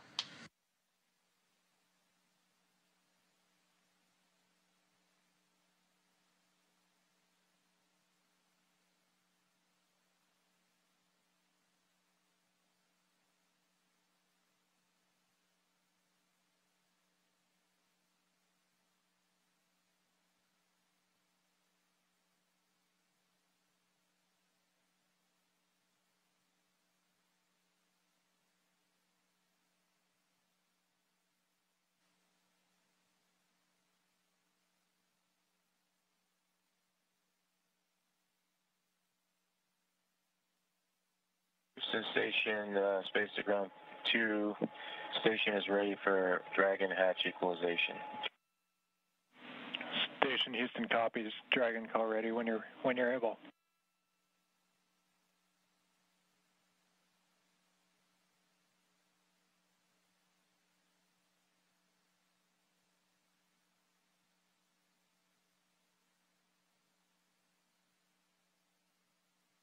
Houston, Dragon, go ahead.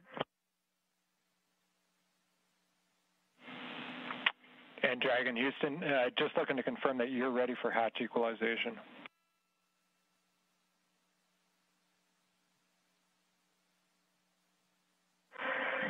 We are ready as long as SpaceX is ready.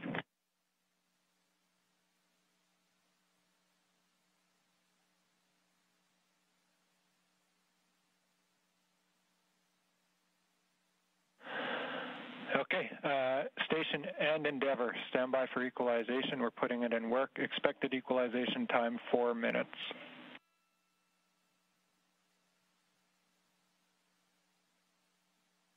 Station copies. Endeavour copies.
This is Mission Control Houston. We're continuing to equalize the pressure of that last hatch. Behind that hatch is Bob Behnken and Doug Hurley aboard the Crew Dragon spacecraft. We are moments away from opening the hatch and welcoming them aboard the International Space Station.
This is Mission Control Houston. If you're just tuning in, we are standing by for confirmation of the hatch opening between the International Space Station and the Crew Dragon.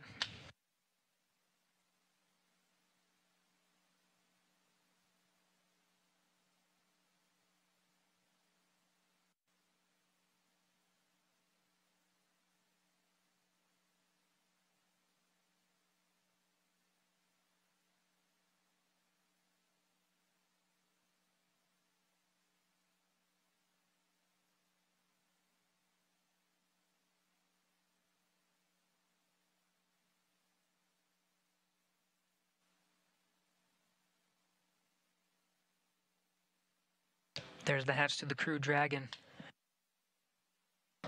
Seeing Doug Hurley through the glass on the other side.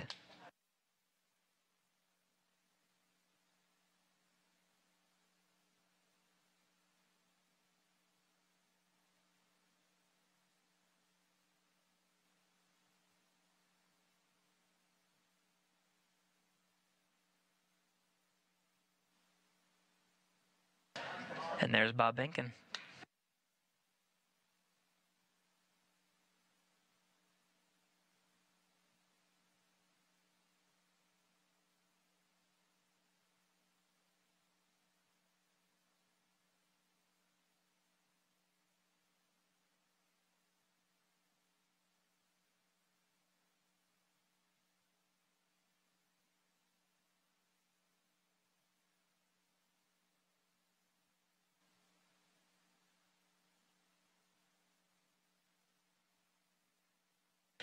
Still equalizing that pressure between the Crew Dragon and International Space Station, just moments away.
Dragon SpaceX on Big Loop. You are go for hatch opening per the decal, followed by the remaining actions in your procedure 4.400.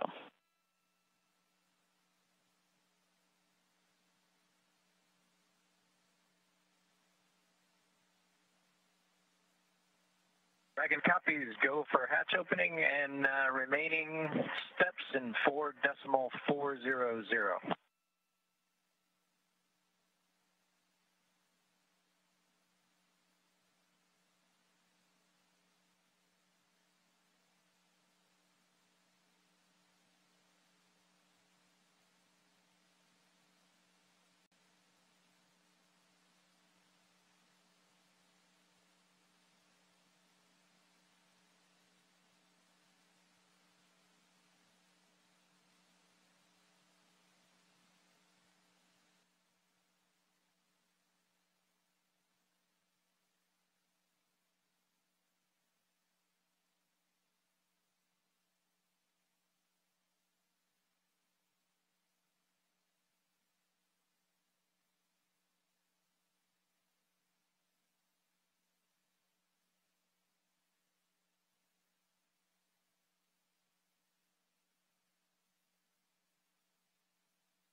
And with that, the hatch is open 12:02 p.m. Central Time, 1:02 p.m. Eastern. Bob Behnken and Doug Hurley opened the hatch to the International Space Station after launching from American soil on a U.S. vehicle for the first time in 9 years, the first time ever for a commercially built spacecraft.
If you're just tuning in, the hatches are open between Dragon and the International Space Station.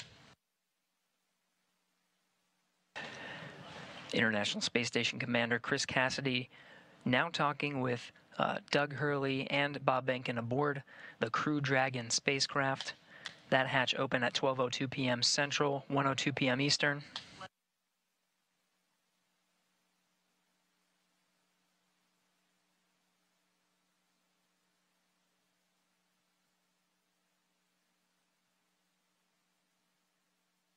SpaceX Dragon on the Big Loop. The hatch is open in 5.54.400. How copy? I copy. Hatch is open. Great to hear. Thanks.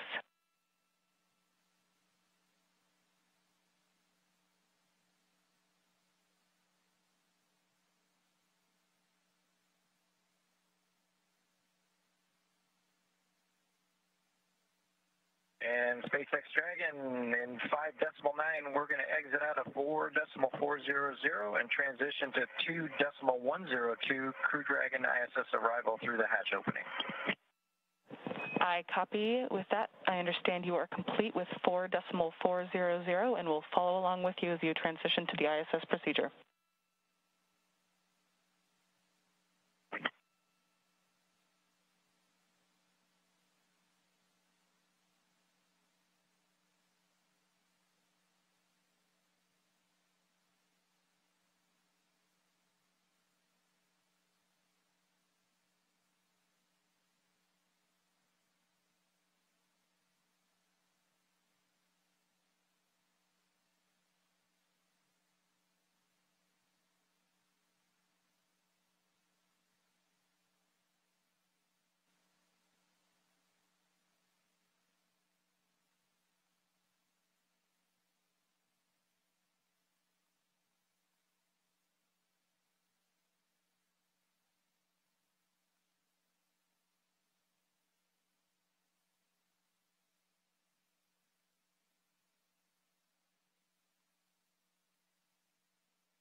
This is Mission Control Houston.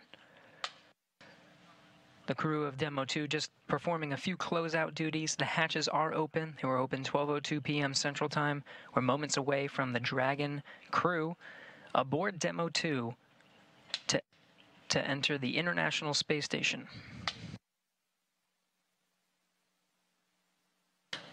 It'll be the first time that Americans will enter the International Space Station on a rocket launched from U.S. soil, built by an American company. The first time ever Americans will enter from a commercially built spacecraft.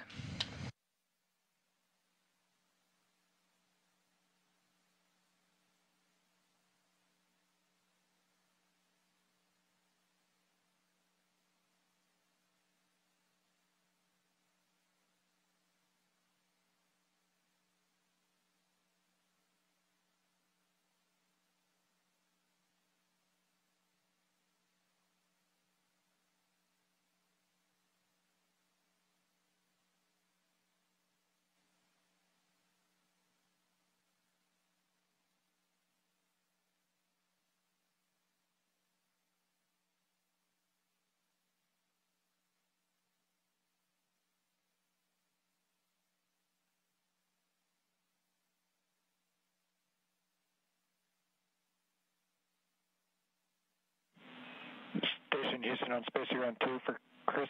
When you're able, we're just looking for a quick voice check on the mic.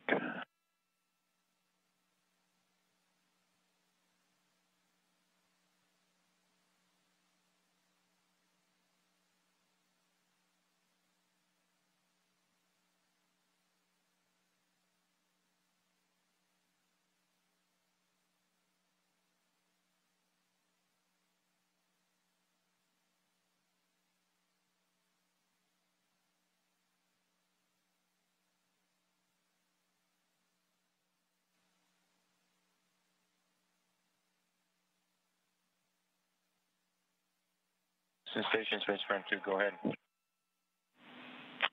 Chris, we were hoping we could voice check the mic just before starting the PAO event.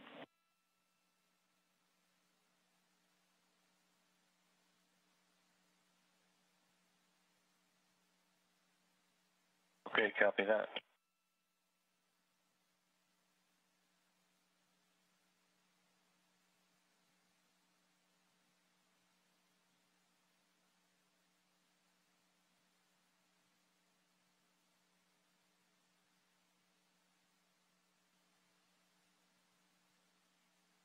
Houston Dragon on the big loop in step 6.1 of 2.102.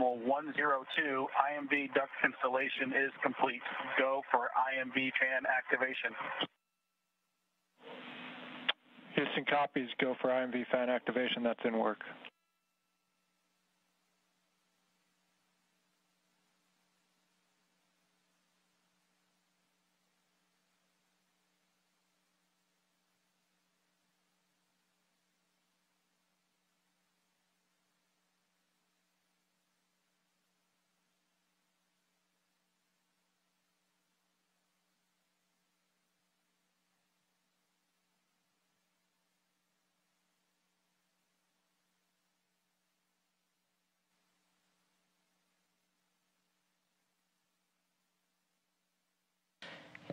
If you're just tuning in, you're getting a live look.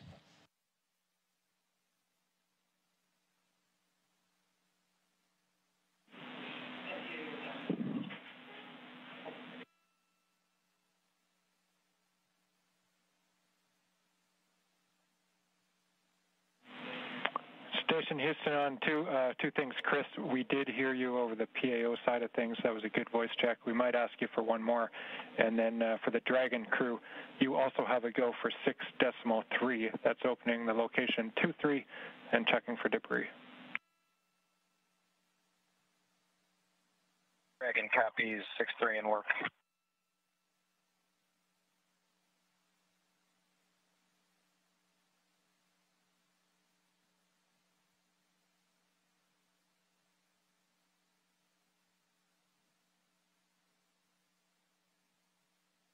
If you're just tuning in, you're getting a live look.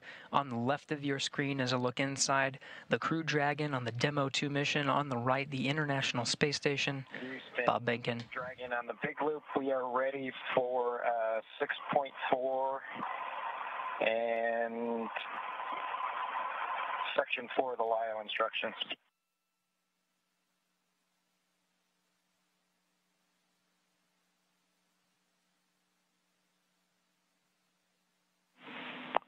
And Station, we copy. Dragon crew, you are go at 6.4.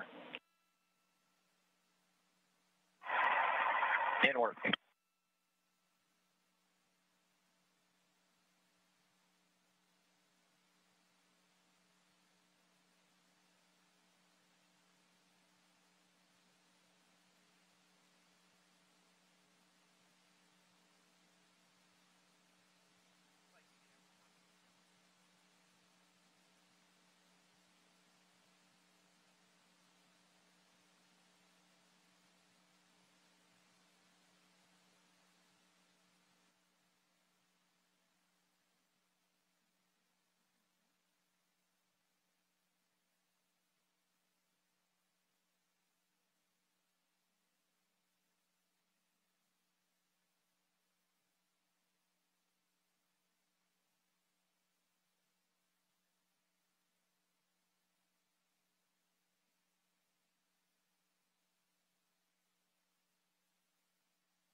This is Mission Control Houston. You're getting a live look at the inside of the International Space Station, losing video communication from the International Space Station. It will only be momentary. We'll have those views back to see Bob Behnken and Doug Hurley enter the International Space Station. When they do, it'll be the first time that humans will enter through this hatch for the first time in 9 years.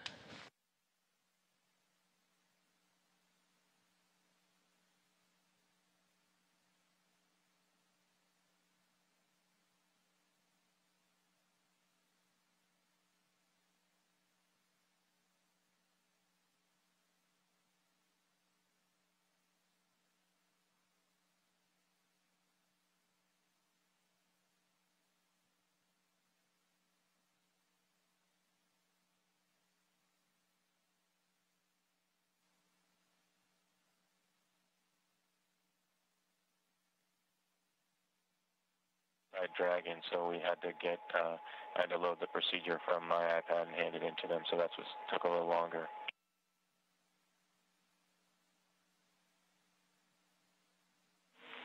We copy, Chris.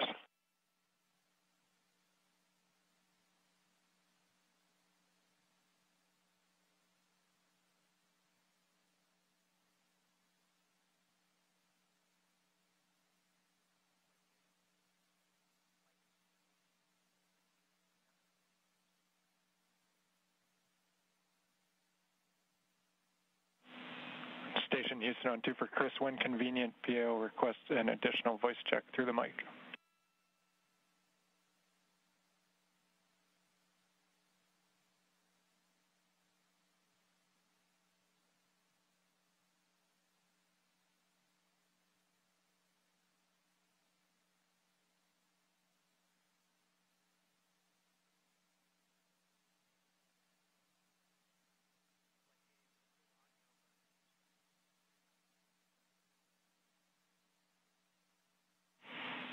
And Chris, we're not hearing you in MCC. We are apparently getting it through to PAO. Just stand by.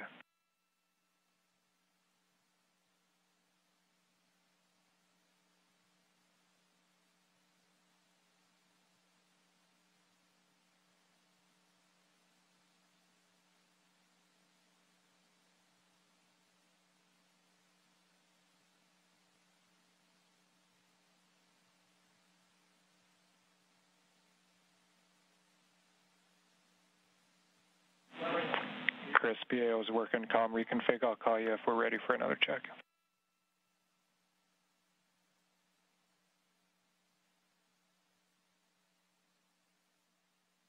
Houston and SpaceX Endeavour in 6.5 LIO cartridge is sealed and installed. SpaceX copies.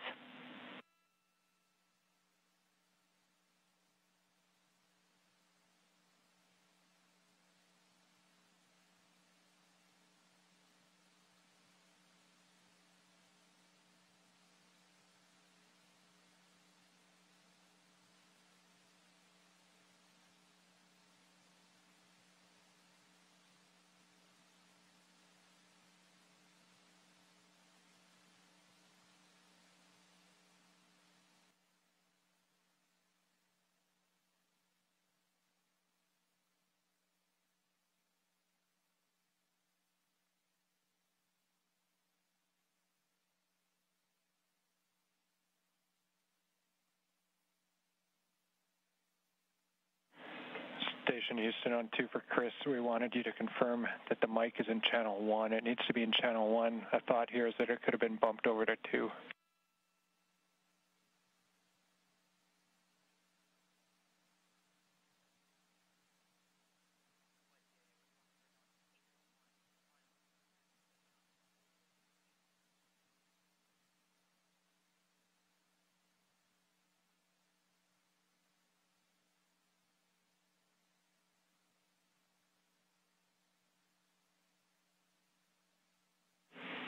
And Chris, we see you trying. We're still not hearing you in MCC. We're working on it.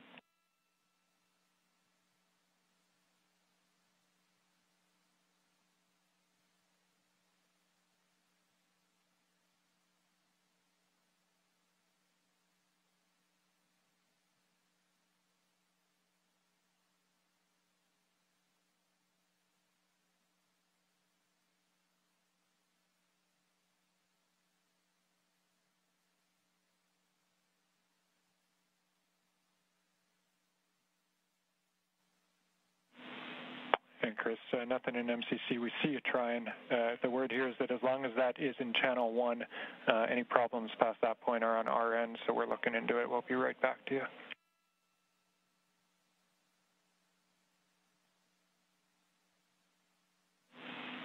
Station Houston, we're ready for another voice check through the mic.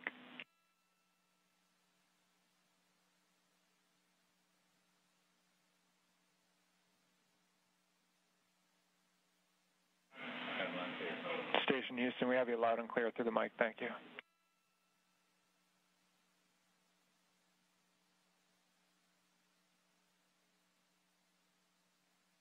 SpaceX Dragon on the big loop in 7.1. SpaceX here.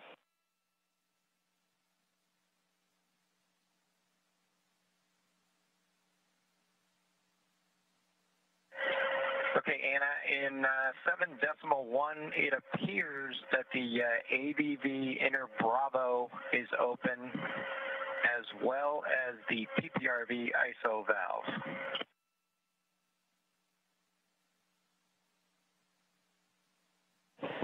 I copy that AVV inner Bravo appears to be open, as well as PPRV ISO valve.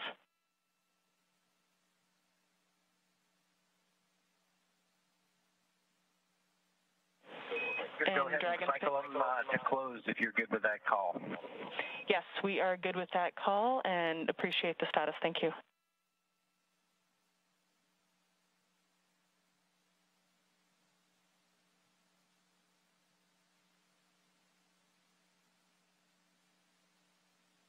This is Mission Control Houston. If you're just tuning in, hatches were open at 12:02 p.m. Central Time. We are moments away from Bob Behnken and Doug Hurley entering the International Space Station.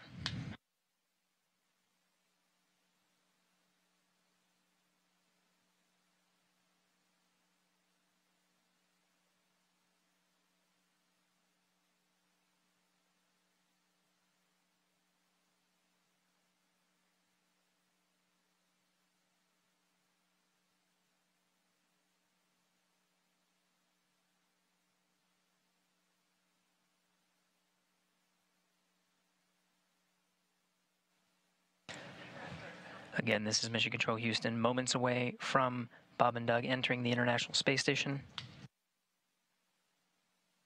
Shortly after they enter, we will conduct a welcome ceremony. There will be VIPs here in Mission Control Houston, Ficker 1. Looks like they're all closed visually now. We are in 8.3 for both SpaceX and Houston. Dragon arrival configuration is complete. SpaceX copies. All valves appear closed visually now, and arrival configuration complete. Excellent to hear. Houston copies. And with that, Endeavour, welcome to the International Space Station. Please come aboard.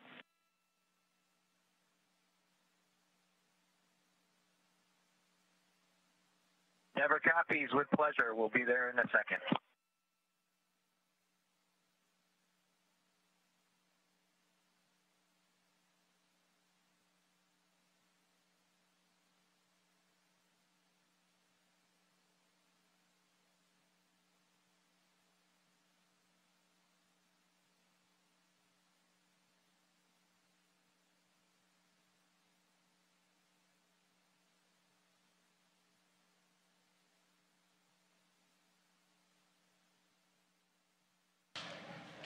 We have Bob Behnken from SpaceX Demo 2 mission entering the International Space Station.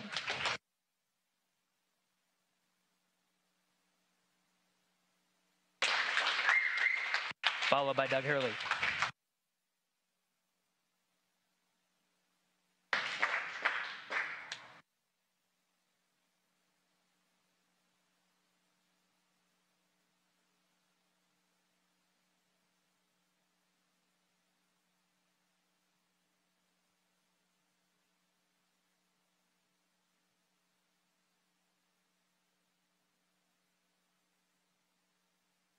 Agora sim, pessoal, depois de muito tempo conseguiram, hein? Claro que tem todo um procedimento, tem todo uma sistemática, não é só você chegar ali, abrir, chegar e é totalmente diferente, né? Bacana demais, pessoal. Show de bola. It's a great looking photograph. So thanks for that. Stand by one. We'll call you when we're ready for the event in the next few seconds. Got a whole bunch of very happy and grateful people making their way into MCC right now.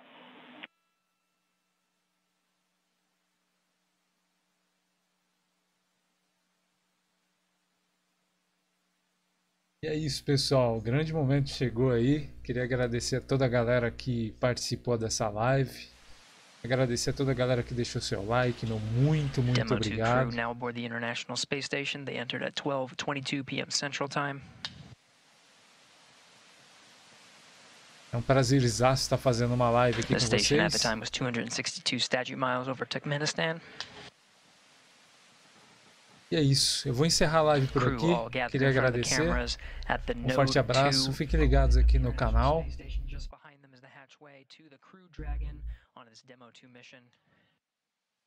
We're standing by for a welcome ceremony. We'll have VIPs here in Mission Control Houston ready to greet the crew. E provavelmente mais tarde teremos mais lives aqui com X-Plane 11 aqui no canal. Um forte abraço, fiquem com Deus. Muito obrigado a todos. E a gente se vê aí nas próximas horas, né? Se der tudo certo. Um grande abraço, fiquem com Deus, se cuidem e até a próxima. Meu muito obrigado. Valeu, pessoal.